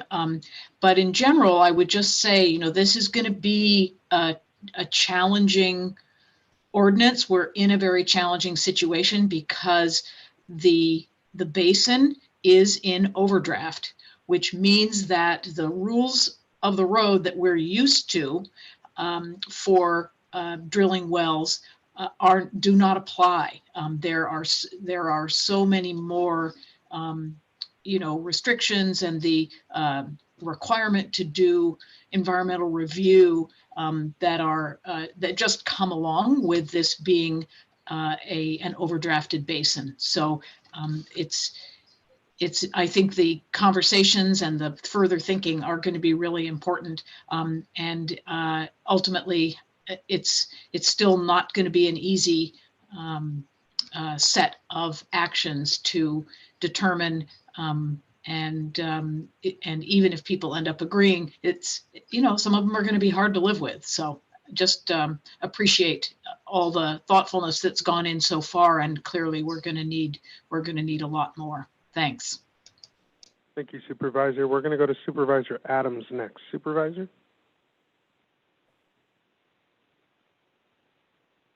You're on mute, the famous 2020 saying. I'm very sensitive here. It goes off and on very quickly. So in my opinion, rather than rush to bring this back to us in early 2021, I think we should actually just look at an extension of the urgency ordinance to allow for more time for public input, and then maybe through both the Water Resource Agency and the GSA board, ensure that we have their buy-in. I think the groundwater sustainability agencies need to review any county proposals to ensure that the county ordinances are compatible and consistent with the SGMA and GSA plans, or at this point, the 180-400 and integrated GSP that has been completed. So I feel like I don't want us to just jump in quickly. I feel like we need the time for a lot of public input. And I know as well that we need to see a complete package of the revisions to Chapter 1508, along with recommendations from the new Deep Aquifer Working Group. I don't think we've even mentioned them yet today. Thank you, Supervisor. On my behalf, I'm just, for clarity for the community, I know that we've had a moratorium in place, and I understand that will expire the 14th per the comments of County Council earlier, and I'm thankful for that. I think we're in a position where I've seen a lot of hardship put upon families in this very difficult situation, knowing that we're not all in the same, what do they say, we're not all in the same boat, we're all in the same river, and the boat that we're in treats us a little differently, and so I know it's created hardship, and in these moments I'm glad that will expire. And so with that, having heard from all the members of the board here, I think we can accept these comments, accept the written comments, and trust staff to bring back something with a new path for us to consider after taking into consideration all the comments put forward. So as we wrap, I'm going to see if Kelly Donlin wants to make any final comments as we close this item.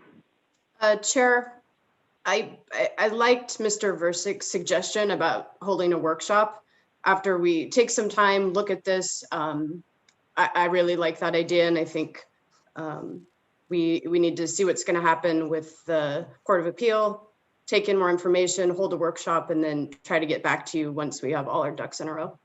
So thank you. Thank you, Council. Any final words, Mr. Gerard? No, I think everything's been said, Chair. Thank you. All right. So at this point, our board is going to recess back into closed session. I do believe that we'll adjourn out of that closed session on this particular agenda.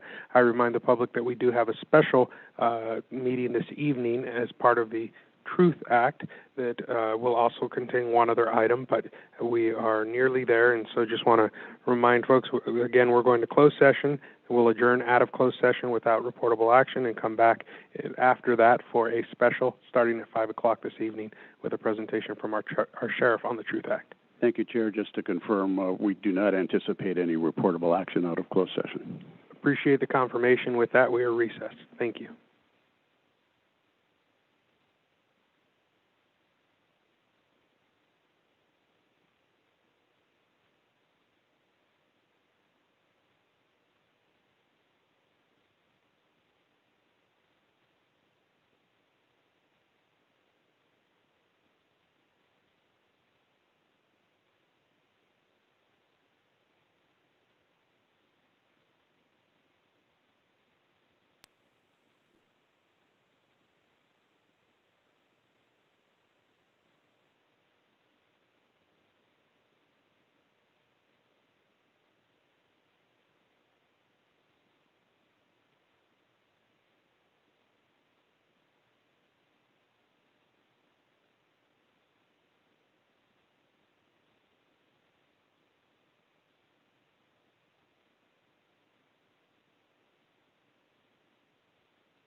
Hello, Andres.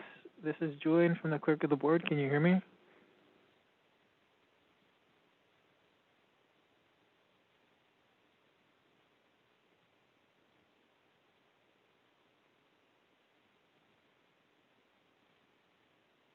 Hello, Andres, an interpreter. Andres, can you hear me?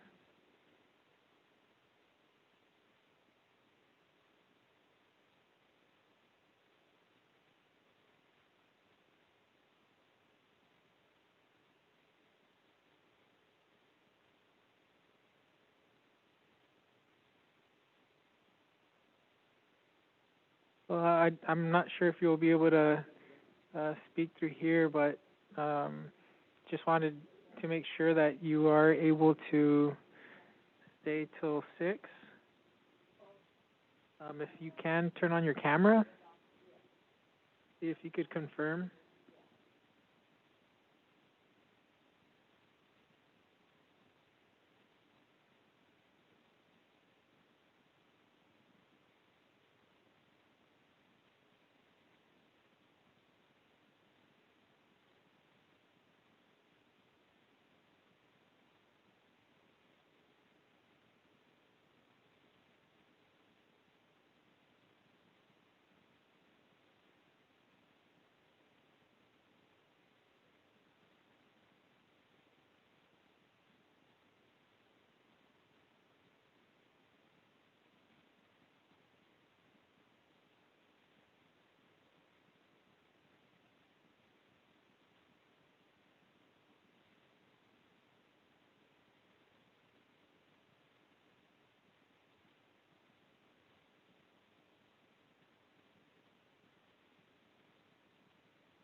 you know, they were looking forward to all the trash he would talk out there on the field. But it was interesting.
mini picture real quick.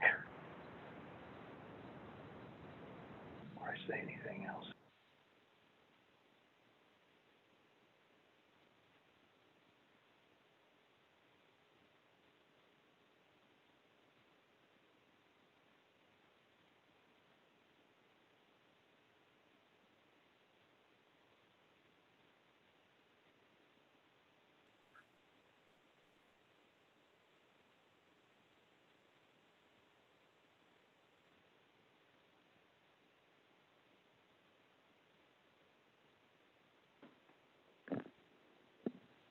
Hello, Andres Marquez. This is Julian from the clerk of the board. Are you on?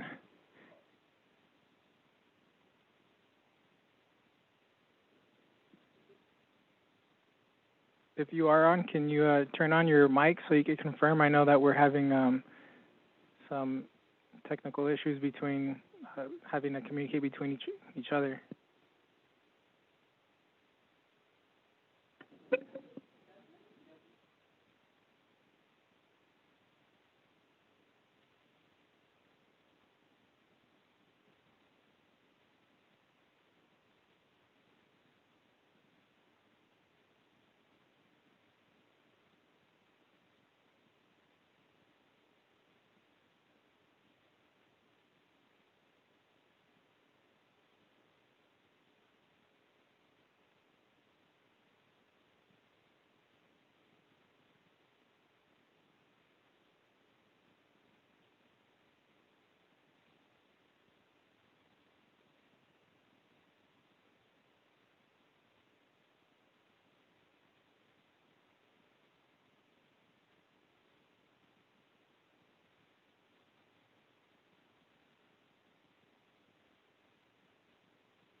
Star six.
We don't yet have an attorney, but sometimes that's okay.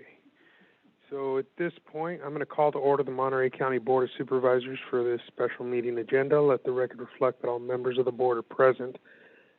We have the consent calendar, but there's no item on consent, correct? Is it under consent or under? Oh, there it is. Sorry, it's a structure. Okay, so we've got one item that's on a form of consent, and I want to just share with the board what's happening here. So my office that was supposed to be constructed in Greenfield, unfortunately never got out of the ground. They're still facing some challenges with that particular development, and so in the meantime, we've been able to work with the city of Greenfield to carve out some office space in their city hall.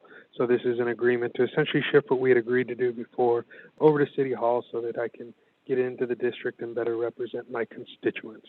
So just wanted to share a little bit of that background. And at this point, I'm going to go ahead and see if we have any public comment on this item, which is item 1 on this agenda. Seeing none, I'll bring it back to the board. What's the will of the board? We got some room for you up here in North County if you rather, move on up in the strata, but move approval. Second. Thank you. I've got a motion from Phillips, a second from Parker. Roll call vote, please. Supervisor Alejo? Aye. Supervisor Phillips? Aye. Supervisor Parker? Aye. Supervisor Adams? Aye. And Chair Supervisor Lopez. Aye. I think the Castroville Library is only big enough for one, Supervisor Phillips, but thank you for your support on that item. I appreciate it. Well, with my ego, you may be right, so. All right, so then let's jump into item 2, which is to receive a report from the Sheriff's Office related to ICE's access to inmates in the Monterey County Jail. So with that, I'll turn it over to our Sheriff Bernal and Under Sheriff John Mino. Thank you, Chair Lopez, members of the board. This is our 3rd annual Truth Act presentation. I'm sorry I wasn't able to make it last year. I was at a Cal State Sheriff's meeting, but because of COVID, our meeting was canceled this year. So I'm able to join you once again this year. As you will see, our numbers are down this year, and I've got Chief Jim Bass is on the line to present our Truth Act presentation for this year. Thank you. Thank you, Sheriff. Good evening, Chair Lopez and Board of Supervisors. As the Sheriff stated, this is our 3rd go at this presentation. We continue to follow the guidelines as outlined in SB 54 and the underlying Truth Act guidelines in our cooperation or communications with ICE as it relates to releasing inmates to their custody. This year, as you probably can imagine, our numbers are down significantly, even from prior years that were roughly, 25% below or less than 25% of what the numbers were when the Truth Act first came into play. But this year's numbers are down significantly due to COVID, I think. We've got, as we sit today, 19 individuals that have been released to ICE from the county jail here in Monterey County. And then all of those 19 were vetted by our staff to make sure that they fell under the guidelines as outlined again under the Truth Act and SB 54.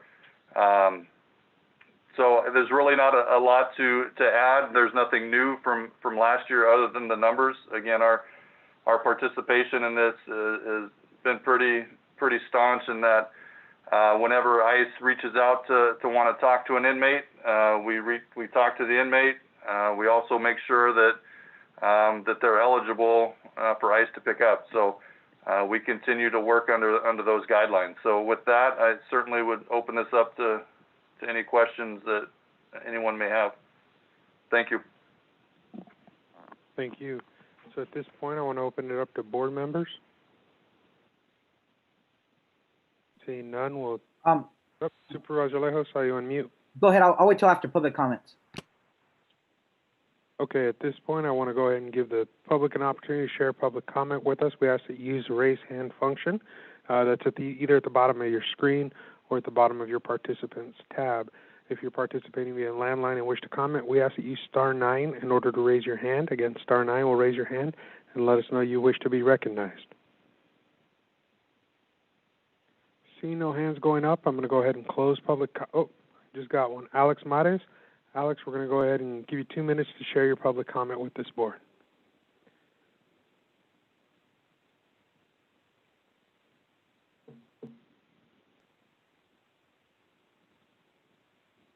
Just 1 second, Mr. Mares. We're working on getting the clock ready. Okay, so we're going to set it at 2 minutes, and you should now have the ability to unmute yourself and share your public comment with this board. Thank you all, first of all, for your time.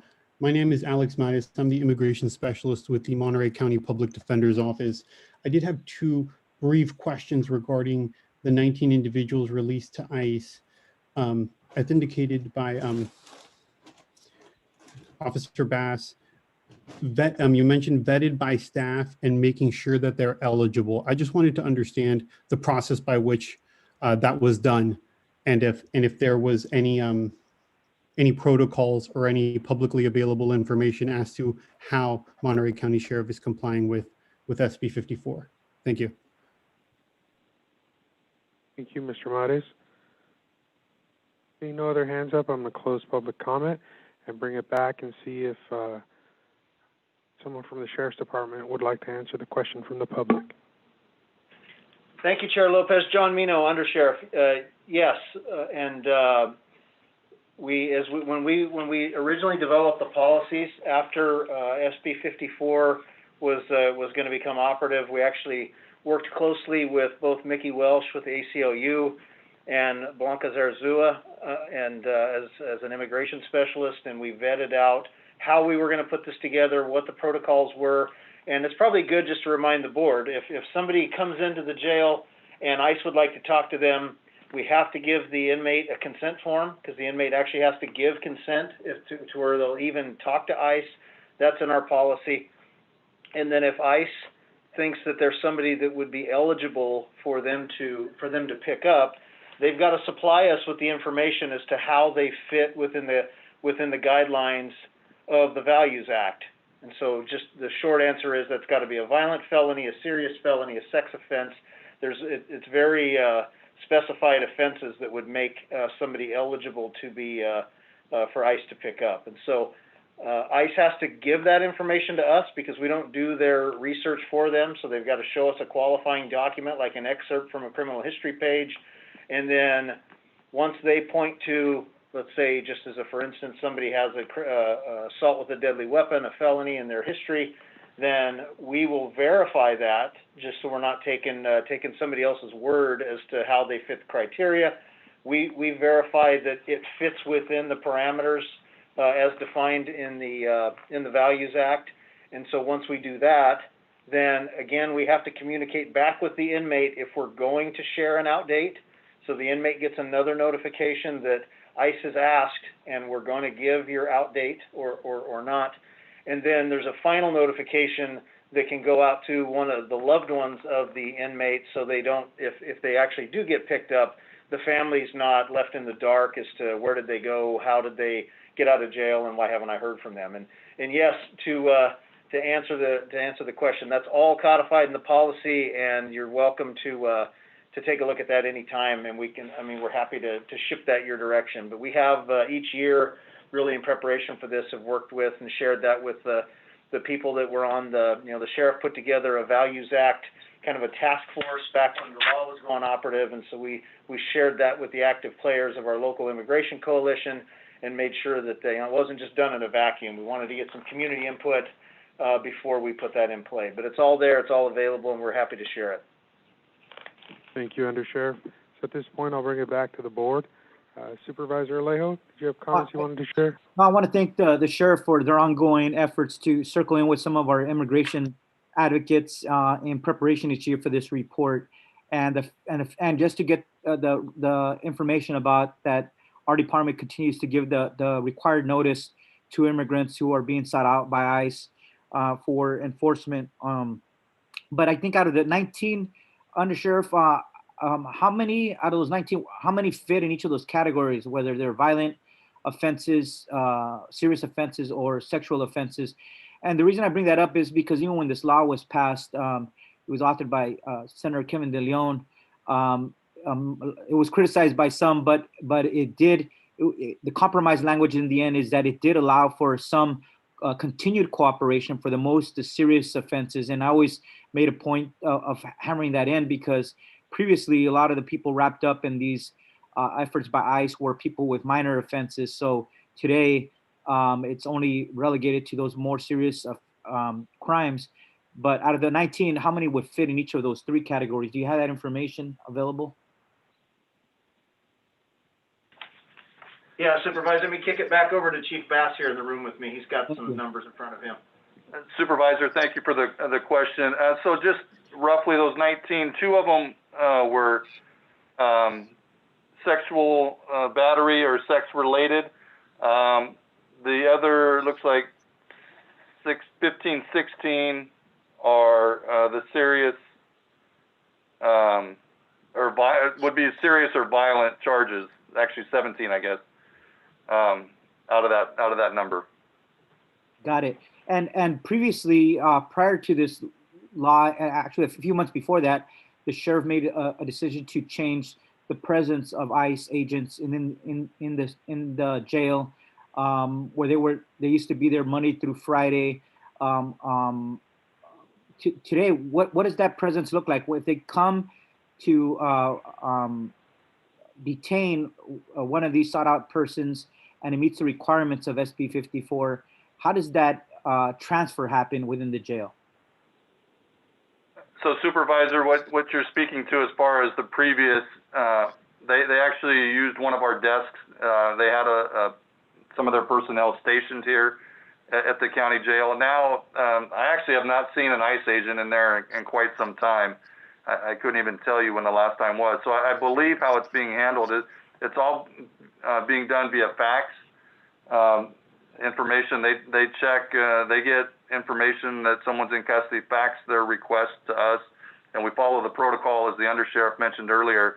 And then for those that are eligible, that qualify for release to ICE, and they're notified of when that date, the release date is, and what time that occurs. And if they're here at that time, we'll release them to ICE. But if ICE isn't here on time, another part of that statute is we're not to hold them beyond their normal release date or time.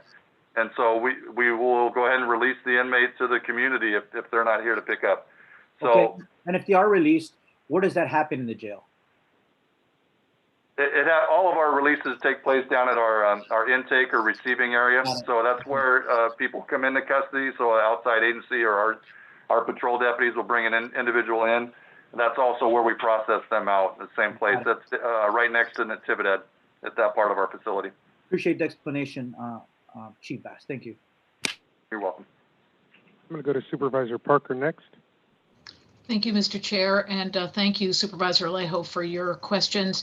It does seem to me that next year when we do this, I think it would be helpful to the public if, as part of the materials, as part of this meeting, that the policy be included. Sounds like it's very thorough. A lot of work went into putting it together, and it's not always easy for members of the public to find their way around our, the county website and web pages. So I think having it be attached would be a good thing. And I think it speaks well of the work that the Sheriff's Department has done to comply with the law.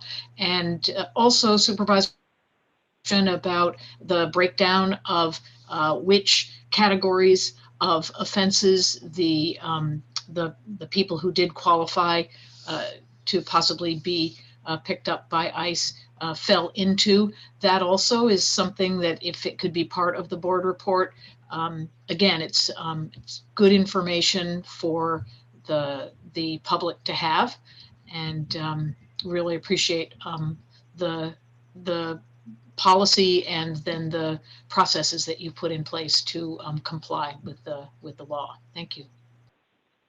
Thank you, Supervisor Parker. Supervisor Alejo.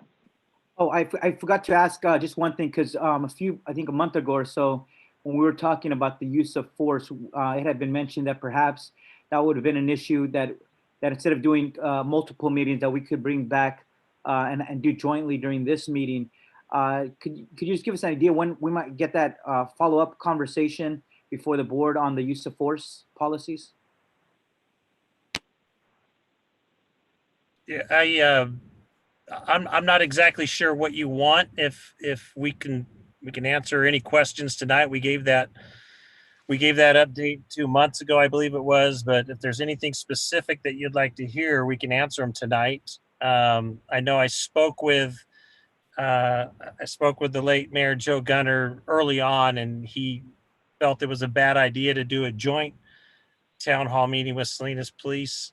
I just recently had a meeting with Chief Fresse, and she agreed along the same lines. We're two different agencies, and she felt strongly that she did not want to do a joint town hall meeting. But we can either answer questions, any specific questions you have tonight. I have most of my staff on the call tonight, or if there's anything else you want to hear in the future, we can address those. I'm going to turn to council quickly for some clarification. Thank you, Chair, members of the board, and Sheriff. The topic of use of force is not on the agenda tonight, so I think it would be appropriate to see if that issue could come back, if that's what the board desires, but not get into I raised it as a dialogue. question only because it was previously mentioned that we could perhaps do that today. And this actually did come up on a board meeting, and it's relevant to tonight because I was expecting it was going to come together, and when I saw the agenda packet, it wasn't.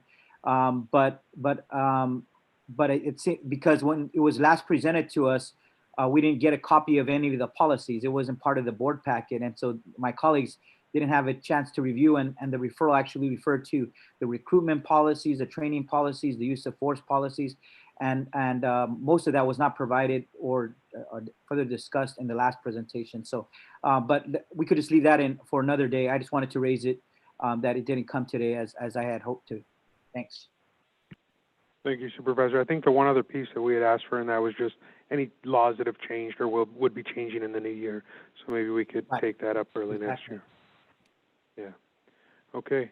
I see no additional hands up, and this was to receive a presentation. So last call for supervisors.